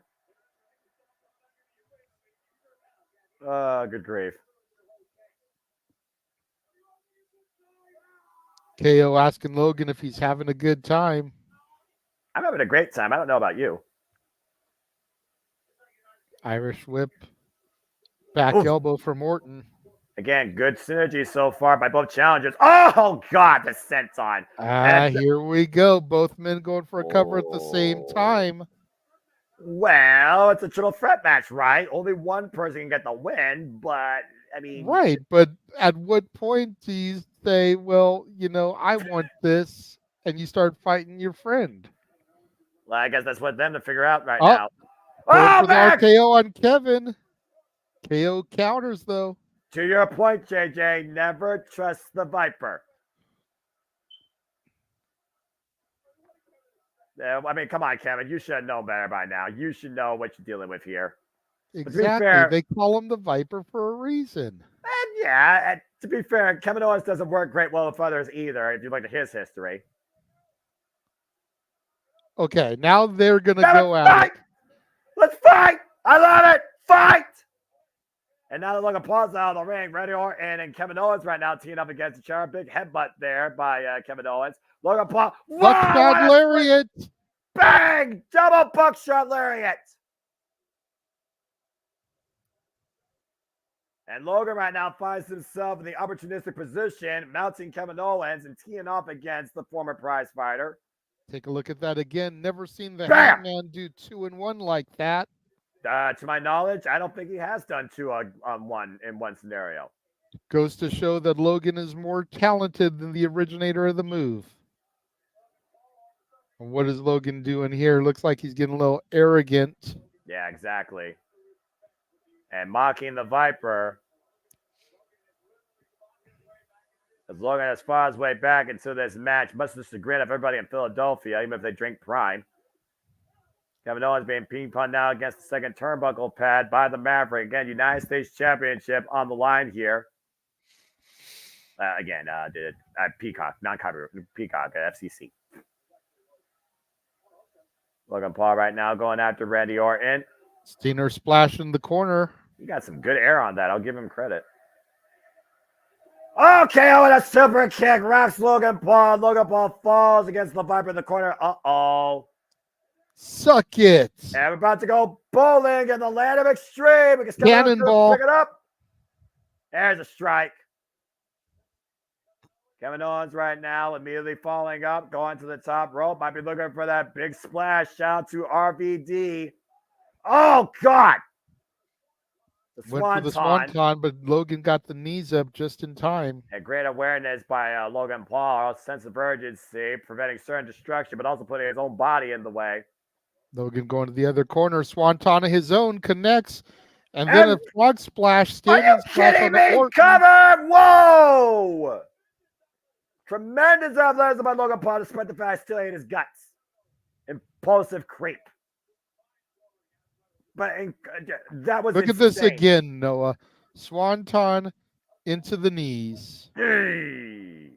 And then Logan with his own swanton in slow-mo. Connecting, roll through, standing frog splash. 1, 2, only got a 2 count. That was still an incredible show, dynamic athleticism you would think only possible in WWE 2K24 via cheat code. Did you see that European uppercut from Logan? Jesus, that was slick. Well, again, lightning fast. We know that Logan Paul has that amateur boxing background. Let's not forget, he is one hell of a striker. And Randy Orton's got to be aware of that, even without a freaking pair of brass knuckles. Logan Paul right now teeing up against the Viper. Uppercut exchange here between Randy Orton and Logan Paul. And right now, Logan Paul's getting the better of the Viper. The Viper down to his knees. The way he's executing those European uppercuts, though, knowing that one Lord Regal is back in the company, makes me wonder if Logan's been working with Regal in the ring. It wouldn't surprise me. The hate, though, the visceral hate for Logan Paul is palpable. Those European uppercuts remind me of the way Claudio Castagnoli used to do them, and we all know what a student of Regal he is. Exactly, to the point that Claudio has one whipping uppercut. Irish whip to Randy Orton. Explodes out of the corner with a clothesline to Kevin Owens. 2 clotheslines. Clothesline exchange now from uppercuts to clothesline. Randy Orton. Wow! Slam. Big power Randy slam. Orton in the middle of his 5 moves of doom here. Vintage Randy Orton and Logan Paul. Nowhere to be found. Time for that elevated DDT if he's going to hit number 4 here. Just a matter against who and when, because he there always. There we go. He's got him hooked. Oh boy. Drag KO. He's that smile. But wait, Logan Paul's back. Whoa! Big right hand. And Logan Paul might be looking for another slingshot. But there's that scoop slam. That cost him. Went for another Logan lariat, stuck the landing a little bit. Randy Orton able to turn that into one of his scoop power slams. Yeah, about now throwing Logan out to the outside. He might get. Hey, you talk about 2 for 1 earlier with the slingshot lariat, right? How about 2 for 1 dripping DDT? Why not? Randy's got them both hooked, drags them out. Uh oh. Drops them. God, man.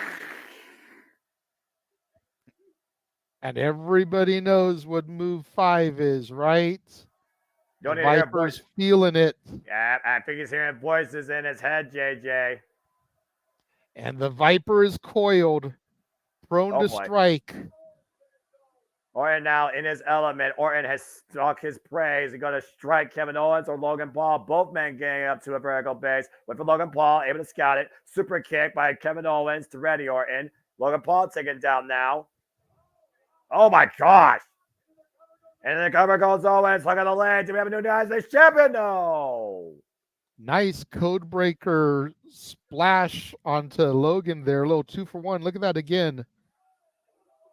Yeah, the code breaker senton combination. Shout out to another champion, of course, Chris Jericho. And Randy Orton back into play, though. Kevin Owens was looking to go to the top rope. And Randy Orton stopping the ascent, teeing up against Kevin Owens. Logan Paul now trying to get back up to his feet. Down in the middle of his prime logo in the center of the ring. And again, Orton, those jabs. Uh-oh. Logan Paul, jumping shot to the small of the spine of Randy Orton. Now hooking up Randy Orton from the bottom. Kevin Owens, though. Randy right now still teeing up against Kevin. Now teeing up against Logan Paul. Different levels here, different offense. High shot, low shot. Logan in the low position. Kevin Owens in the high position. And Randy Orton getting the better of both men right now for the moment. Big headbutt, though. That's a game changer. Orton down. Kevin Owens still up on the second. Logan Paul again, though, following in. Springs up to the top rope. Oh. Front face up. Wow, that could have been nasty. Beautiful move into a power slam.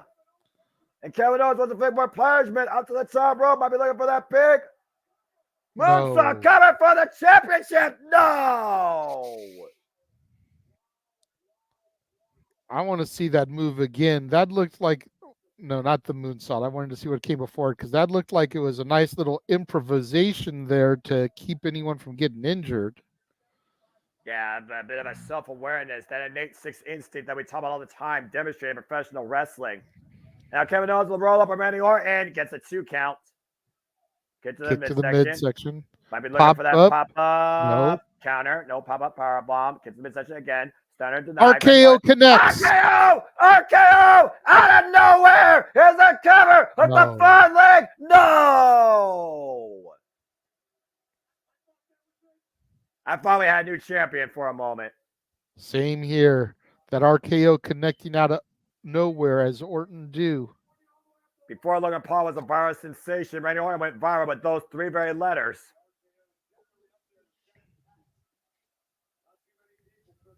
Can't name too many people that's kicked out of an RKO in Randy Orton's career, especially at WrestleMania. Oh, look, Noah. Logan's got those knuckle dusters. Oh, no. Going for the one lucky punch. Has it locked and loaded. Yep, and Randy Orton needs to be aware.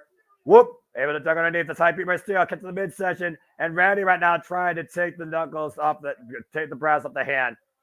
Logan Paul went to the eyes, though. Oh, my God! Randy Orton out cold, hook on the near leg, and no! Somehow, some way, the Viper kicked out. That was pure memory, muscle memory. That goes back to the veteran nature of the Viper Randy Orton in his 19th WrestleMania. Unreal. Talk about instincts of a Viper of a whole different sort. Logan Paul in utter disbelief. Kevin Owens, though, going after Logan Paul now, trying to take away the brass knuckles. Oh, my gosh. Shots to the midsection and a shot to the side of the head. KO's out. Good night, Kevin. Randy Orton, though, hasn't even moved. Got to figure that kick out was just out of instinct. And again, was that Randy Orton's last breath? Was that his last gasp? And Logan Paul hoisting Randy Orton up. RKO! RKO! But can Randy capitalize, or is he still out on his feet? Look, Noah, he can't get to him. He's rolling the opposite direction. Well, to your point, he kicked on instinct. He hit Logan Paul on instinct with an RKO. And Kevin Owens is out on the outside. Paul, the effects of the RKO. Randy Orton, the effects of the brass knuckles. Kevin Owens out cold with the effects of the brass knuckles. Who can capitalize here? And Randy Orton right now, uh-oh. You were talking about Lord William Regal earlier. Regal likes to punch people with those just because Randy Orton might use those for a whole different purpose. No, Randy's handing the nuts back to the referee. Interesting. And then the nuts back to our official. And Randy, uh-oh. Oh no. Is he gonna do what I think he's gonna do? I haven't seen this in years. He's going to that dark place. And oh my. The prime bottle just saved Logan Paul. Yeah. Looked like he was setting up for the punt. And Randy Orton, who is that? Yep, you called it, JJ. KSI. KSI is in the prime bottle once again. One of the most popular streamers on the internet. And Logan Paul's stupid, idiotic friend. KSI pushing Randy Orton. This guy is an absolute goober. What an idiot. Randy, please knock him the F out. Boot to the midsection of KSI. Oh. And Randy Orton is going furniture rearranging here at the announce table. This might be my favorite moment so far this WrestleMania weekend. He's ripping the prime bottle off of KSI so he can get to him a little bit easier. This is what happens when you piss off the Viper. You talked about earlier, don't trust the Viper. How about don't piss off the Viper? Yeah, but could this be what takes Randy Orton out of his game? You still got Logan Paul and KO. Randy Orton's paying attention to someone who's not even in the match. But he might have cost in the match earlier. He's going to make sure he's not fatter again. RKO onto the announce table. The dog is dead. I repeat, the dog is dead. He didn't even need to spay. He didn't even need to be spayed and neutered. The dog has been dead. Well, so much for him. Logan Paul ramming Orton into the green post there. And Logan Paul taking advantage. Kevin Owens trying to get back into this fight, barely conscious. And Logan Paul looking to climb to the top rope. Might be looking for that ridiculous split leg splash to roll through. Pop up power bomb. Pop up. Beautiful pop up power bomb. Randy Orton gets hit with a stunner. My God, the cover. 2, and kick out. Boy. KO Funny had his latest championship accolade at his 7th KO Mania. I thought that was it too, Noah. I thought he was about to go backstage and join his brother in arms, Sami Zayn, both of them with championships.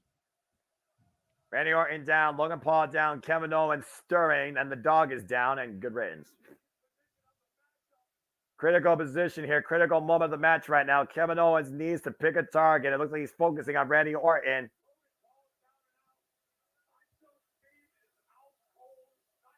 And right now, Kevin Owens trying to hoist up dead weight, dead carcass. Then again, we saw what happened earlier.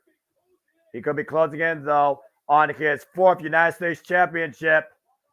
Pop up. Oh, my God, RKO! Oh, the pop-up powerbomb! And Logan Paul sitting on light reversal. Logan Paul's on the outside. Randy Orton sent shoulder first into the ring post. Now Logan Paul going up to the top rope. Frog and Logan splash. Paul split 1, leg frog 2, splash. That's the Kevin 3. Owens. Cover. Logan Paul flex. Logan Paul retains. Wow. Damn. What a hell of a finish there. That pop-up powerbomb into the RKO. Logan Paul coming in, throwing Orton into the ring post and out of the ring. Huge frog splash connecting for that 1, 2, 3. And despite KSI involvement and brass knuckles, Logan Paul got done in the end with great wrestling awareness. Somehow able to counter the Viper, Randy Orton, take him out of the equation, and hit Kevin Owens with that split leg frog splash to retain his United States Championship and win his 2nd WrestleMania out of 3. Take a look at the replay here as Randy Orton was going to that darkest place in his mind. Haven't seen since WrestleMania 25, looking to punt Logan Paul's head off, and then KSI, the cheapest dog in the fight, literally got involved and paid for it. After the dog was dropped dead without a shotgun, but an RKO through the announce table. And Kevin Owens isolated Randy Orton with the pop-up powerbomb into an RKO out of nowhere. Literally, there's a viral moment by Randy Orton. Logan Paul capitalizing. Randy Orton trying to fight back, though. But Randy Orton sent shoulder first to the ring post, which allowed Logan Paul to soar once again. The Maverick fly, split leg, frog splash from the highest heights, and still holds on to his United States prize, pinning Kevin Owens. What a fight.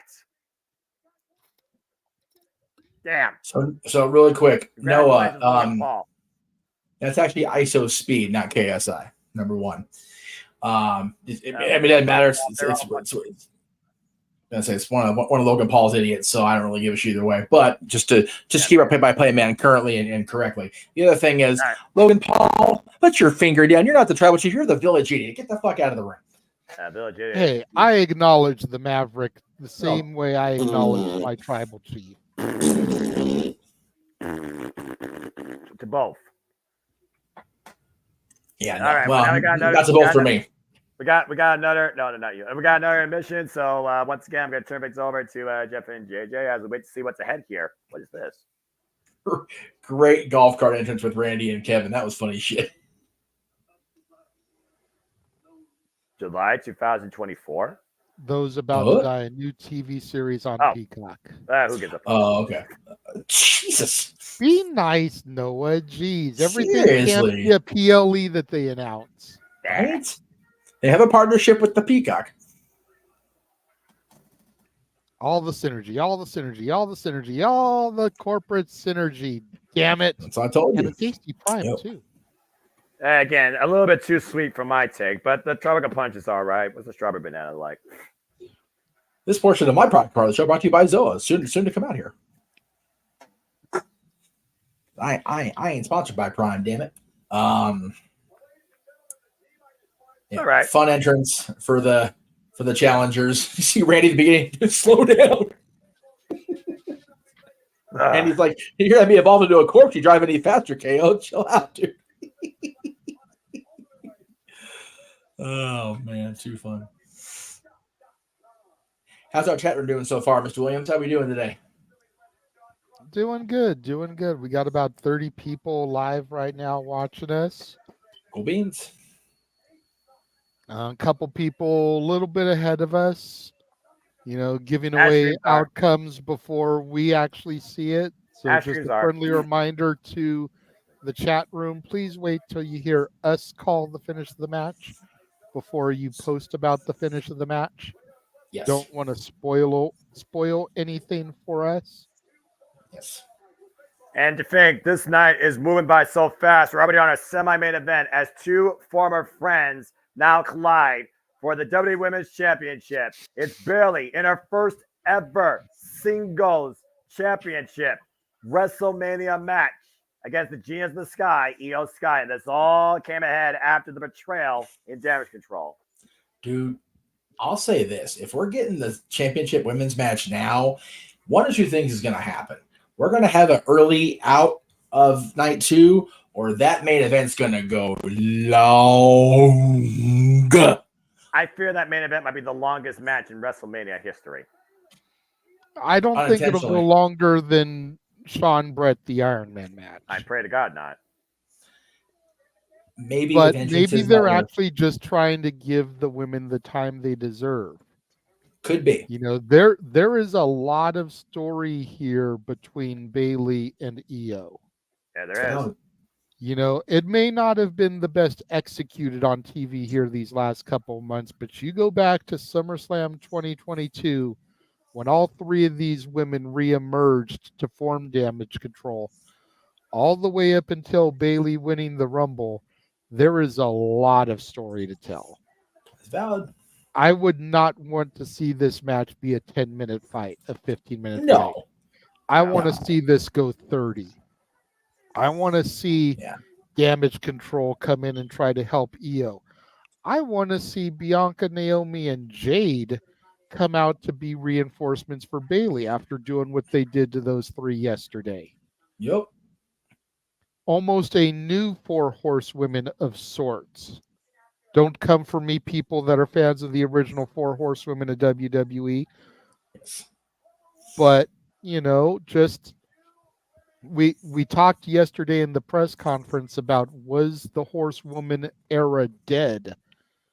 Maybe just a little bit revamped. And again, if we see Bayley win, and we see her celebrating at ringside, I want an Izzy moment. Yes. Yes.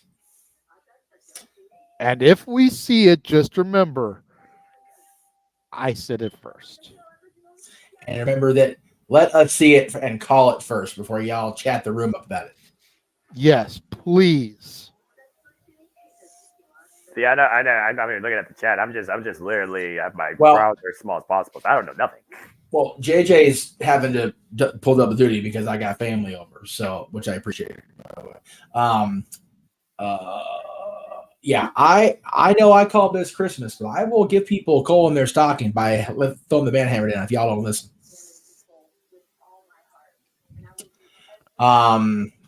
Tasty pie. Yeah. For what it is worth, according to the scheduling across the socials, the press conference is set for 8:45/12.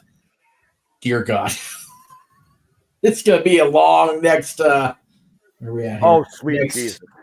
Next 2.5 hours, if you believe my scheduling number. Must I remind you, after this match, all that's left is seeing if Cody finishes the story. I'm saying. We know how long Roman's entrance is. Get your DoorDash. Yes. Yeah, literally, you could place an order, wait for it to get delivered, pick up your order at the front door, and Roman's still coming to the ring. Probably finish your dinner by the time they're done. Oh, look at Bayley. That is Have fun, boys. Awesome.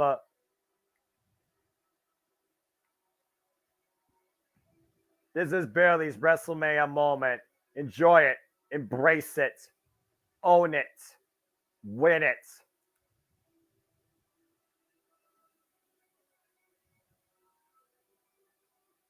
They look like something out of Egypt deities here. Yep, a goddess. Will Goddess fall or rise Bowed tonight to. at WrestleMania 40? I know I'm supposed to be unbiased play by play guy, but in my heart, I truly want Bayley to win this. The role model, lead by example, rise to the occasion.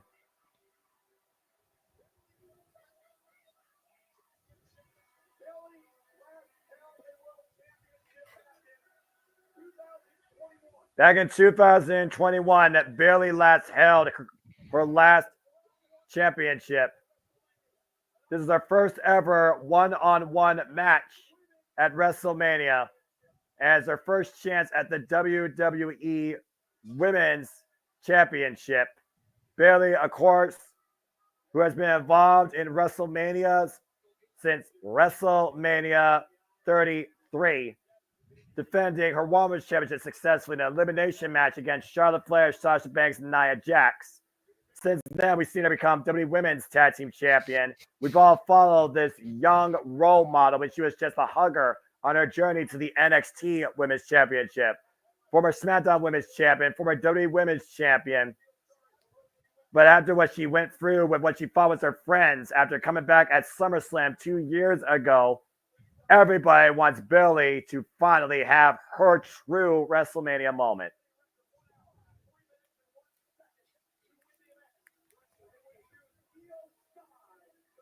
And of course, JJ, she earned this opportunity winning the Women's Royal Rumble, going 1 hour and 3 minutes. Yep. Bayley basking right now in the adulation of the WWE Universe, 70,000 plus on hand. Something that she hasn't had in a long time, the WWE Universe's adulation. But Bayley has had continued growth and reinvention, and that's why she still is one of the most consistent WWE superstars we have seen. And here comes the champion. Oh boy. She has a hell of an obstacle to overcome.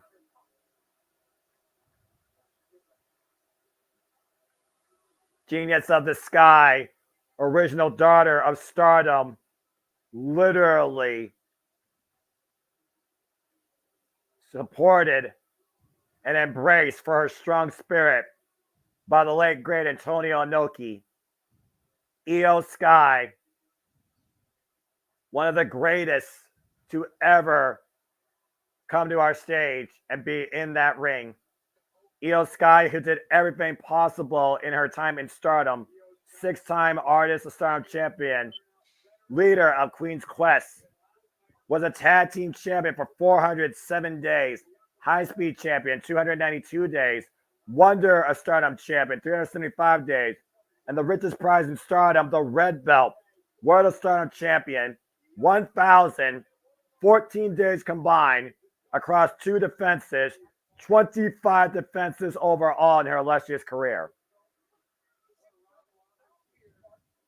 Of course, we saw Io Sky come back to WWE alongside Bayley and Dakota Kai 2 years ago at SummerSlam, and Bayley said she wanted to do everything possible for Damage Control to take over and lead the WWE. While Io Sky says that Bayley was just a lost cause and she only was relevant because she had me. Although it was Bayley last year that assisted Io Sky in winning her first singles championship, of course, after cashing in on Charlotte Flair and Bianca Belair. But ever since the return of Pirate Princess Kairi Sane came into the mix and Asuka joined Damage Control, Io Sky's agenda took over and Bayley was excommunicated. It's funny. Io looks very conflicted right now. You know, she looks like she's trying to maintain her badass Damage Control image, but at the same time, she's trying hard not to smile the fact that she's walking into WrestleMania as the champion. There's a little bit of personal and professional conflict with Io. You can see it written on her face. You could consider that also with the influence of Bull Nakano, who was inducted in the WWE Hall of Fame on Friday. As we go down to our induction, here's your challenger, Bayley. Take it in, Bayley. As you should, damn it. The former Davina Rose. Thank you, Jeff JJ. and I saw compete at Championship Wrestling from Hollywood. Straight out of San Jose, California. Bailey, of course, 34 years age, 15 years in the game. 2024 Women's Royal Rumble winner. And her opponent, the leader of Damage Control, Genius of the Sky from Tokyo, Japan, the WWE Women's Champion, Io Sky, 33 years of age, 17 years in the game. She has been the WWE Women's Champion now for 246 days, and she is going to her 6th defense. After being the likes of Selena, Asuka, Charlotte Flair, Meacham, and Bianca Belair. Referee holding the prize up in the air. That's what it's all about tonight, JJ. WWE Women's Undisputed Championship. Ref getting the ropes out of the ring. Rings the bell. Let's go, ladies. Of course, people might forget Bailey in a previous life was a Money in the Bank winner and a SmackDown Women's Champion before she stopped being the hugger. Collar elbow tie-up. And I got the call out title on my side here as we both see both these ladies finally log up again. Hashtag WrestleMania trending number 1 in the United States. Bailey right now, the aggressor in the early going as Io goes to the outside. Again, Bailey's, to your point, you talk about the emotional conflict with an Io Sky. How does Bailey feel about this? Bailey, again, she felt betrayed by her friends. She thought that they treated her all with the same level, the same mission. And clearly that's not the case. It's lonely at the top, and Bailey's learned that the hard way. You know, deep down, I feel like Bailey is conflicted too. Like, on the one hand, she feels betrayed by a woman that she brought back as her sister, a woman that she hand-selected for this Damage Control faction. But at the same time, she feels like she's proud to be standing in this ring on this stage, facing off against her in front of all these people. She feels like she accomplished her mission in bringing her back. And this might turn into a brawl before it turns back into a wrestling match. Again, emotions at an all-time high, and emotions can be your greatest asset or your downfall. That's why I need to attempt to close on Io Sky off the ropes. Handstand. Good agility there. Bailey with the sidestep. Down goes the challenger, though. Io Sky getting the better of that ongoing. And it's Bailey rose now to the outside for a reprieve. As we know, championships can only change hands via pinfall or submission inside the ring. Io Sky looking to follow up. Oh, caught. Coming in by Bailey.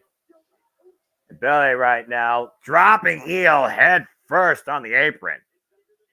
Bailey hitting the ropes herself. Suicide dive through the bottom and middle ropes. You got to go for broke here, JJ. This might be literally her last chance to have a WrestleMania moment. Absolutely. Throwing Io back in. Don't want to get counted out. Can't win the title that way. Goes for the pinfall.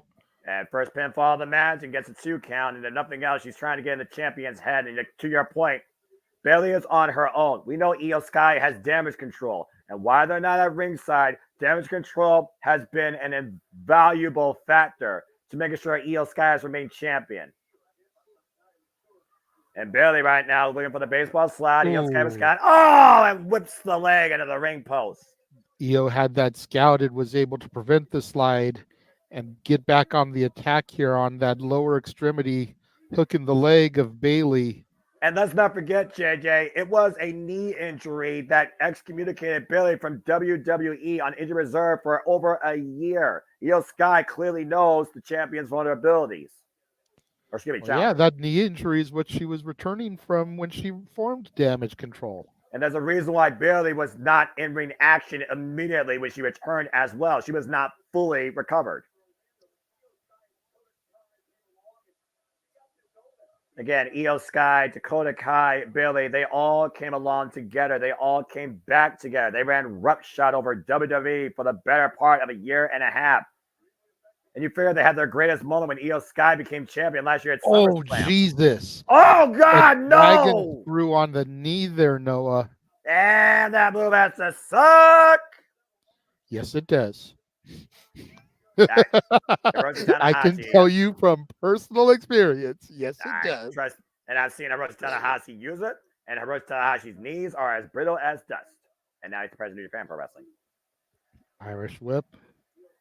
The Io Sky right now Pop is looking up, for roll some form of through. met. Some Cazador roll through Oh. reversal. A double stop to the sternum.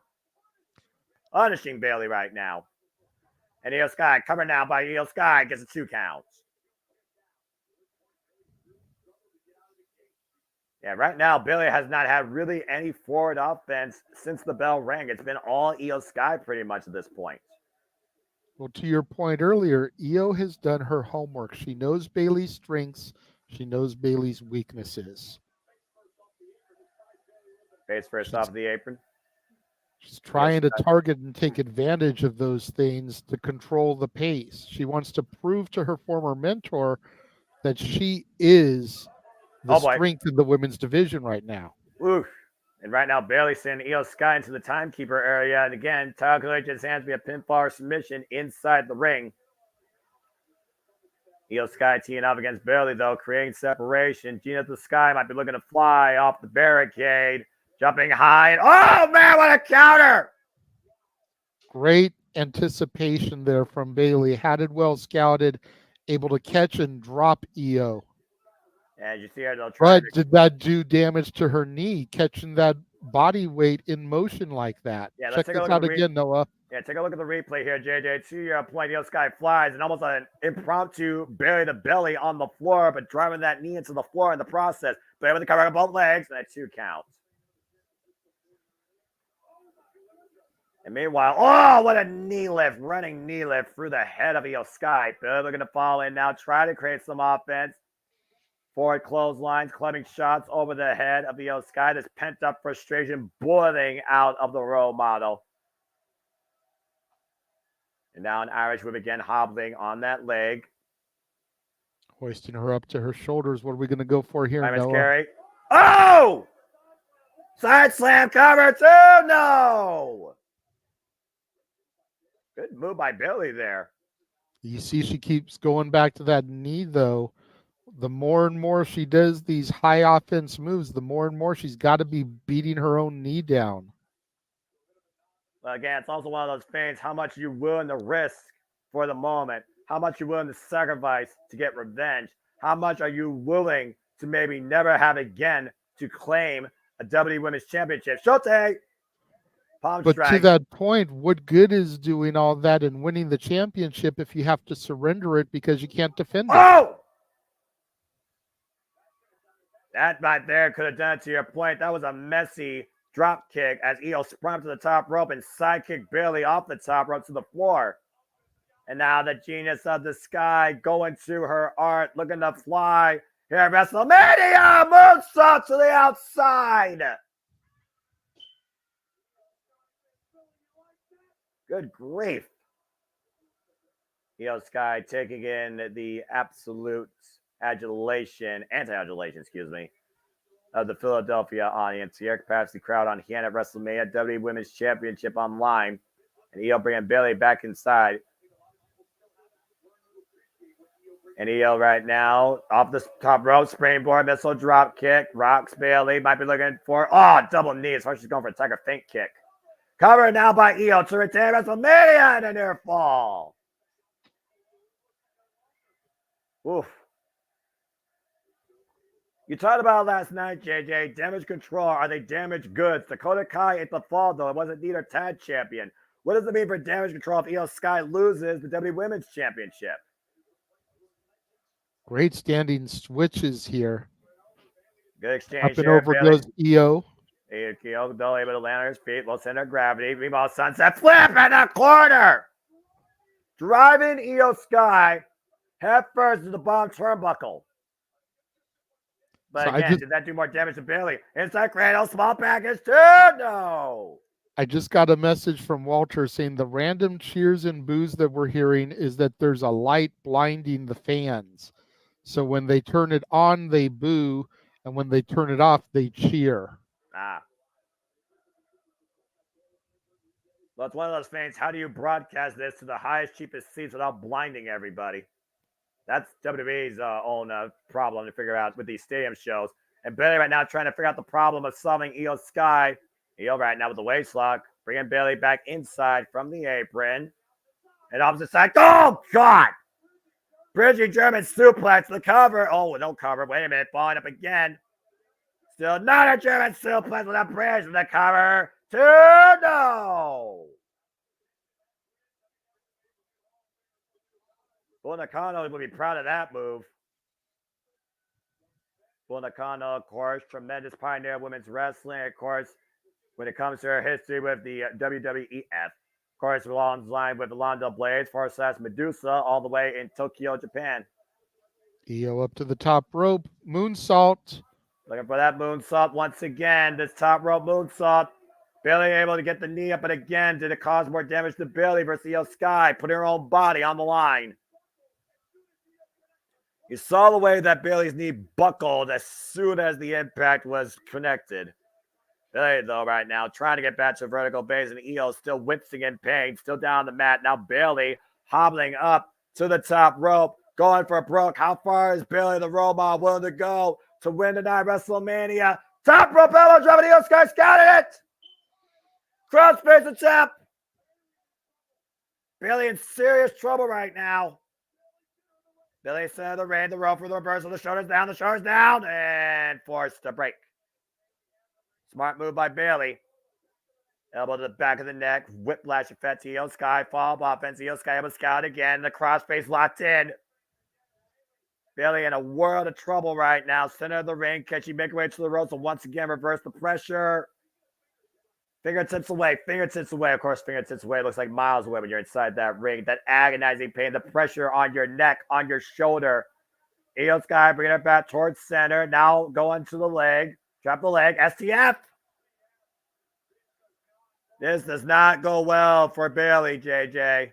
No, not at all.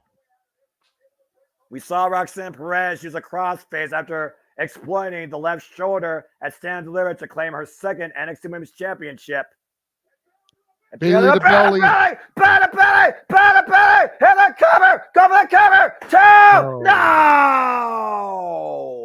Bailey can't believe it. She thought that was it. That might have been her best opportunity, Noah.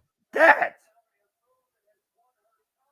How many championships has Bailey won with that move? Bailey might be looking for Rosebud now. Trying to set up Io Sky for it. Io Sky still fighting back. What? Oh, and a right hand after taking Bailey's emotions for granted. Just dropped Bailey. The sinister genius of the sky. Evil plans in mind. So they find back. Those sentences of Io's mouth will not be disrespected. Oh, God. Just force her back down and back up. And now the slugfest taking place center stage in Philly. Another bit of belly count in the roll for though by Io Sky. Deep roll and a kick out. That's underneath. Io Sky. Double underhook. Will this be it? Oh, tilt-a-whirl backbreaker. But Io Sky saying, no, that's not enough. Now Io Sky going up to the top rope, perched high. Io Sky looks to fly tonight. Top rope. And moonsault connects. Here's WWE, the cover. No! What is it going to take, Noah? Again, this is the same heart I saw in Bailey when she was fighting for her first NXT championship. This is the Bailey that feels vulnerable. This is the Bailey that is emotional. But this is also the Bailey that truly leads as a role model. She will not give up. 72,000 plus the attendance rocking, supporting Bailey here. Want to see Bailey win the moment. Io Sky, though, standing moonsault again. After the stomps. Now Io Sky, second rope moonsault. Forward offense on Bailey. And now Io Sky once again. Bailey in the drop zone to the top. Moonsault for the second time. And Io Sky. But Bailey gets out of the way. And Bailey now looking to capitalize. Rosebud! Io Sky not able to counter. How the hell? Incredible offense. But Bailey runs through with a clothesline, grabbing her leg immediately. Barely suffering, but willing her way back up to her feet, grabbing the top rope. This place is becoming electric. Do it, Bailey. Do it. Down goes Io Sky.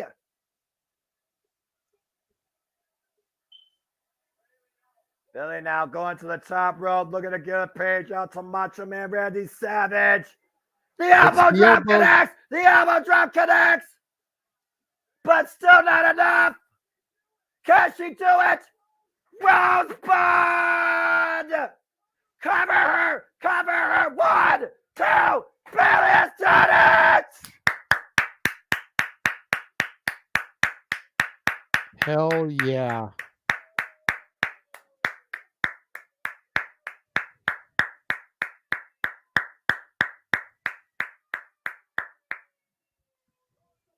Talk about heart, talk about guts, talk about determination, talk about a statement, talk about a long, damn overdue WrestleMania moment. Bailey has defeated Io Sky, Damage Control, Damage Beyond Prepare, but Bailey finally comes to light. Bailey is the new WWE Women's Champion. Congratulations. Oh, how good does it feel? Incredible match, though, JJ. Look at some of the highlights here. Those constant moonsaults. I thought that top rope moonsault was it for Bailey. Very few people have ever kicked out of that. And then Bailey finally hitting the rosebud, but Io Sky somehow able to counter it, escape. That goes back to the wherewithal, the connection, the communication of these two, as Bailey ran through with a clothesline on one leg.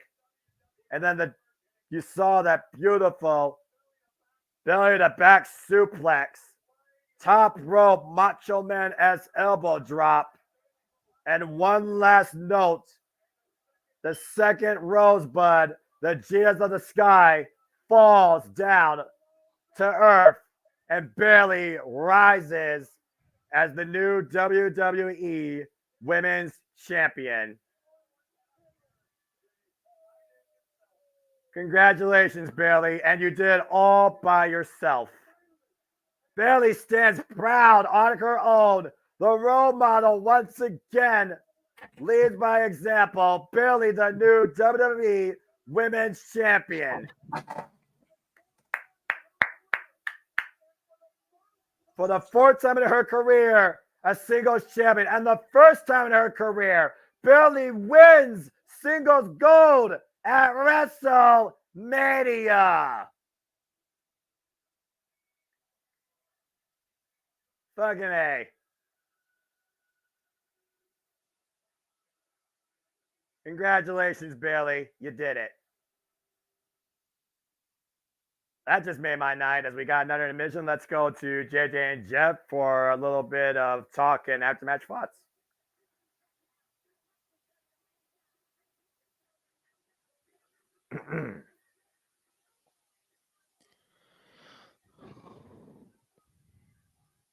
Hell of a match there. Yes.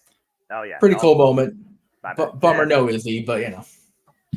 Whew. Oh, man. All right, the main event already. Hold on. Well, you got to figure the next 20 minutes will probably be the entrances. Yeah. Right. What's the hype? You know, yeah, all the things. Well, speaking of hype, as we talk about the Gemini Live Watch Along event schedule, we already talked about how we added King and Queen of the Ring in May. But before that, we go across the pond to the romantic capital of the world, where you would see everything but love demonstrated in that ring. As WWE brings us Backlash PLE from France, Lyon d'Assist, France, Saturday, May 4th. So stay tuned for more on that, folks. And may the 4th be with you. Congratulations again, though, to Bailey, the new WWE Women's Champion. Incredible moment. Part of our big Star Wars day, all day long across the Multiverse of Media. Coming up on May 4th. And of course, you know, they want to end May by killing me on a weekend. So thank you for that, WWE, AEW, and Disney. Much appreciated. The triple threat of doom. Oh man. Is there an event Celebrities in scheduled? attendance: Michael Che. I don't know. Here's the War and the Treaty, who performed "God Bless America" the start of the show. Absolutely incredible, by the way, might I add. That was George so damn Kittle cool. from the 49ers. In San Francisco, nonetheless, or in Philadelphia, not a good idea. T-Pain in the house. What the hell? T-Pain! I guess Niners was there for Bailey, to be fair. Mr. Auto-Tune himself. I mean, who doesn't want to be at WrestleMania, though? Seriously. Vanessa Hudgens, who was there yesterday, of course, co-star of The Rock from Journey to the Mysterious Island. Lily Singh. YouTube sensation. Everybody's having a great time tonight at WrestleMania 40.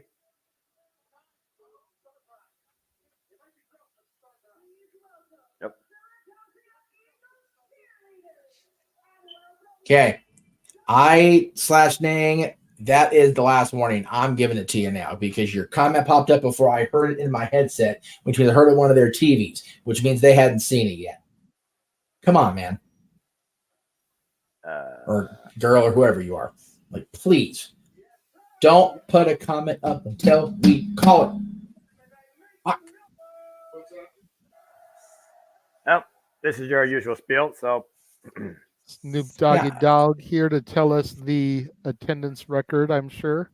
Probably. No doubt about it. He can't read it with his eyes that shut. What's the matter with him? It probably fed it for him. 72,755. So about 200 more people than last night. That's incredible. Oh, okay. That means in total, they've had over 145,000 people. It's crazy. Hell yeah. Didn't pass Mania. Hell yeah.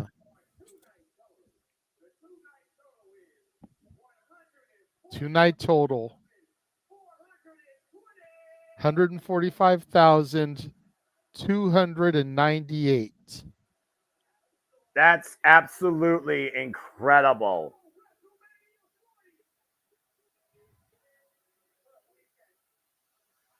Wow.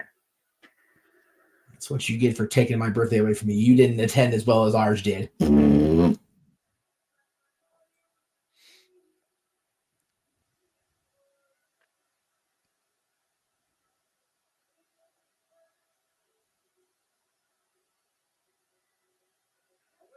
It's cooling down nicely in Philadelphia. 49 degrees right now. Feels like 46.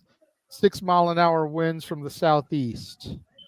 Thank you for that, JJ. And now we'll wait for Jeff Meacham, who will give us sports at the top of the hour.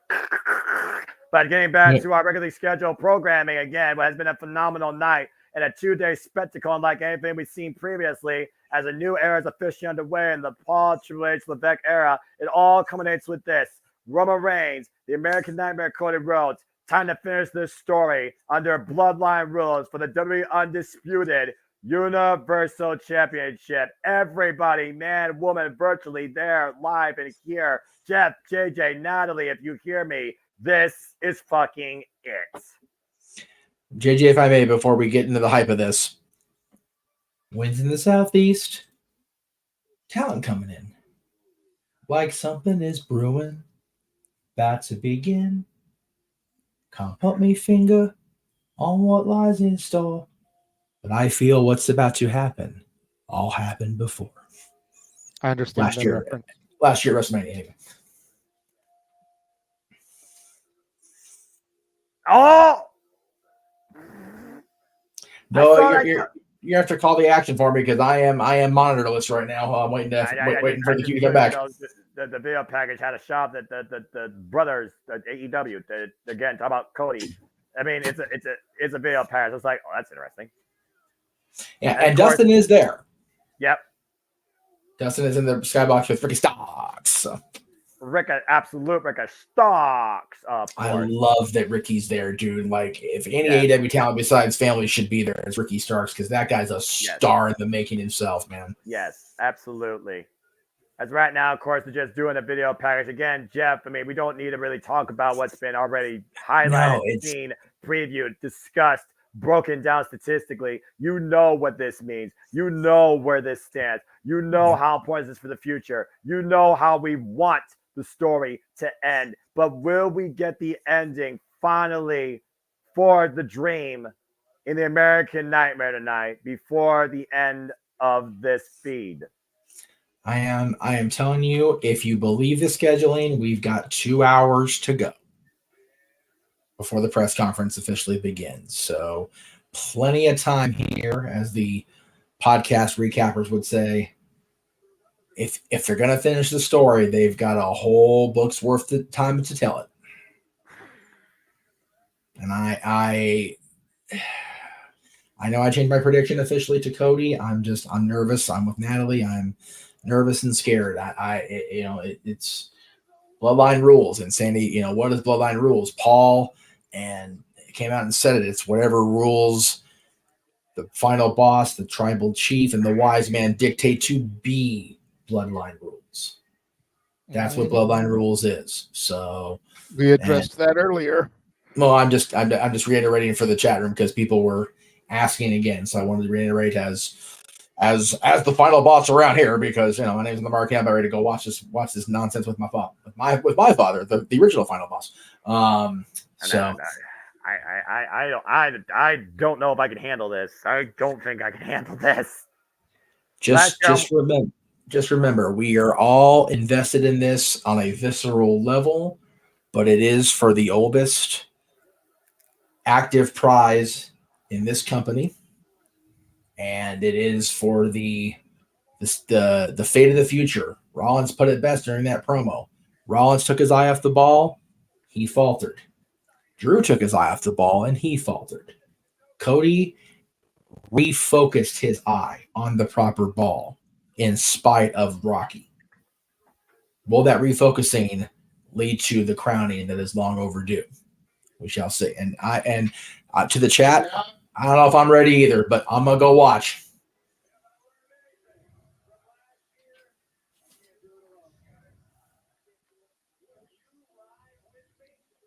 We are not watching Cody do this alone. We are with him this time. We've been with him for the entire ride. We are here to see Cody finish the fucking story tonight. To live a dream the American Nightmare strives to achieve, to forge a legacy, to establish a kingdom, to end this treachery. Will Cody Rhodes finally put down the tribal chief? Have we finally reached the end of the bloodline? Or are we just once again living on their time? Cody Rhodes, Roman Reigns, undisputed WWE Universal Championship. One way or another, this story ends tonight at WrestleMania 40.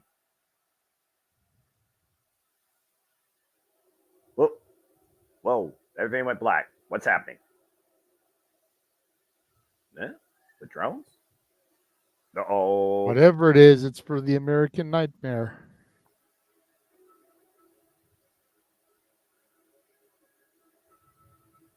Oh, baby. JJ, I think it's safe to say what wins tonight is the American Nightmare's last stand against the Bloodline. It's here or never.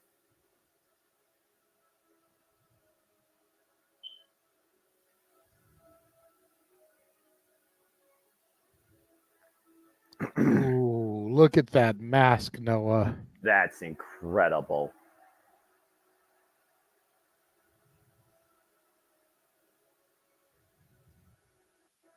Cody knows. There's Brandy. Brandy Rhodes is on the stage! Standing alongside her man.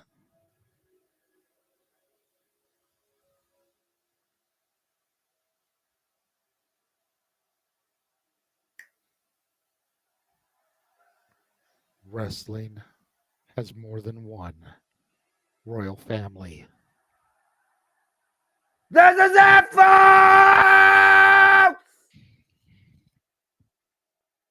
She told him to finish your story.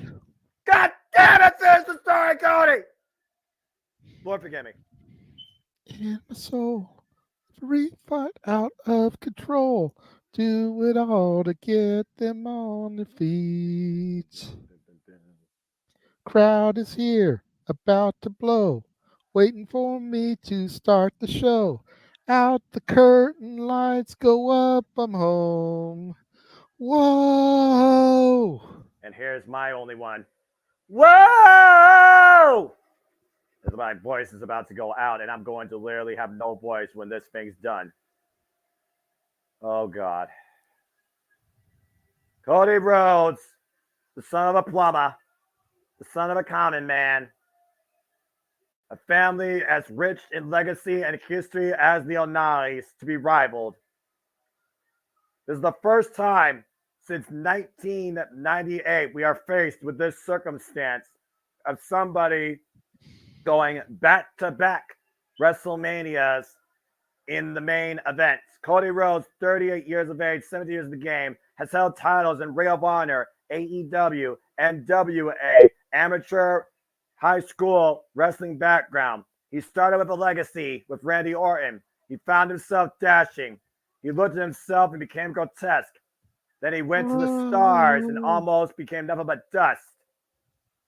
As he left to scorch the earth and create a nightmare to fulfill a dream. And here's where we stand tonight, culminating it all at WrestleMania 40.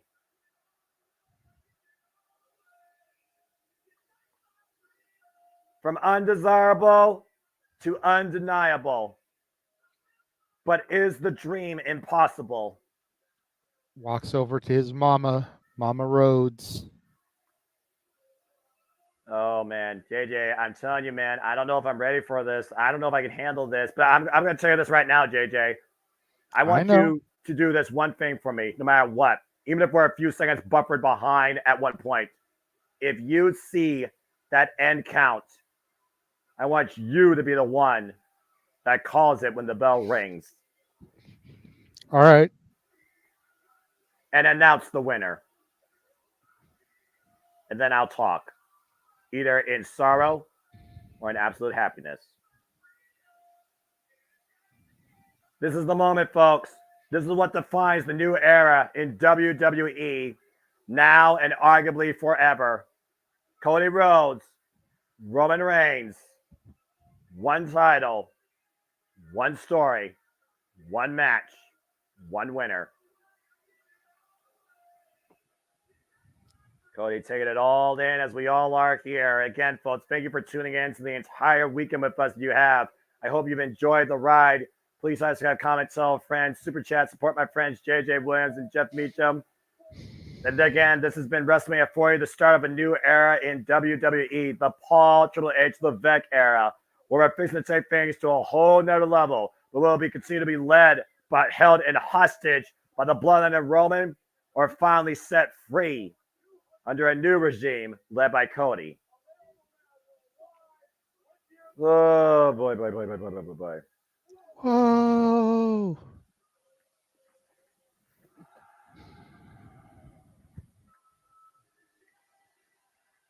Oh, Jesus. There has never been a more important, critical WrestleMania moment than this.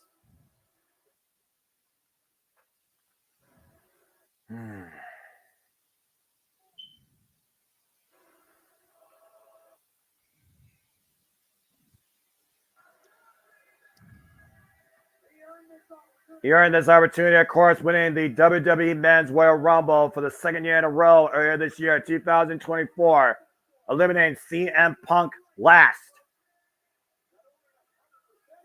Oh my God. What's happening? So, orchestra, drumline, choir for Roman Reigns. Oh, shit.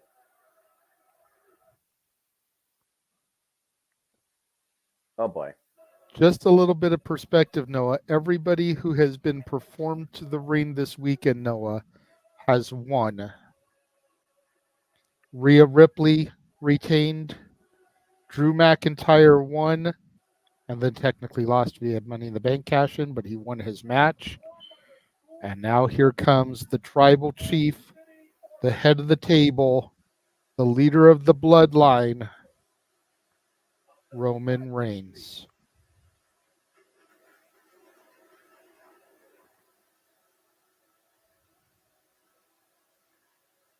Alone, mind you, with only the wise man by his side. For 1,316 days, Roman Reigns has stood unopposed, undefeated, undisputed, unstoppable as the WWE Undisputed Universal Champion. You think about people that have held titles 4 digits long: Pedro Morales, Bob Backlund, and the only ones that rival Reigns at this point is a handful of immortals: Hulk Hogan, Bruno Sammartino. Roman Reigns has not built his own Mount Rushmore. He has built his own mountain. And let's continue to be the unopposed obstacle tonight at WrestleMania 40. For the 9th time in his illustrious career, Roman Reigns main events of WrestleMania. Breaking the record held by Hulk Hogan. 4th consecutive WrestleMania main event in a row, and one of few men to only go back-to-back years with the same opponent for the 3rd time in WrestleMania history. Ever since Payback 2020, 31 defenses. 4 defenses, though, since last year beating Cody.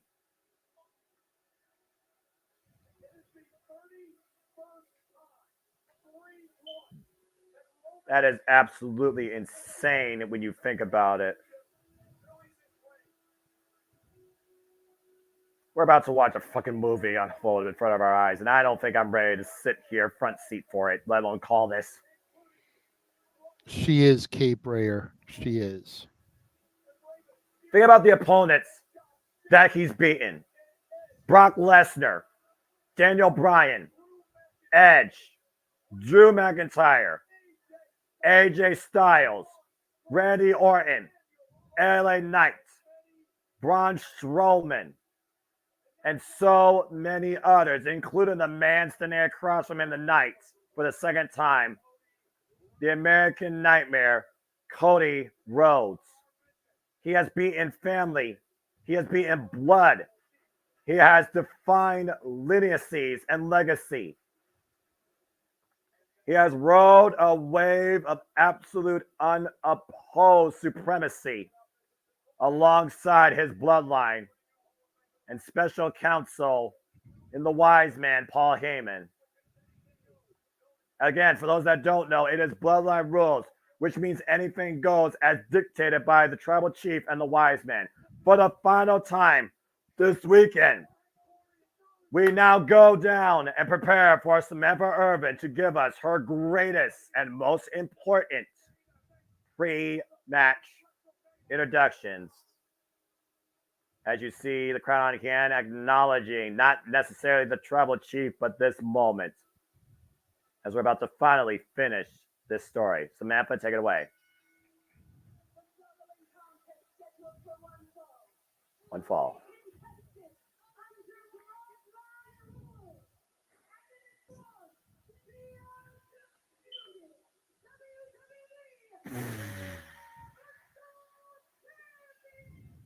Holy shit.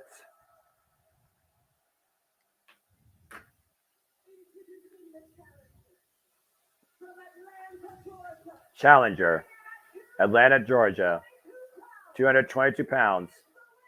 Winner of the 2023-2024 Men's Royal Rumble match. 38 years of age, 17 years in the game. The American Nightmare, Cody Rhodes.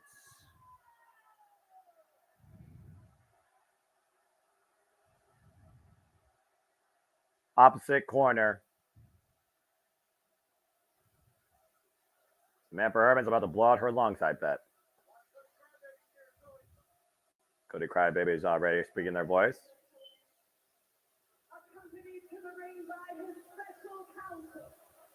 Opponent, accompanied by special counsel, WWE Hall of Famer, the wise man Paul Heyman.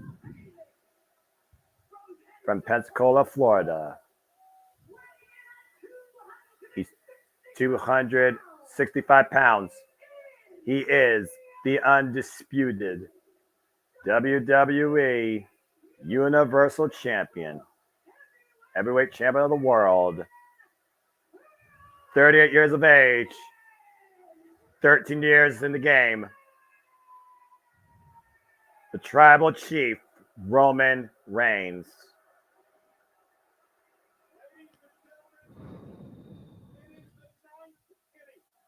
We have reached the final inning for Cody Rhodes. It has to be a must win. There is no tomorrow for Cody Rhodes to have a chance at this championship. So says the final boss and arguably the wise man.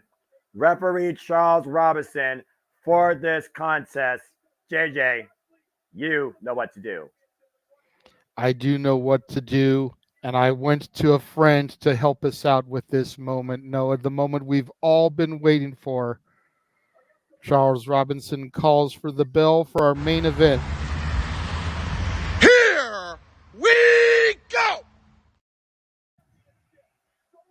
Sold out crowd on hand. WrestleMania Sunday main event. Roman Reigns, Cody Rhodes, WWE Undisputed Universal Championship. Bloodline rules.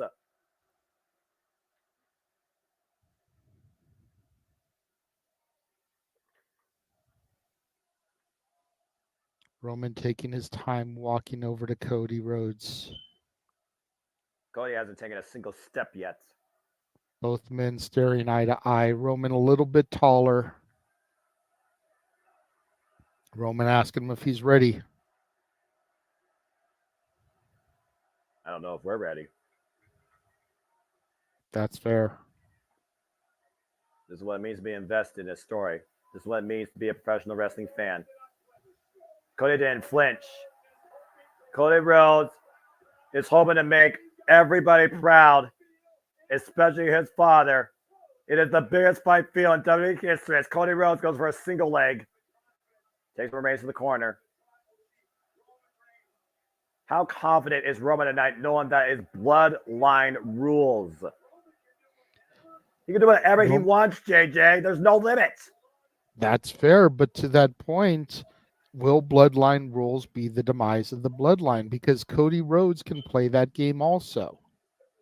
If Roman is allowed outside interference, Cody must be allowed outside interference. That headlock right now by Roman Reigns to Cody Rhodes. Cody trying to pick off the Tribal Chief, does so, and Roman takes him down with a shoulder tackle. And Roman just strutting around the ring with his one in the air. See, the thing here is Roman Reigns has already taken Cody Rhodes down once. He knows he can beat the challenger. Cody doesn't know if he can truly put away the Tribal Chief. So he's already got the mind games going over the challenger. But Cody also been making that argument that if it wasn't for Solo Sikoa, he had him beat last year. Collar elbow tie up. Crowd on hand right now will rage like savages, I fear, if Roman Reigns wins. Stiff commentary to your point in the side headlock right now by Cody Rhodes. Cody trying to create some sort of leverage, some sort of game plan before Bloodline rules really come into play. Get to the midsection. Big right hand. Cody right now in the gear. Sending Roman. Shoulder first to the ring post to the outside. Cody strikes first so far in the early going. Cody looking for something now underneath the ring aprons. Well, I mean, again, Cody, to your point, is very smart. Like you said, it's Bloodline rules. Cody has a table, Noah. Oh, boy. Use anything you saw it earlier in the Philly street fight. Drive-by by Roman Reigns there. Oh, man. to your point, just saw that myself. And again, the mentality of Cody has to be, what do I need to do to finish the story? But I think it's not what I need to do. It's got to be what I'm willing to do. Because again, at this point, if he doesn't win, he will never, I feel, become champion. And Cody's got to think that himself as Roman puts the table back underneath the ring. Roman Reigns trying to once again take the crowd out of the match, dictate the pace, and shape the environment. Irish whip reversed by Cody Rhodes. Roman Reigns sent shoulder first to still ring steps. And now looking at the championship, the prize that Cody hopes to finally achieve in finishing his story. And Cody right now taking Roman around the ringside area, back inside the ring. But Roman being smart and sliding right back out the other side. Right. Roman is going to make Cody work for this, Noah. To your point, JJ, like you said, Roman has every ace in the hole, including champion's advantage. Only way title changes hands is via pinfall submission inside the ring. Ooh. Roman right now. Oh, no! Singapore came to the shoulder blade. Now Roman just unleashing hell with that Singapore cane inside the ring. Multiple cracks over the back of Cody Rhodes with it. Teeing off right now against the American Nightmare. I'm in a really weird predicament. I'm ahead of you, but my audio is synced with you. The audio and my visual is not synced up. That's because the internet sucks. It's all right. We're both telling the story. We're only a few seconds off. I don't give a fuck, JJ. We're perfectly fine. I know, bro. I know. I'm just saying it's weird because it's super weird. Peacock's been weird all night. Batter up, swing and a miss. Whoop. Now Cody has the Singapore cane. Now kick his ass! Oh, right. I got to be play by play. I can't do that. Oh, Cody swinging a miss, though, as the cane goes flying. Bulldog right onto the Prime Bottle logo. Big Bulldog. Again, Cody right now might be looking for a callback to one of the greatest of all time. 21-time world champion Ric Flair. Figure 4 leg lock. And a man who knows his father really well. You think about the Flair Rhodes rivalry of the 80s. You think about the Horsemen assaulting Dusty Rhodes in the Omni. And Roman going for the eyes to try and force the break. And again, legal bloodline rules literally dictating. And you think about, though, if Cody destroys the legs, he eliminates some of the power of Roman Reigns. He eliminates some of that forward momentum for the spear, for example.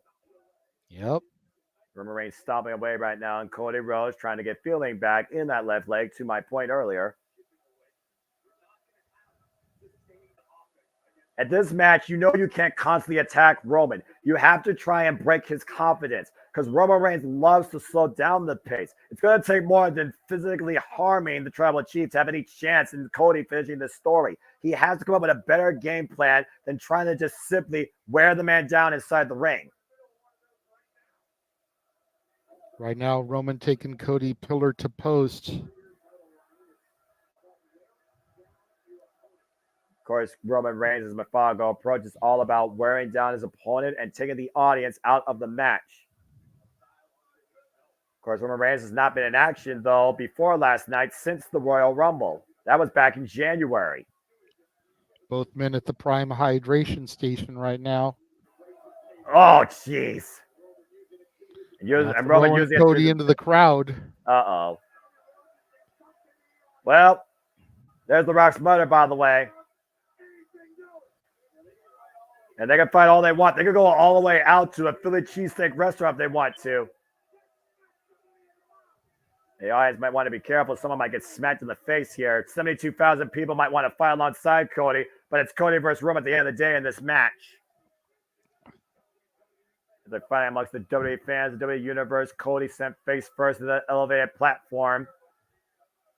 And Roman Reigns right now looking to exact even further punishment. The American Nightmare. Point of no return might very well be here if Cody doesn't come up with something quick. Roman has evil intentions here on this little table, walkway, whatever this is that they're on. Yeah, it's just some sort of standing platform, I think. Cody Rhodes able to counter the German suplex attempt for the moment right now, trying to create leverage, and Roman Reigns with the body shots.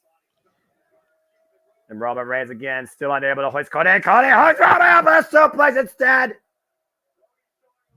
Paul Heyman writhing in pain at his tribal chief taking that move. And to your point, Paul Heyman felt that all the way at ringside. And Cody realizes right now he has created a moment.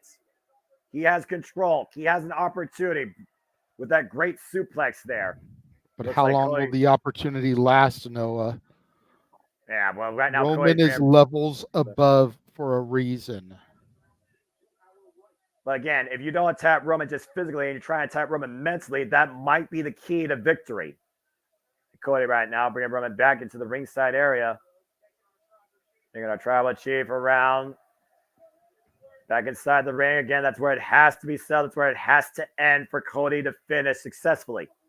Cody went for the disaster kick, but got caught powerbomb by Roman Reigns. Oh, no. Good Lord. And God, that was a high angle powerbomb, too. But look, Roman collapsed after doing that. He's fallen back. That took a lot out of him, Noah. Look at this again in the replay. Oh, good Lord. Yeah, look at the way he hoisted him up, though, and watch the way Cody bounced. Bam! And look at the way he stumbled back and collapsed. And that goes back to the damage done by Cody Rhodes when Roman Reigns was locked in the figure 4 leg lock. But again, also talk about damage. Let's not forget, a few hours ago, these two men went to war in a tag team main event. Yes, sir. It was just about 24 hours ago. Snap vertical suplex from Roman. Floating in for a cover here. One. Not enough. Not even a 2 count from Charles I'm not Robinson. even going to count covers this early. Are you kidding me? This match right now is literally like we're attacking each other and eliminating 1% of our health bar here. If this is truly being dictated as a video game, neither of these men have even eliminated 10% of damage on each other yet. With how far Cody is willing to go to finish the story and how far Roman Reigns is willing to go to continue to be where he stands as the head of the table. I don't know if I completely agree with you on that one, just because that vertical suplex from Cody to Roman on that elevated platform probably did a lot more damage than you would imagine. That might be part of why Roman collapsed after that power bomb. It might be a fair point. Meanwhile, Cody Rhodes trying to take control again. Reigns take control. Oh, God. Whoa!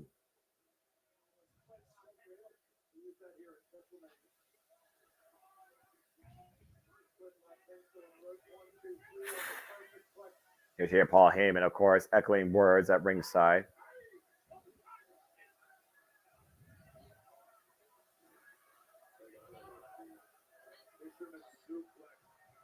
Again, both of these men right now just jockeying for some offense, jockeying for control, JJ, and Roman Reigns pulled off a fisherman suplex.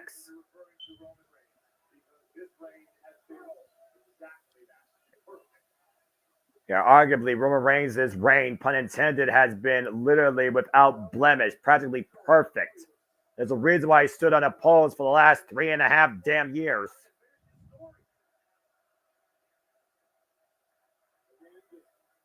Again, Roman Reigns right now just teeing off against Cody Rhodes, taking the crowd out of the match.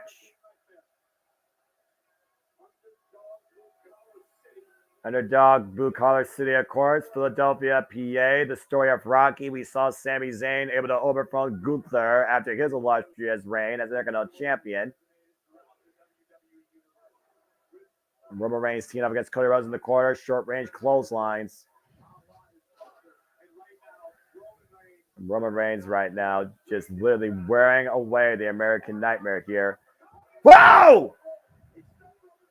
Super kick, stunned Roman Reigns momentarily. Another super kick again. Big boot. Roman Reigns pushed on the ropes. Big boot answered by Roman Reigns. Now Cody falls in. Boatman clothesline. Boatman down middle of the ring.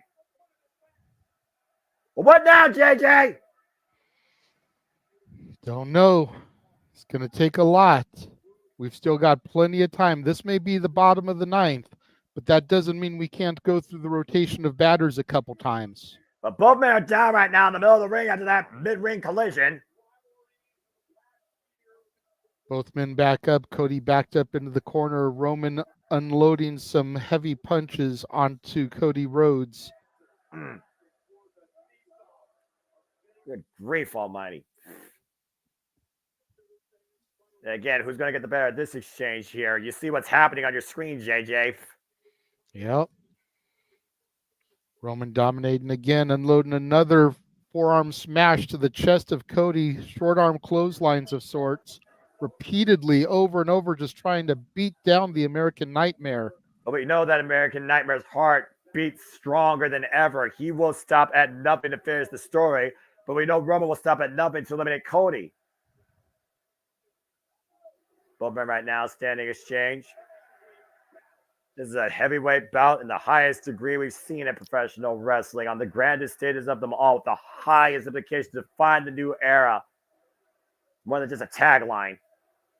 Roman and Cody teeing off, and Roman right now getting decked by Cody. Just the overhead shots. Now Cody, Irish whip to Roman, Irish whip reversal. Cody up the ropes. Roman Reigns taken down though. Cody trying to build some momentum, and Roman, this is out of the corner, and Cody, nice power slam.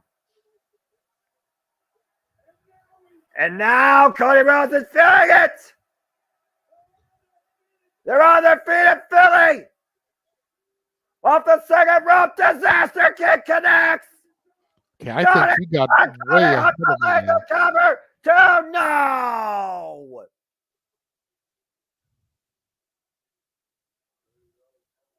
Holy.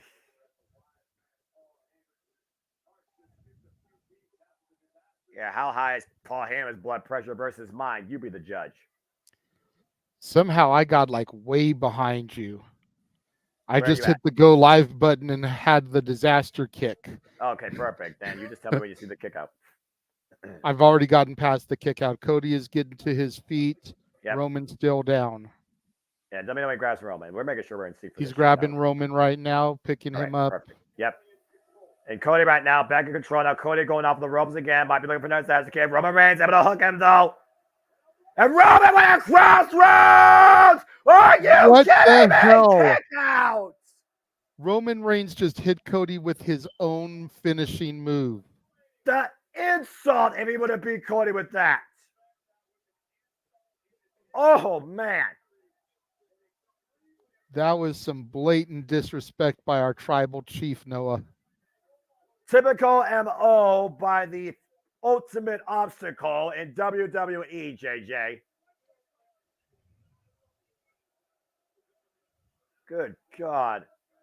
Look at this again, going for that Cody cutter. Got caught, locked, bam! Crossroads connected.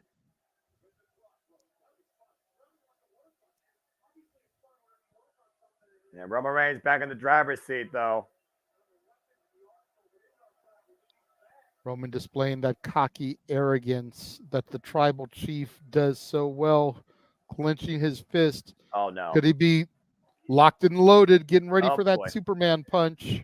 And Cody right now may not know that it's coming, but he might feel it. Meanwhile, counter. Cody Rhodes able to scout it, though, going for the jabs, teeing off against Roman. And Roman right now getting jabbed to the jaw. And Cody Rhodes just teeing off, looking at flip, palm, and fly. Might be looking for that. Bionic elbow! Looking up to the heavens, looking up towards his father, looking up towards the masses. Cody Rhodes finds himself back in the dominant position, but Roman is on the outside of the ring. And Cody has to remember to not get caught up in the moment. He has to remain focused if he's going to finally beat Roman Reigns. And Roman, what's Cody thinking? Cody's turning to the table. Oh, no. Oh, yes. Oh, boy. Here we go again. I'm glad I'm not there at ringside. Bloodline rule. Like you said earlier, JJ, Bloodline rules the two-way street. Oh! And Roman that dreaded for the cup check. Yep, that dreaded low blow, 100% legal. And knocking the win out of Cody Rhodes. Oh, now Roman looking to hook Cody up. Oh, no, got Cody hoisted up high. Power bomb for the announce table at ringside. And Roman immediately going back inside the ring, bringing Cody back towards center. Cody alone, Roman Superman punch connects. 1, It's 2, 2, no. and no.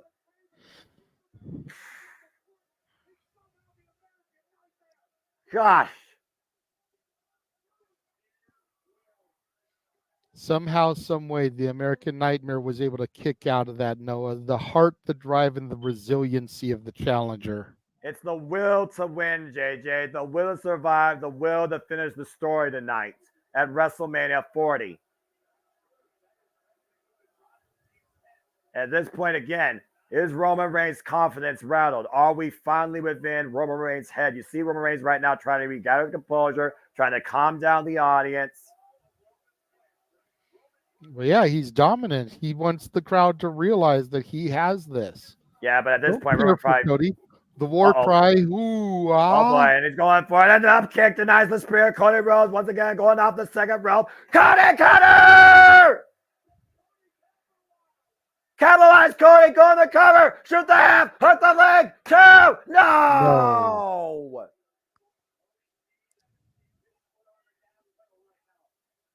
Boy.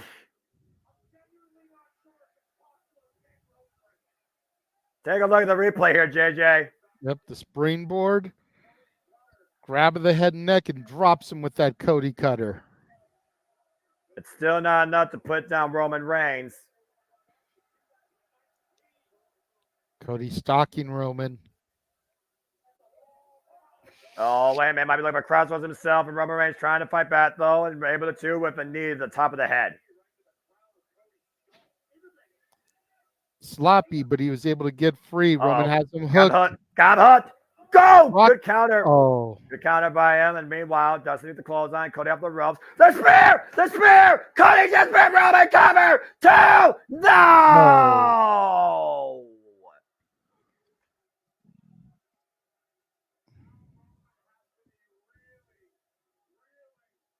Damn it! Both men have now hit each other with their respective finishers, Noah. And Cody grabbing Roman by the hair, sets him up. He's got him hooked. Crossroads connects. But is he going to go for one? Or is he going to go for another? Remember, he usually goes for a hat trick. He knows Oh, that there's Jimmy Uso. God bless it, Jimmy Uso. But just remember, bloodline rules. Whatever is good for Roman is good for Cody. Jimmy's gotten involved. Of course, lost to his twin brother last night, but shows up to preserve his tribal chief's title. Not the crowd first time. chanting for Yeet. Superman punch connects. Boom! Oh, gimme. And here comes main event Jey Uso, Noah. Oh, yeah! Try to even the odds up. Yeet! Get to some, Jey! Jimmy runs up the entrance route to meet his brother head on. Brother continuing. Jey Uso taking out Jimmy Uso all the way up the WrestleMania entranceway. Wow, super kick. Jimmy Uso route, Jey Uso following up. And holy hell, spear off the ramp. Roman's in disbelief.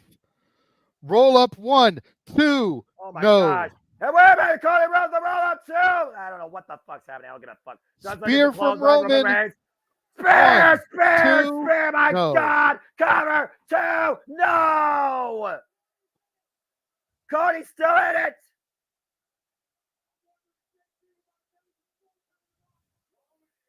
Roman, I'm right now, JJ. God.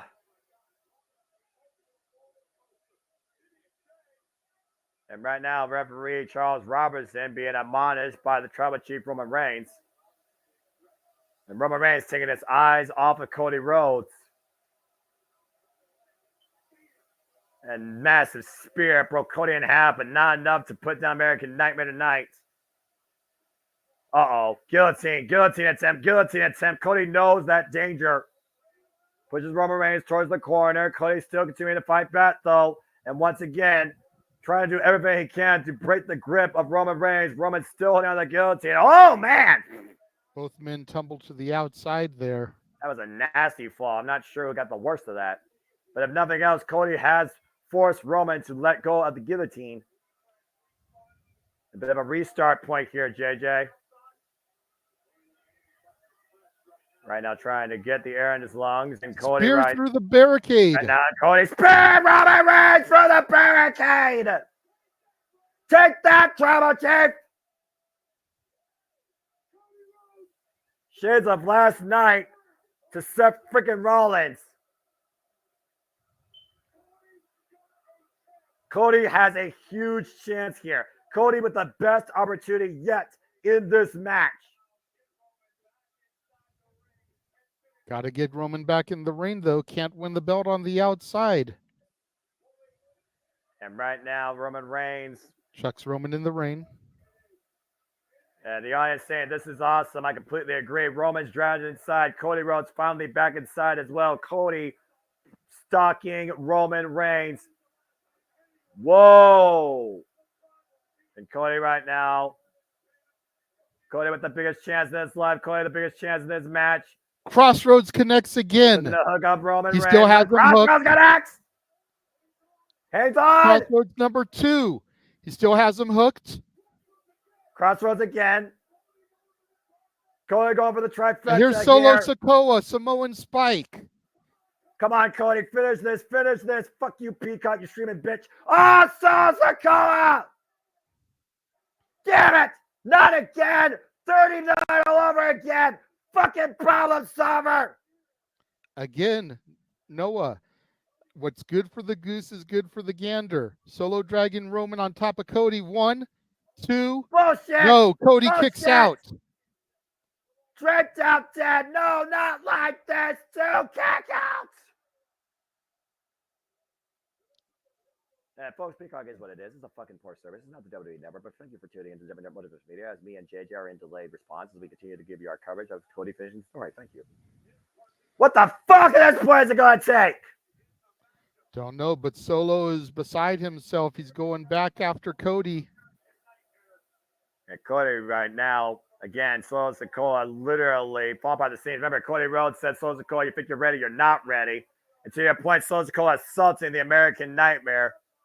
Again, Bloodline rules. Anything goes is dictated by the Tribal Chief and Paul Heyman. Solo telling Roman to finish him.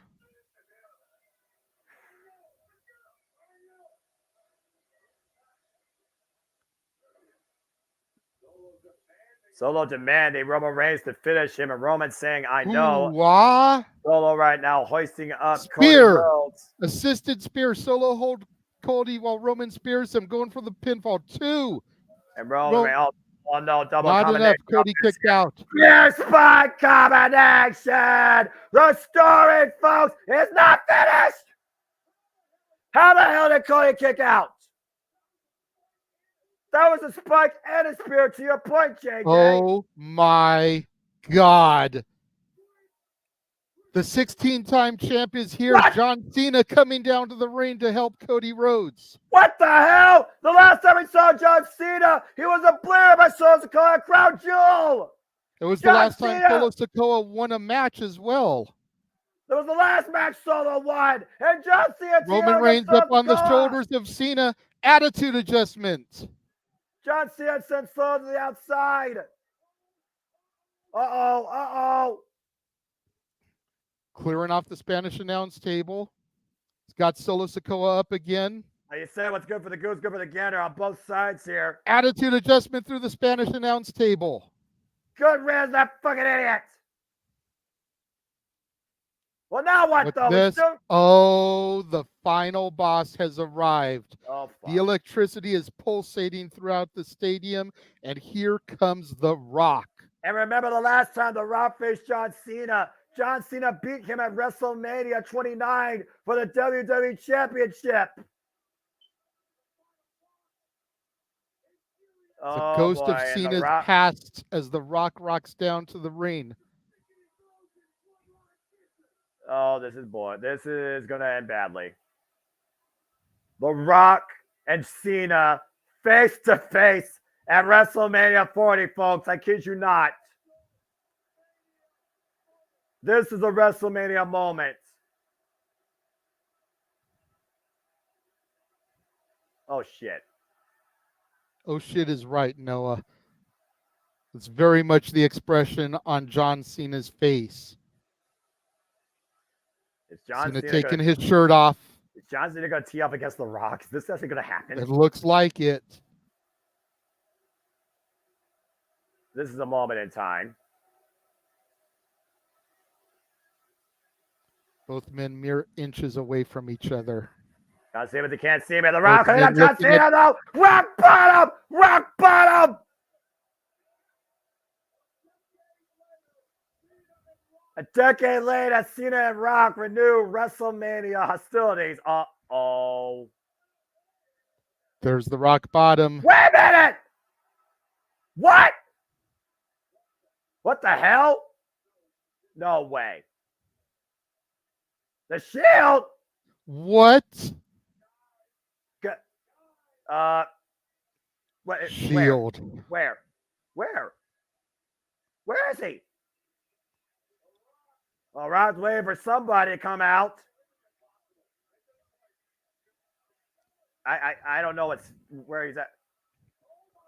And right now, That's the point, is you're not supposed to know where they're at. and Seth Rollins with a chair.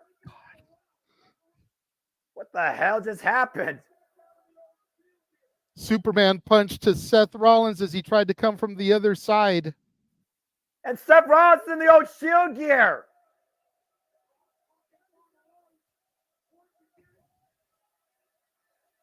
Rocky with his belt in hand. What?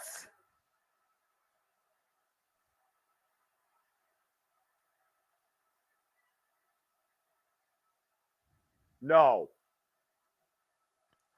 Holy fuck. No. It's the gaunt of the Undertaker. And the Undertaker stab on the Rock. The dead man has risen. What the fuck is happening here? The Avengers are assembling, Noah. Undertaker got the Rock goes on. Choke slam.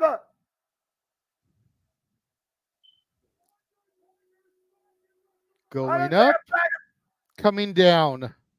Undertaker back at WrestleMania. The lights go out again. What? Then he's gone. Then the Rock's gone. What?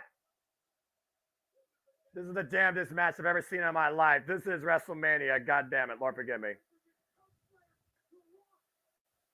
The final boss and the demon are gone. We got a weight belt with Mama Rose's name on it and a chair in the middle of the ring. And we're back down to Cody Rhodes and freaking Roman Reigns.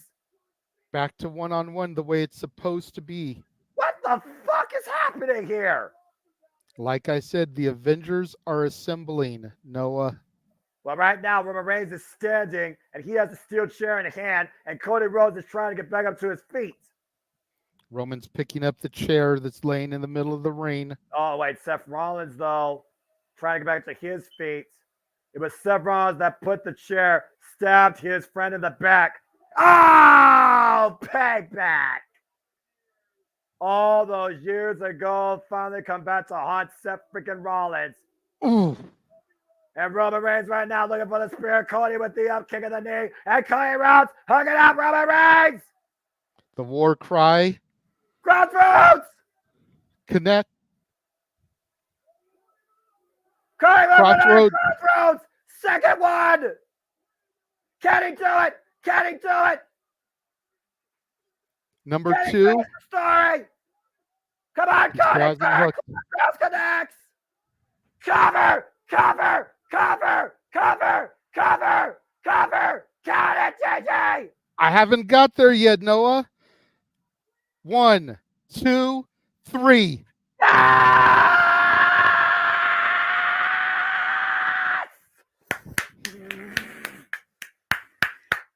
The American Nightmare has achieved the American dream.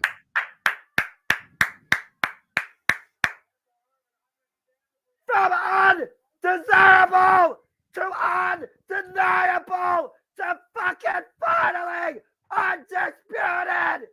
Cody Rhodes has finished his story. The Roman Reigns era is done. The American Nightmare era has begun. Cody Rhodes is the new WWE Undisputed Universal Heavyweight Champion. And there's Brandy.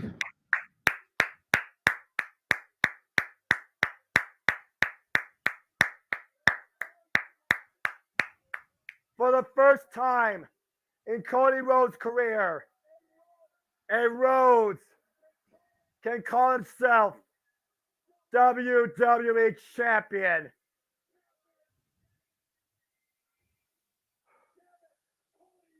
Damn it, Cody! You fucking did it! You finally finished your fucking story! The Bloodline has been defeated!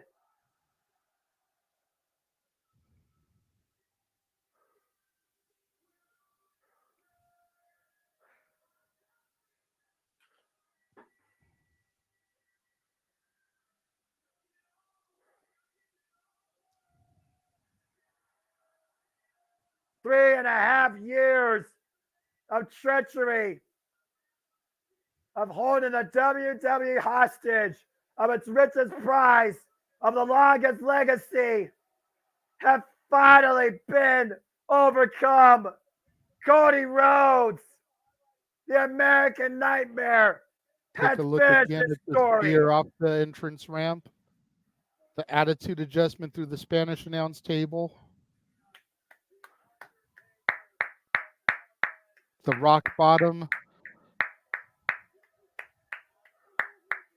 KO, John Cena, Jey Uso, LA Knight, Randy Orton all in the ring. It's the Undertaker face to face with The Rock once again.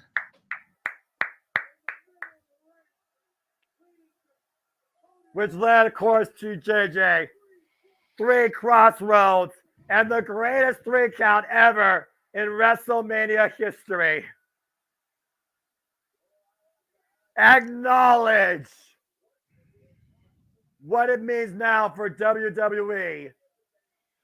Now that Roman Reigns has been defeated. Cody Rhodes ushers in a new era. The Paul Triple H Levesque era as the new WWE champion. And in a scene reminiscent of the end of WrestleMania 10 at the Garden, Cody Rhodes being hoisted up on the shoulders of the babyfaces, raising the championship proudly in the air. You can say what you want about numbers. You can say what you want about stands. You can say what you want about this versus them. Who gives a fuck? Who gives a damn? We finally are starting with a brand new beginning as Cody Rhodes finishes his story. A warm embrace from Randy Orton to Cody Rhodes, his former mentor in the legacy, the man he had his first main roster match against. From starting a legacy to becoming dashing to heading up in the CM Punk stars. is in the ring now. Oh my God. The American Dream, Dusty Rhodes, gotta be fucking proud of this. CM Punk, Mama Rhodes, Brandy Rhodes, John Cena, Sami Zayn, Kevin Owens, Jey Uso, Charles Robinson. It's the greatest celebration in WrestleMania history as we finally have seen the end of the Bloodline. Cody's father-in-law handed that very title to his mother. Mama Rose, be goddamn fucking proud of your son. Cody did it.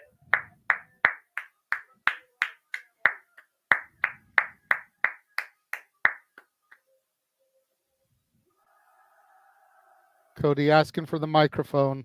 Fucking A. Fucking A. Fucking A. Fucking A. Randy hugging Mama Rhodes.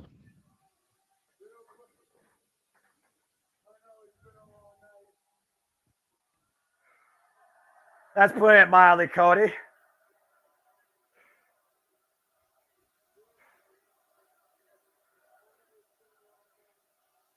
Real quick, I know it's been a long night.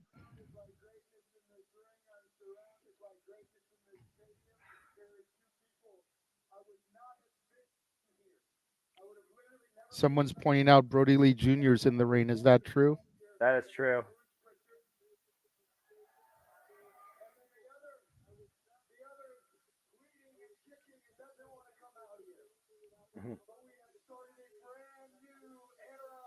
Two men he wouldn't have made it back to the WWE without. One is Bruce Pritchard.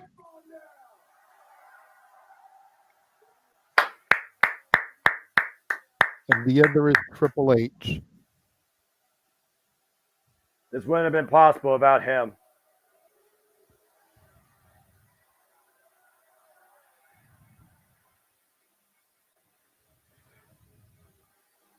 Here comes Pritchard. And there's the game himself.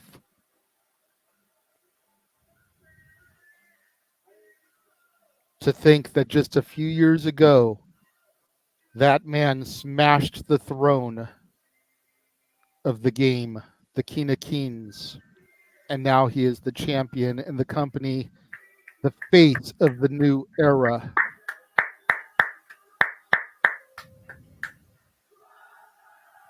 Pritchard and Cody hugging in the center of the ring.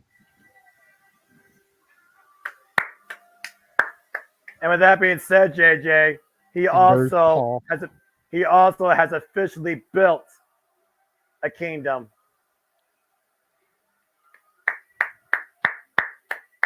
We are looking at handshake between the two men, and there's the embrace. JJ, we are looking at two of the greatest individuals of all time to offer us what they bring and what they mean to this industry. This, JJ, is professional wrestling.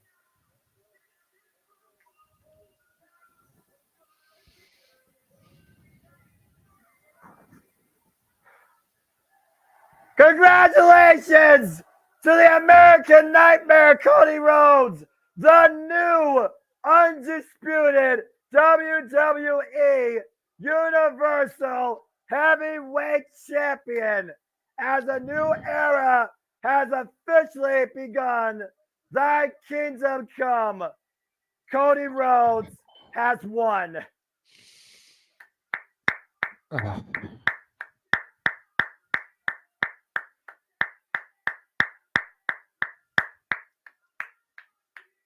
Tomorrow, we don't know what's ahead. We never know if tomorrow's guaranteed. But one thing is for certain. Tonight, we have all played part in witnessing Cody Rhodes finish his story.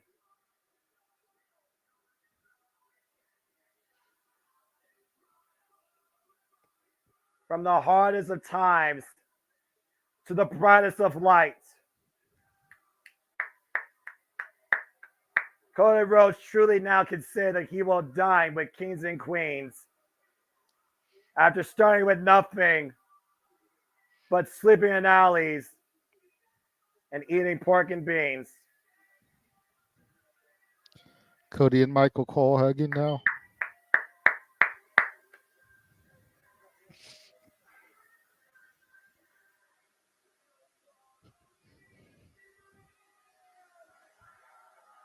$72,000 plus on hand in that stadium.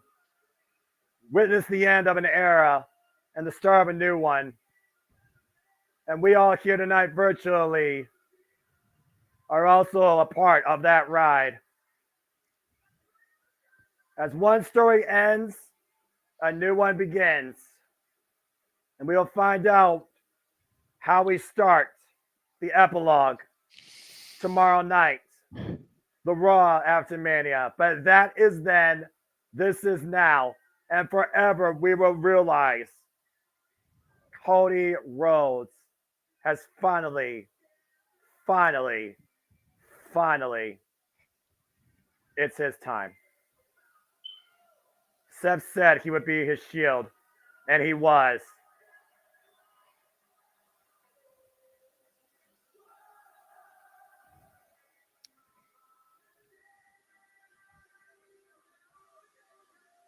Get those side plates off that belt, Cody.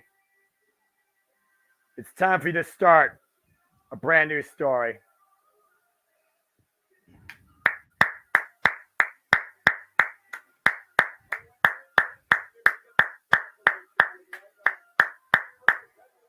And of course, with being a champion and having a WrestleMania moment, Cody Rhodes will be working harder than ever before. And I'm looking forward to seeing him along the entire way. Starting tomorrow, he will be on today. As we usher in a new era and come finally to the end of this story tonight, WrestleMania Sunday. JJ, you, Jeff, and I have been fans of this business for a long damn fucking time. Yes, sir. We've seen a lot. We've called a lot in the last 2.5 years. We've been doing this alone on the internet. This right here is the greatest moment in our lives as professional wrestling fans. It's an understatement. Ladies and gentlemen, thank you for joining us for this ride. Thank you for joining us for this entire weekend. Thank you for joining us here tonight at the Jeff Meacham Network Live Watch Long Event Schedule and the Jeff Meacham Network Multiverse of Media. Nick Khan. We're not done here by a long shot with the festivities. We'll see if JJ and Jeff and I can pull ourselves together, and the fact I still have a voice. We were able tonight to witness and call the finish to one story as we usher in a new era and finally come to the end of WrestleMania 40. For the renegade of wrestling, JJ Williams, I am, goddammit, the fucking Superman that got to tell you the finish to the story. My name is Noah Foster, forever good at professional wrestling. We will see you shortly here with the after show as the new era has officially begun and Cody Rhodes have won. Thank you for tuning into our coverage of WrestleMania 40. This has been professional wrestling. God damn it. I do want to take a moment before we wind down this portion of the show to acknowledge my dad for sending the $20 super chat. Thank you, sir.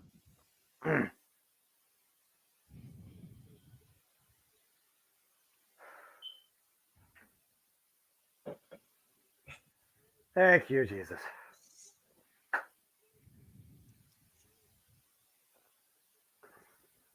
Do you have anything you want to say before we wind this broadcast down, Jeff, or do you want to wait till we come back on the air at the top of the hour?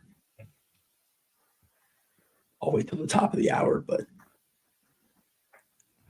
I love fucking professional wrestling. And I love the Rhodes family. And I love the Rhodes family. I think I hurt my shoulder again, but I don't care. See you guys at 8.